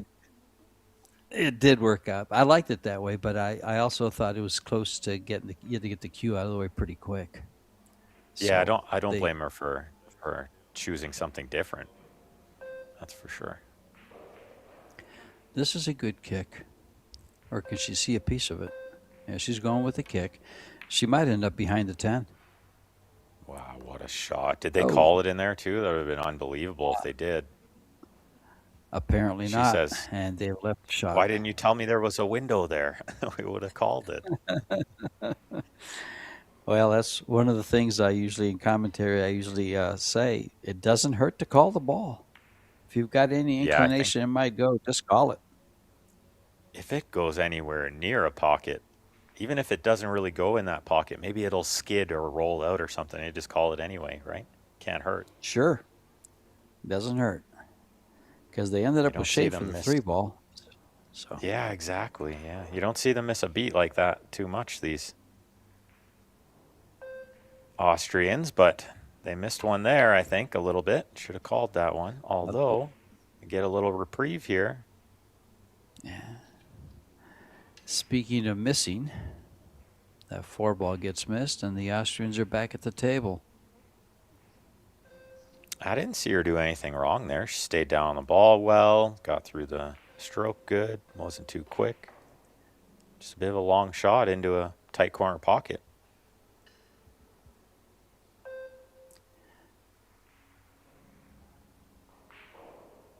This arc table by Predator does have tight pockets, so don't be surprised when you see some balls missing, rattling in the corners. Yeah. Some of the side pockets are hard to contend with sometimes. These look very, very good. They did some experimenting earlier in previous tournaments with the rails on the side pockets, and it looks like they've got the formula down pat now. I tell you, these tables look like they play extremely good. I really love what I'm seeing. Well, yeah, and that's also another thing. They're easy on the eyes, too. These are a beautiful looking table. Yeah. Good safety from Alex there. Looks like the 10 ball's just in the way of the 4, but maybe not. She's leveled out, and she's called it in there.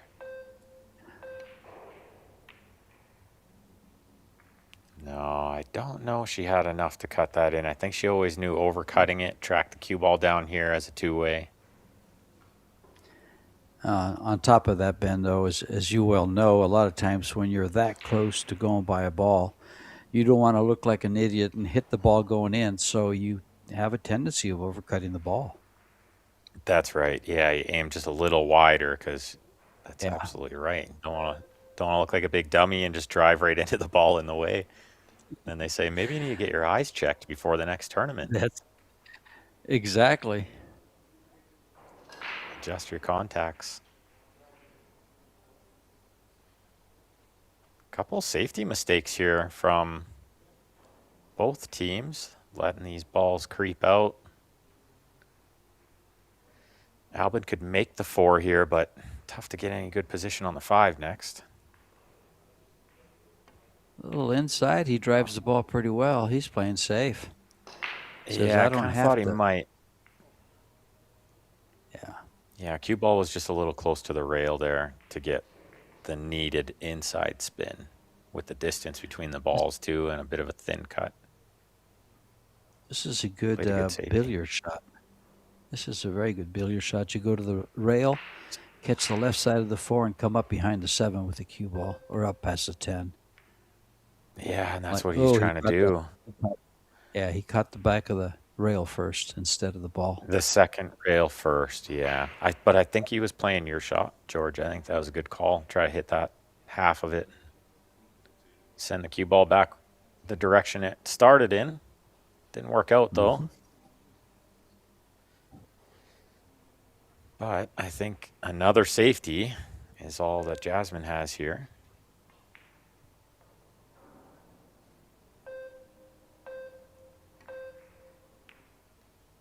You can hear that shot clock running out in the background. It's a real factor out there. For those who've never played with the shot clock, it changes everything. Speeds things right along, especially when you're considering, a kick shot like that or safety. Yeah, that's especially when it comes into play, is when there's those decisions and you just don't have time to work it all out. Yeah. Good shot there. Imagine playing one pocket with a 30-second time clock. Oh, it just ruined the game, right? It sure would.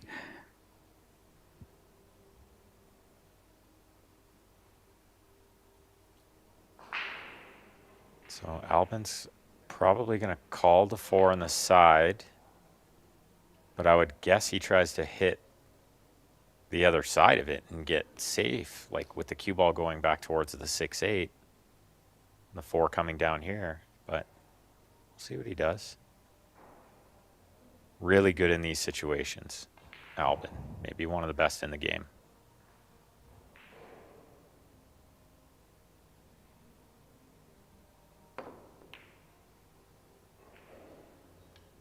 Yeah, that's and really again, well done. cover. What's this, I about think the that's- 4th or 5th shot at the 4? Yeah, they're tapping it around. I think this kind of shot, one of the biggest difference makers between the great players and the elite players. Like somebody like Albin just gets that kick safety right so many times.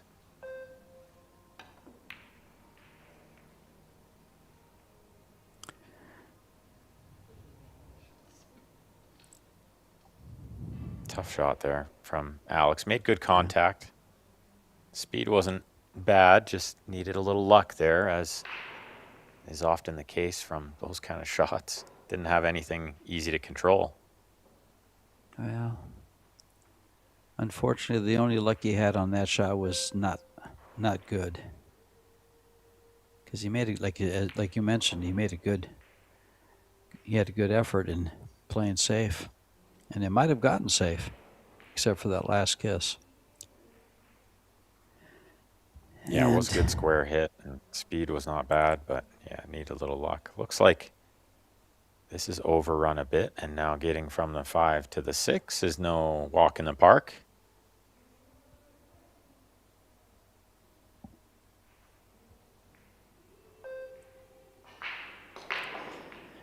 Albin and his left eye dominance Uh-oh. Yeah, you can see the cue way over the other eye. He's really made it work over the course of his career. Well, he's not the only pro player. I can't think of the others, but you see it every so often, and they do make it work. Well, we have a famous one, and it got so bad that he had like a pinched nerve in his neck. He had to switch hands. There is Johnny Mora. You're right. He's a And bit of an what- exception to the rule, a freak of nature. I think he was born on a different planet than the rest of us. I What he's believe done is so. incredible. Exactly. I'm left-handed, and I tell you, if I had to do things with my right hand like he's switched hands, I have no chance. Well, it's a testament to how hard of a worker he is, too.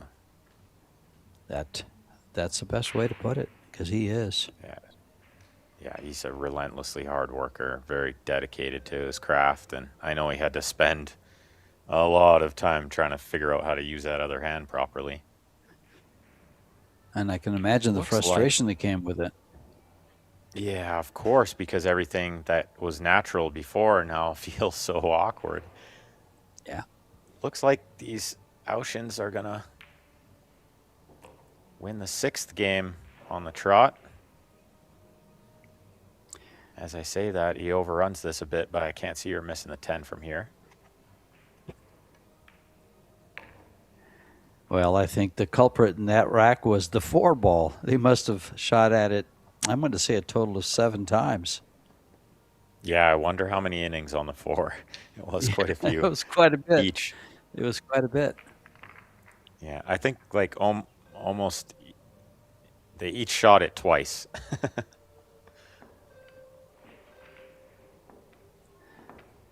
Well, here on the replay, that was when Yeah, they they finally needed got a that. shot at it.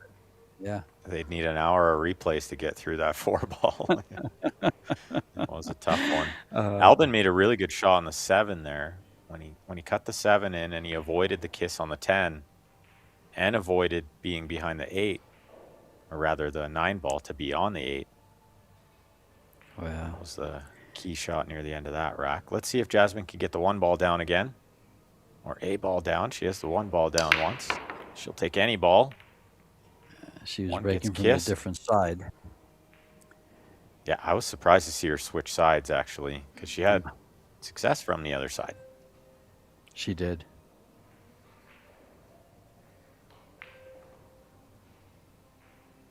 Maybe she just wanted to show Albin, look, this side doesn't work. I showed you. Now can we break from the other side again? Nothing happening on the 1, though, so Alex needs to find a good safety. Well, a fairly good spread here. There's really no problem ball. The 6 ball, maybe. Because the Well, 9 that ball. It makes that safety, this one, extra tough because you know if you get it wrong, then they're going to run out. Yeah, well, The one. they didn't get it wrong. They can see the ball, but Yeah, no. they don't have to like what they're looking at. Yeah, that's right. And even though it hasn't found cover, he shouldn't be too upset with that result because the return safety is not easy at all from Albin. He might just have to take his medicine and roll at this softly, trying to send the cue ball behind the 3. You hate to try to do that. Well, if it rolls off What's the the slightest bit, yeah, shoot it hard. I think you just shoot it and try to stop the cue ball. Just try to bank it by there, and avoid the Can you kiss, stop the it? double kiss. I think he But can. Maybe he's loading up the think right he can. spin to try to hold it with the right spin. There Okay, you go. no, he did That's try what to stop it towards the 6. Yeah, Yeah, that's pretty good. that worked. He'll take that. Another 4 ball coming right up with this 1.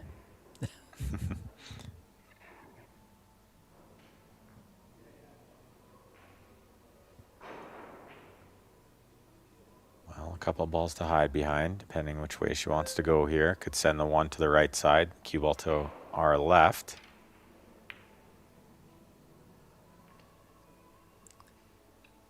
And right on the 5. One rail Wasn't kick. as intended because she held her hand up in apology, but they'll take it. They need some rolls here. I wouldn't be too sorry. I don't think a player has won a tournament and not gotten any rolls. It's part of the formula, isn't it?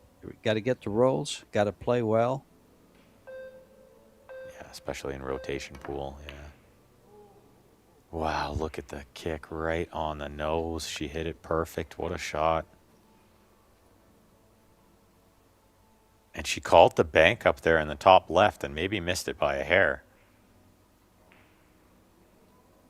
Beautiful kick shot with the clock running down too. Impressive.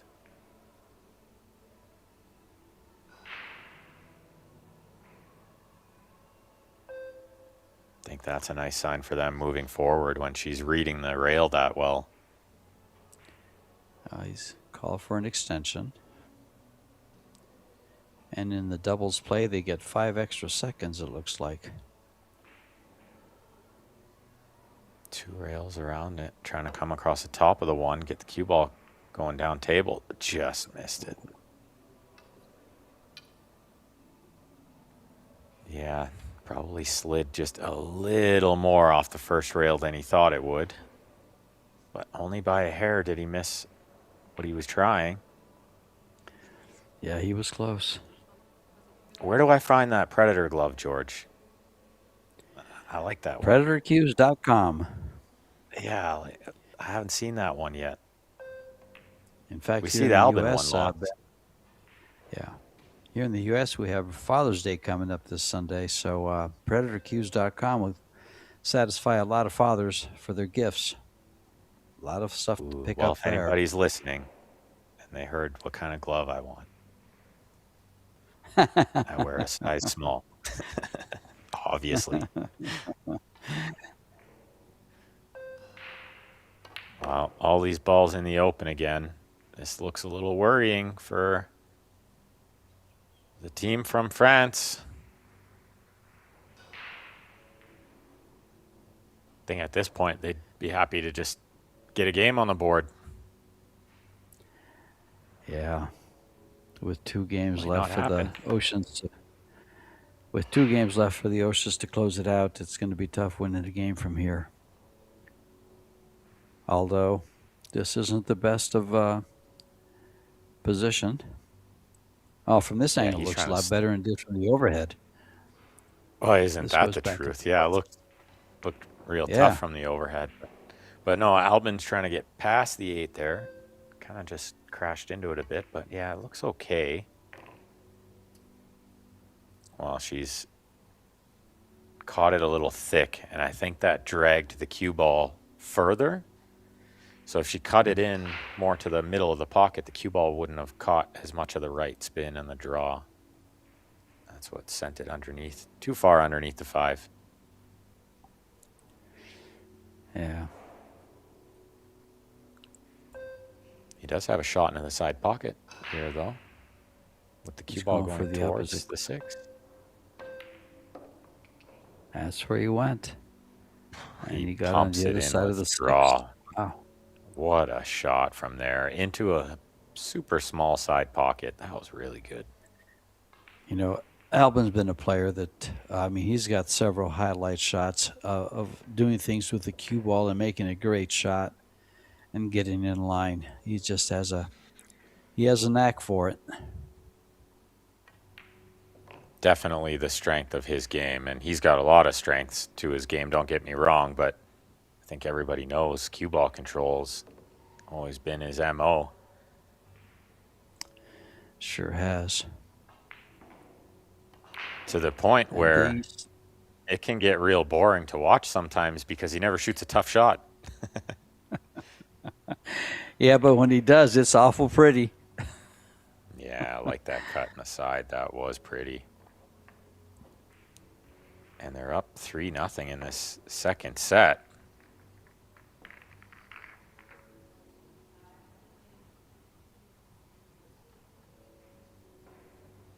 I wonder what she was saying there. There's only a couple words I know in French, and I think she used them both. Yeah. Yeah, they probably weren't words that we can use on air. I was about to, but no way. No, definitely. Yeah. Well, nothing left to do now, at least. You know, when you're behind like this, the pressure is off now. Well, take a look at the stats. They're still up over 900. In the Yeah, overall 905 performance. is that's really, really strong. I don't think the French team could hang their head at all, obviously. Look at the safeties. 100% safety efficiency through a lot of safeties from Oh, yeah. the Austrians. That's incredible. They're 100%. Alex is even smiling watching Alpin break the balls there. I love that about Alex. He seems like he just has a good time out there. Never Mm-hmm. seems like he's too stressed out. He's always having fun. I see him smiling lots. He's an easygoing guy, I tell you. Good guy. Big break again from Albin, but nothing happening. Just a loud noise. Sure spread him out good. I think he's going for this. And he hopes to hit that 7 ball. He does. It's perfect now. Well, if the French team can hold it together, this looks good, Ben, don't you think? Yeah, they got to get out here and just say that they did something in this match, right? But they're not out of it yet by any means. I mean, these short race sets format, we've seen comebacks from here all the time. Sure. They don't want to be straight in on the 3. That means shooting the 4 from distance might be a little tough. Will he be tempted to go rail first here and get off the back rail? Or does he have enough angle to get it off? Oh, he was able to get it off a little bit. Just enough to punch it out there, yeah, and every little bit closer to the 4 there matters.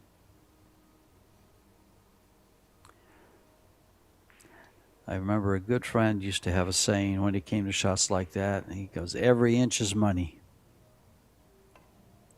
The closer you get, every inch is money. Yeah, you hear people saying that. $1 an inch. Like I'll pay the cue ball to roll further. Get a nice view there of that Sang Lee cue that Alex has got. Had the pleasure of playing a whole bunch with it. Beautiful cue. Yeah, they are. In Vegas one year, I almost spot one. Had some blue in it and some copper. Gorgeous, gorgeous cue. Yeah, with the butterfly points, really nice. Mm-hmm. This will be the key shot, and she kind of stabbed at that one a little and didn't get him closer to the 7, but Alex is more than capable of drawing this one back. And he doesn't have to get it all the way back. Exactly, Ben. Just a foot and a half to make it easier for her to cut the 8 ball. With a nice angle to get to the 9. Just pocket the ball. Oh, look at goes this. For all of it. Good shot. Sometimes that extra little draw just helps you get through the stroke and make sure you pocket the ball more. I think that's what that was. He was just making sure he pocketed the 7 there. And never ended up behind the 10. He's left her the perfect angle to go to the 9 here. Wow, this will be exactly what they needed. Dry break from Albin and a run out. And just get themselves on the board here and see what happens. This 10 ball for the first game.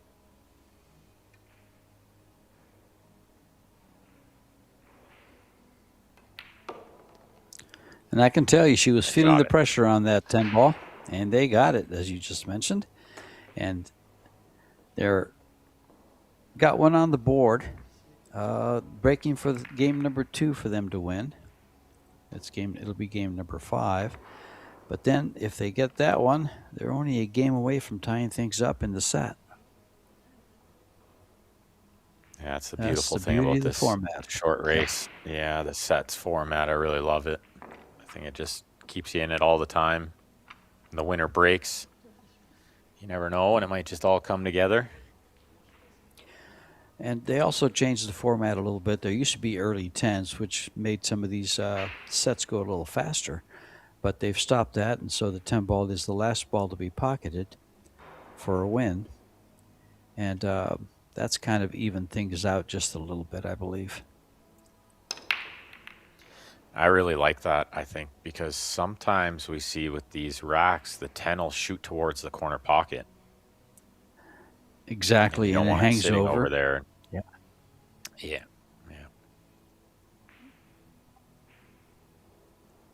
Good break here. She cut it nicely to make sure she got a ball, and the 1 ball kissed in there. They can see the 2. Well, Alex has his hands full with this cut because he's over a ball. Yeah. He'll probably over the use some 4. left English. Yeah. And reaching, I think, quite a bit. But yeah, the left English, he might have no choice. That might be all of the cue ball he can see. But the reaching makes this extra tough, too. See if he comes into the 9 ball with the cue ball. Yeah, I he's figured playing he was safe. kind of playing safe. Yeah, I didn't think he would take that one on. But again, I think I mentioned it earlier, is sometimes, you have a half a shot. You kind of got to take it on because the safeties don't pay off as well against these elite players like Albin.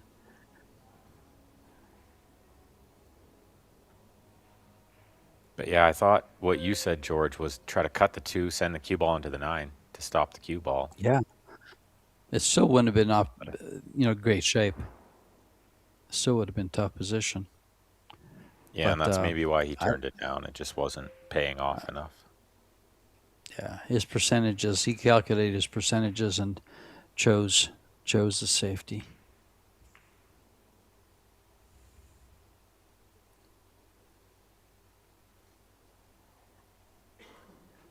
This is a tough shot for Marion.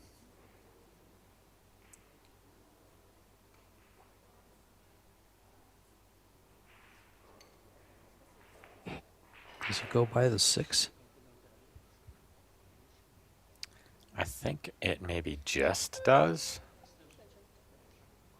Yeah, she can't reach it.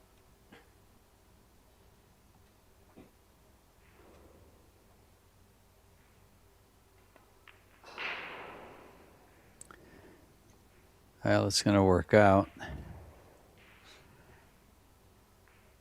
Yeah, they'll take that result.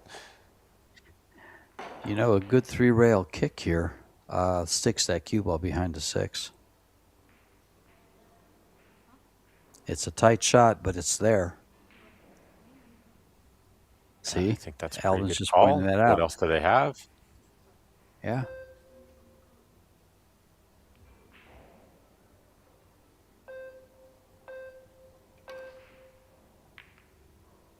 Just like that.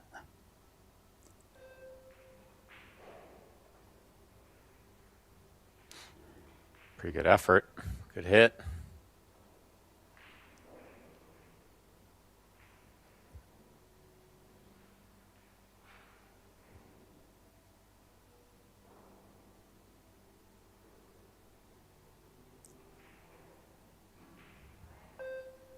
How adventurous is Alex here?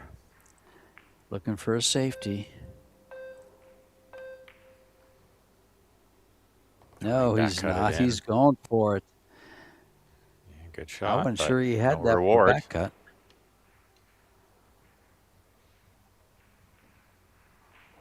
Can she consider kissing the 7 ball in here?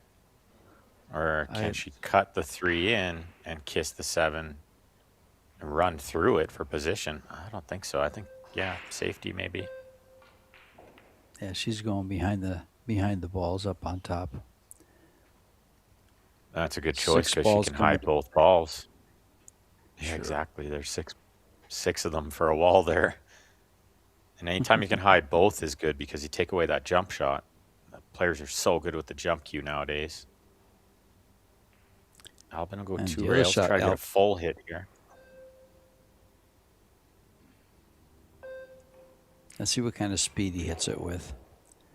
Probably just hitting it hard enough to get the 3 ball up by the past the 9. Yeah. Nice and soft. Really good shot. I know it didn't find cover, but that's really good to find the angle to hit that ball full like that.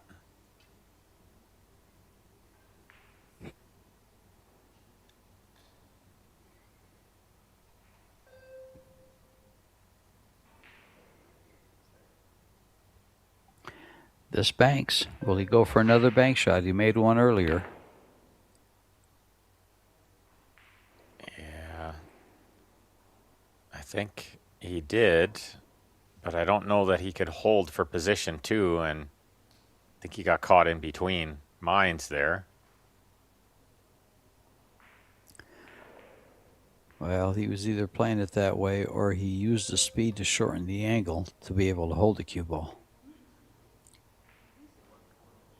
Yeah, and I think playing it that way is good, like trying to shorten it while also sending the 3 ball off a few rails and up table if it doesn't bank right in. But you know, I think this shot. Alex was unlucky to leave a window between the 5 and the 9 for Jasmine to hit that 3.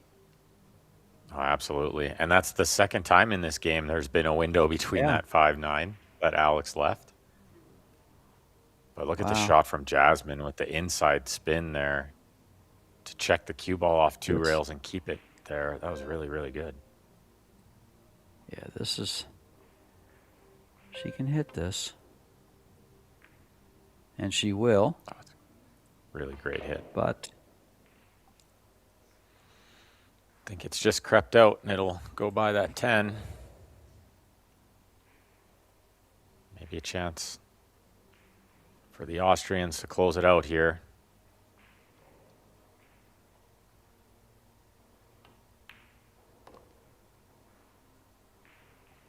Doesn't want to be shooting over the 9 though. Well, maybe. How's this for a third time there's a gap between the 9-5? It's for her cue to go through this time. That's right. That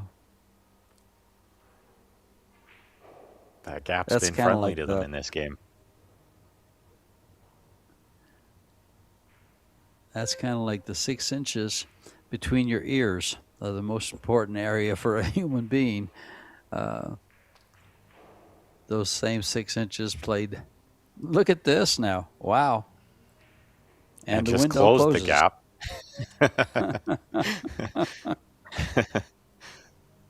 This game is funny sometimes. How hard is it to make this ball and not follow it in on the kick? Yeah, have to clip the second rail to get the cue ball going towards the 5 anyway. He followed it right in, didn't he? He sure did. Wow. Yeah. He followed it right in as predicted. A little fortunate, it should be said, from Jasmine to miss that ball by quite a bit and end up underneath the 5.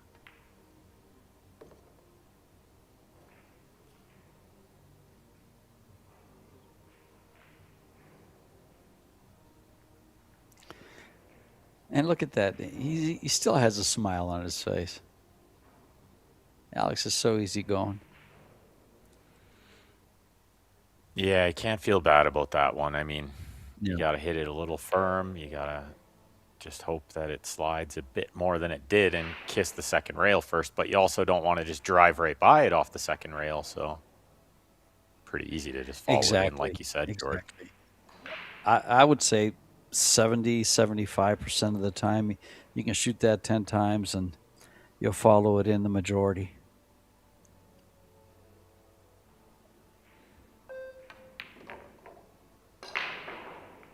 A few balls left to move into round 2.